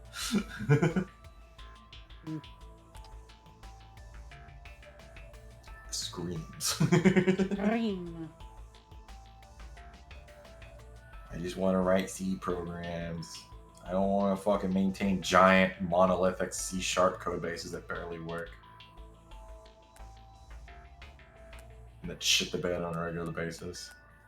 In insane ways. Every time. Some new way. I keep finding new ways. The amount of times I've had to fix it by finding a folder that had 1.2 million files in it. I look my jaw half the time. How's this going? I I don't haven't know. looked in a bit. Good question. I've been ranting. Next question. So this is an interesting solution to your problem. What inspired this? My brain slowly exploding. You didn't want to do it linearly anymore? No. The expansion probably isn't even a bad idea. It would probably be faster. Just because you're paralyzing it, but...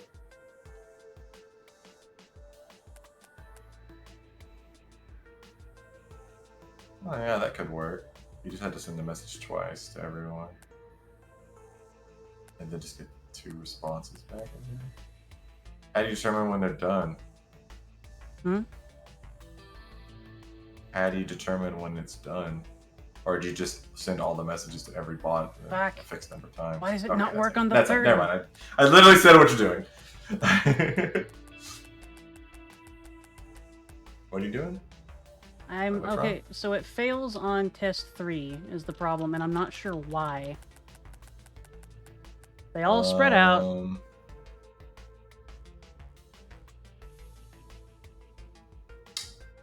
Are you just sending to...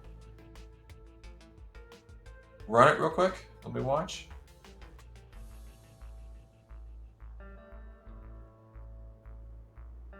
Yeah, you can.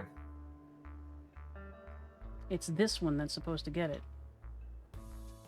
Is it receiving? I've been Wait. doing it. Wait. Run that again. I think I saw something weird. Yep.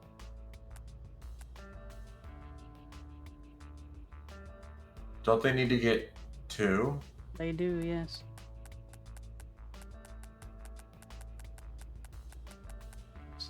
Okay, so... Oh! Wait. So you send a message, it checks if it's that. If it's not, it doesn't do anything, and then it checks the next message and checks if it's that, right? Did it receive another one? Okay, give me a second. Auri, I think you're sending the same. You're sending the same message twice. Yeah, I can. I'm catching on to So that. it's checking the first one, and then it sends it to the same bot again with the same message, and then yeah, and I don't have a way to does the two messages differentiate. and dies. You can just have it so that it stores the last thing it got and checks against that, and make sure that it's different. It'll only progress it'll only increment forward if it's different.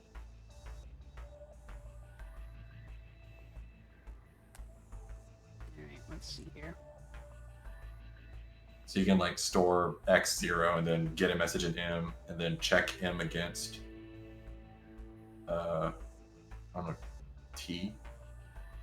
And then if that's false, increment X by 1 and then check M against T again. Well, that would work. You have to store it somewhere.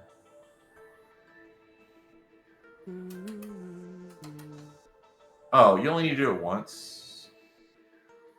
Oh. I think you just have to like get M, store it in X, and then next time, like you start a loop, I guess, and then you check M against X, and if it's different, you can escape the loop and move on. But if it's the same, just keep looping.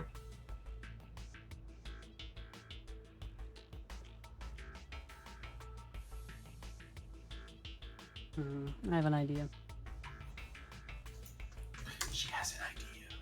Mr. Krabs, I have an idea. You goober.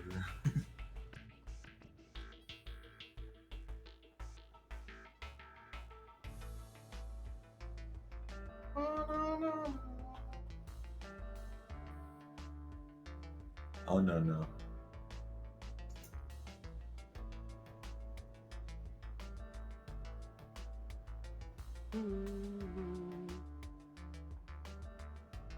Okay, so if I give it that, it makes a file that shows the host value.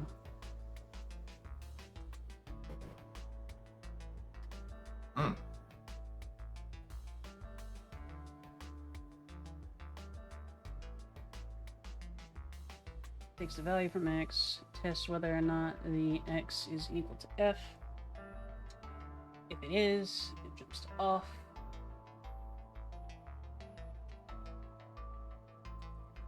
Like, probably 0 power, and that kills it. Probably don't even need to wipe at that point, actually. This is equal to F. Yeah, I was gonna say, It's just true. deletes everything. Off. Not, it'll continue on.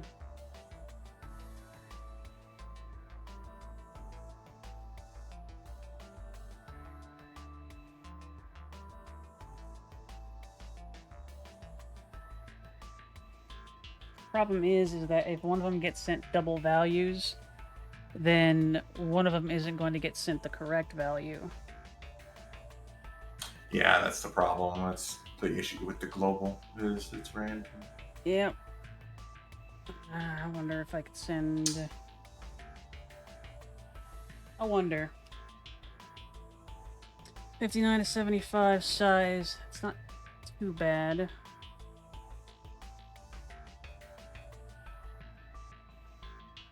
I'd still make it huge. No.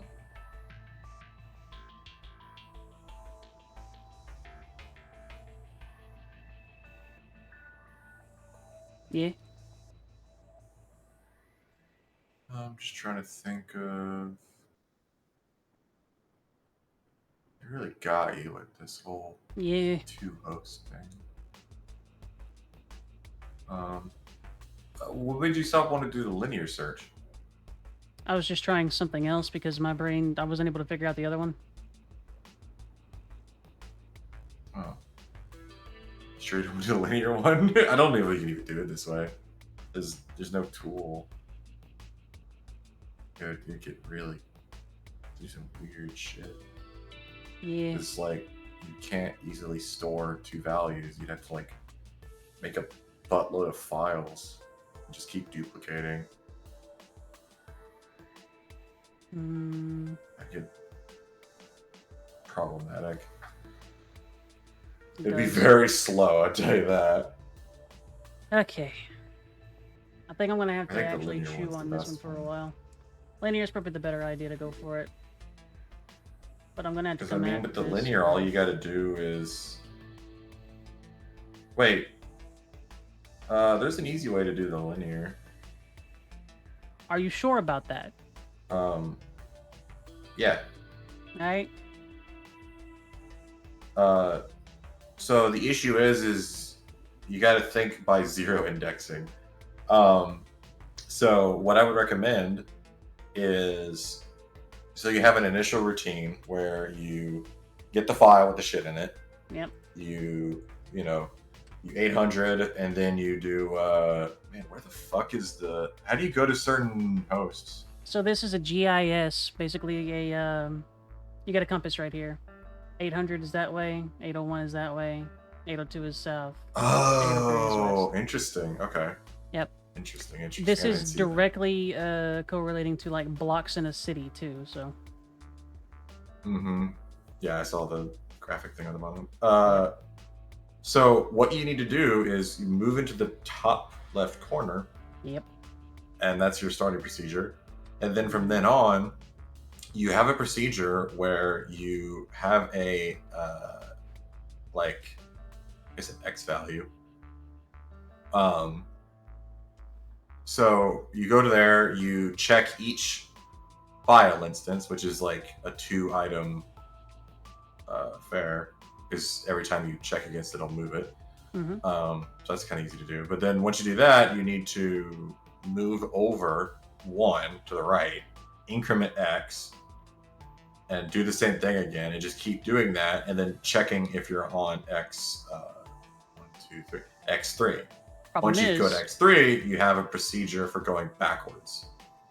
yes, to that's start one of the again. things that we tried, and it would work, except you need somewhere to store the host value. The NXA can't read directly what the host is called, so you need somewhere to store the host value and then compare it to what you have in your file. So you have to use X Put it for in that. T. Then you won't be able to do a test. Yeah, you can. I mean, you might be able to You do can a test test. F against T. You can test F against T, but I suppose that might work, yeah. Yeah, that's what I used to do. It took me a while to figure that out, that I could even do that. I guess, yeah, I didn't think... Actually, no, you're the one you're the one who showed me that. Yeah. You did one where you used T Yeah, as a it's- part of your test, and I was like, oh shit, I can do that! I didn't even think about that! It's been a while. Which one was that? You did that early on, too. It was funny. Which one That's was it? why Do you you beat me remember? on one of the ones for a while, because I didn't realize you could just do that. Ooh, I think I know which one you're talking about. And then you just keep iterating. Oh, not this one. Searching for memory. I hate that one. Bank. No.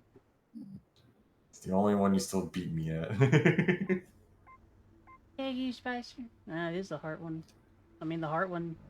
Question mark. This is what I mean by it's good to try and learn programming without abstractions, because you were able to do that because you didn't consider the abstractions that is present in conventional assembly. Yeah. I'm thinking about these things as conventional assembly, which is limiting my imagination. Yeah. It's always good to step back and kind of think outside the box, and it's easier for people who don't Well, really it's super hard to know do about that. the That's why box it's a lot anyway. easier when you... Yeah, it's a lot easier when you don't know about the box. It's way the fuck easier when you don't know about the box. No. I have you beat on this one too. Wait, you do? Yeah. Oh shit. The search engine. I gotta beat you at that one. Now you suck. Push it I over. thought Did you improve this one? I thought I had you beat on all of them, except for the heart one. Because I went back and like made sure of it. Yeah, it looks like I still have you beat on this one. Because I wasn't Also, trying too hard until you started doing it. And I'm like, well, now I got a metric. here's something fun. So Matcha challenged me. Where is it? To write one that would work at any depth of a database and could be used interchangeably. And I got it. I didn't write the full thing, but I got some notes here of what you would need to do. Basically, you need to choose a depth that you want to try and, air quotes, penetrate. But with this, if you just increment it each time, they'll find what's there and then they'll be able to bring it back. It's gross. I hate it. And it's way over the actual size for the situation. But hey. You saw mine, right? Huh? Mine, when mine worked. Not for this one. Actually, mine could probably still be yours. I just didn't optimize it. I just made it recursive. Nah, fish silver. Get good. Scrub. like I made it. I didn't make it so that it just goes to the certain depth and then comes back. I made it so that it just checks every layer, because I couldn't be bothered. So I could probably very much optimize it. I don't think there's one that I use T in, but it's not the one that you It was an early one. Was it the sign? It was really early. The sign? Might have been. I don't remember. That's not the sign. Nah, you should see the way I program. You'd be horrified. Spicer's a psychopath. He basically just has he just has a terminal. That's what he works in. That's what his computer looks like. I have 2 terminals. I have usually. 2 terminals. One's for the manual pages. One's that's built into my system. He pushes over. Pushes Spicer. Yeah. I have a window manager, so I just have pains. You'll like this one, Spicer. You know what the hacker battles are, right? Remember what the hacker battles are? All right. So, as you can see, I haven't done any of these. Well, you'll like this one. So the objective is you have to control a majority of the host for as long as possible. You got to write a value into the controller register that'll tell you you control the host. Do you know what I did? Can you see? Because it's just a big fucking brute force attack. Wait. Pee.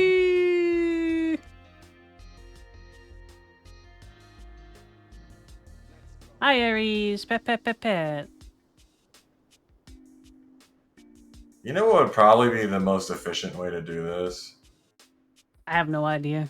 Just make a deleter machine that if it's able to get to a certain, it just sends out bots that just delete other bots, and then if one gets to a certain depth, it just does nothing but delete. Like make a duplicate, delete, make a duplicate. So delete, you could do something like that, but if you execute a kill instruction, it loses you points. Cut it off. Oh, that's how they. I was gonna say like this is such an easy thing to break, but they figured that out. Yeah, and made sure you couldn't do that strategy because like that's the obvious strategy. But you know what does delete work, your way Spicer? to third. Wave tactics works. Yeah, I was gonna say the only thing you can also that just make it like infinitely recursive and just have it so more of them spawn, more of them spawn, more of them spawn. Yeah, that's it. This is it. All that Alpha does is spawn different ones with different instructions, and those instructions are all go to a particular part of the grid and write something to CTRL. That's it. Yep. It's funny. The only thing that they do, they live Aries to throw themselves into the fray. That's funny. Auri, why don't you have a high def picture of your icon? Of the little critter that I'm using here? It should be. Yeah. It's not. It's definitely not. Maybe Fuji ate it, question mark? I mean, mine's high res. I mean, Fuji Might might want have to double eaten check it. that. Why is it low def? You're like really compressed. Like I can see color banding or like God. It's so many compression artifacts. I mean, it's fine. It's still cute. It wasn't intended to be Fuji. Don't you have the full Yeah. picture? It's Fine. I don't want to do Got- this. Put Why, Schlorp on bird, puts bird on elf lab. Yay! Alright, I think I'm done for tonight because... Let me... 1 second. I want to do this real quick just to, like... Screams. horrify people. What do you want? What are you doing? What are you trying to do? I'm going to show people what my setup looks like real quick. Jesus Christ. You gotta stream and then I'll show you I just stream. need to... Huh? Oh, I was just going to send you a picture. Alright, fair enough. I think that's all people can take. I just need to SSH into my terminal. I just have to SSH into my terminal. I'm so fancy. My name is Spicer, and I am eventually going to build my own computer out of grass and under-processed silicon. I'm probably not going to build my own computer, but I'll probably write my own OS at some point. Alright, cool. What are you going to call it? Pepper?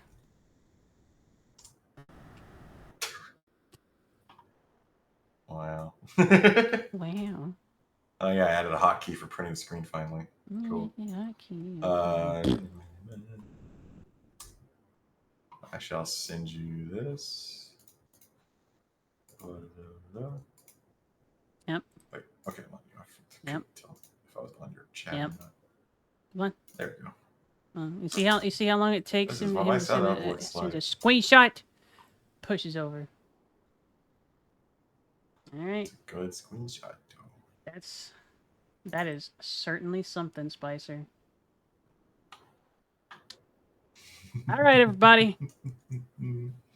I blew this up to maximum thing. This is Spicer's desktop. And this is full screen. This is full screen. If there's nothing, if something not on here, it's not on my screen. This is it. I want to. Yeah, there you go. That's what my desktop looks like.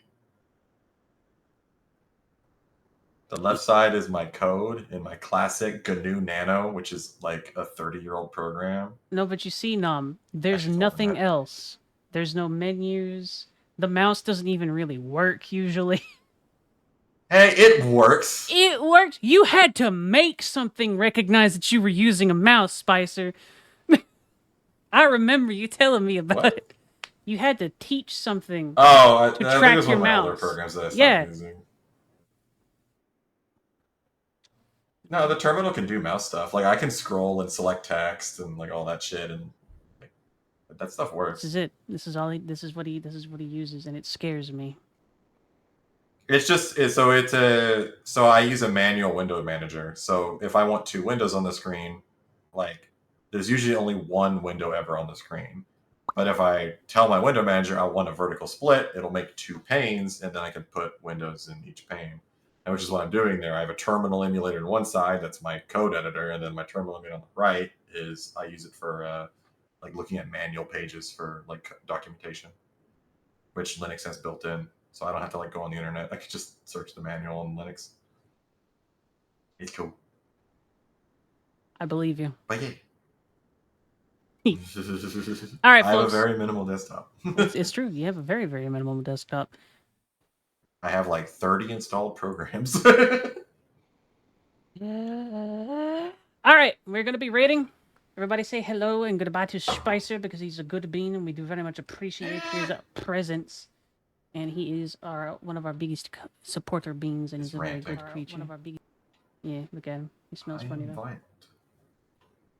He do kind of smell funny. It's pot and I've been working all day. What do we want to raid? Goodbye, Nom. Goodbye, Aries. Fuck you. Pat, pat, pat. You'll be okay. Push it over. Yeah. That's it. What are we rating? I don't know. I'm thinking. I'm looking. I'm gonna perceive. You're not evil, Aries. Look harder. Now I'm just gonna go to bed. I'm belligerent when people try to order me to do things, and it's just like, well, I'm not gonna do it now. I think I'll just be a problem now. I'm spiteful. I'm spiteful and evil, and that's why we get along. He is. We're both spiteful. absolutely go to great lengths just out of spite. Yeah, 100%. But this one, high resolution. I'm curious. Man, this one's higher resolution. That's better. Yeah, I wonder why the other one's so artifacted. A friend of a friend, perhaps. Perhaps. Bind by bind.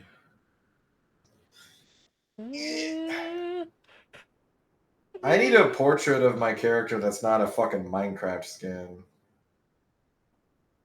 Spicer, that's basically you. Like, I don't think anybody will be able to recognize you otherwise. Yeah, let's go with Raid Draco again.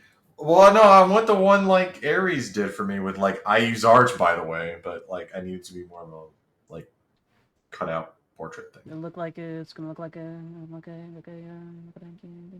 whoop, I'm having trouble articulating this. I can One moment. BJ the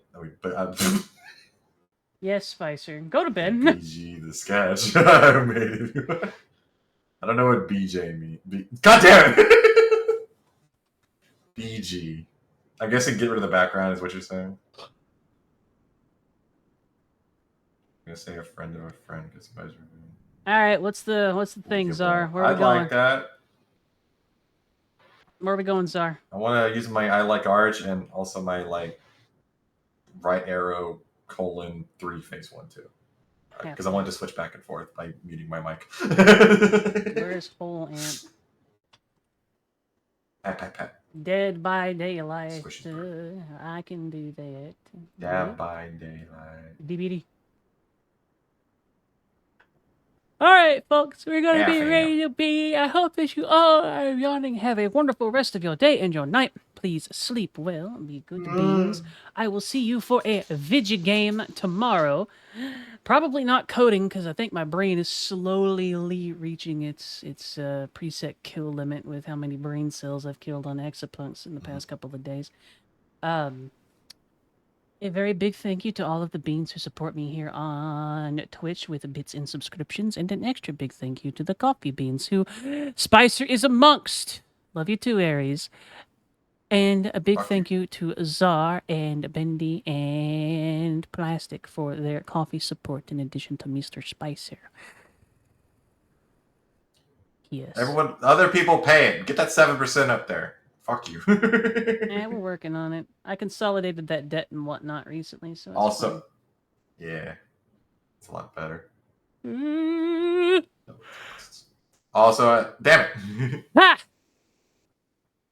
I was gonna say long live Steve, but whatever. I wasn't looking at the timer. It's fine. Shit! Oh god, it's loud. It's lobstering. Oh my god. Oh my god, a raid. Oh, it's confusing me. I thought it was the girl on the left. I thought it was. Yeah, kill him. Fuck him up, man.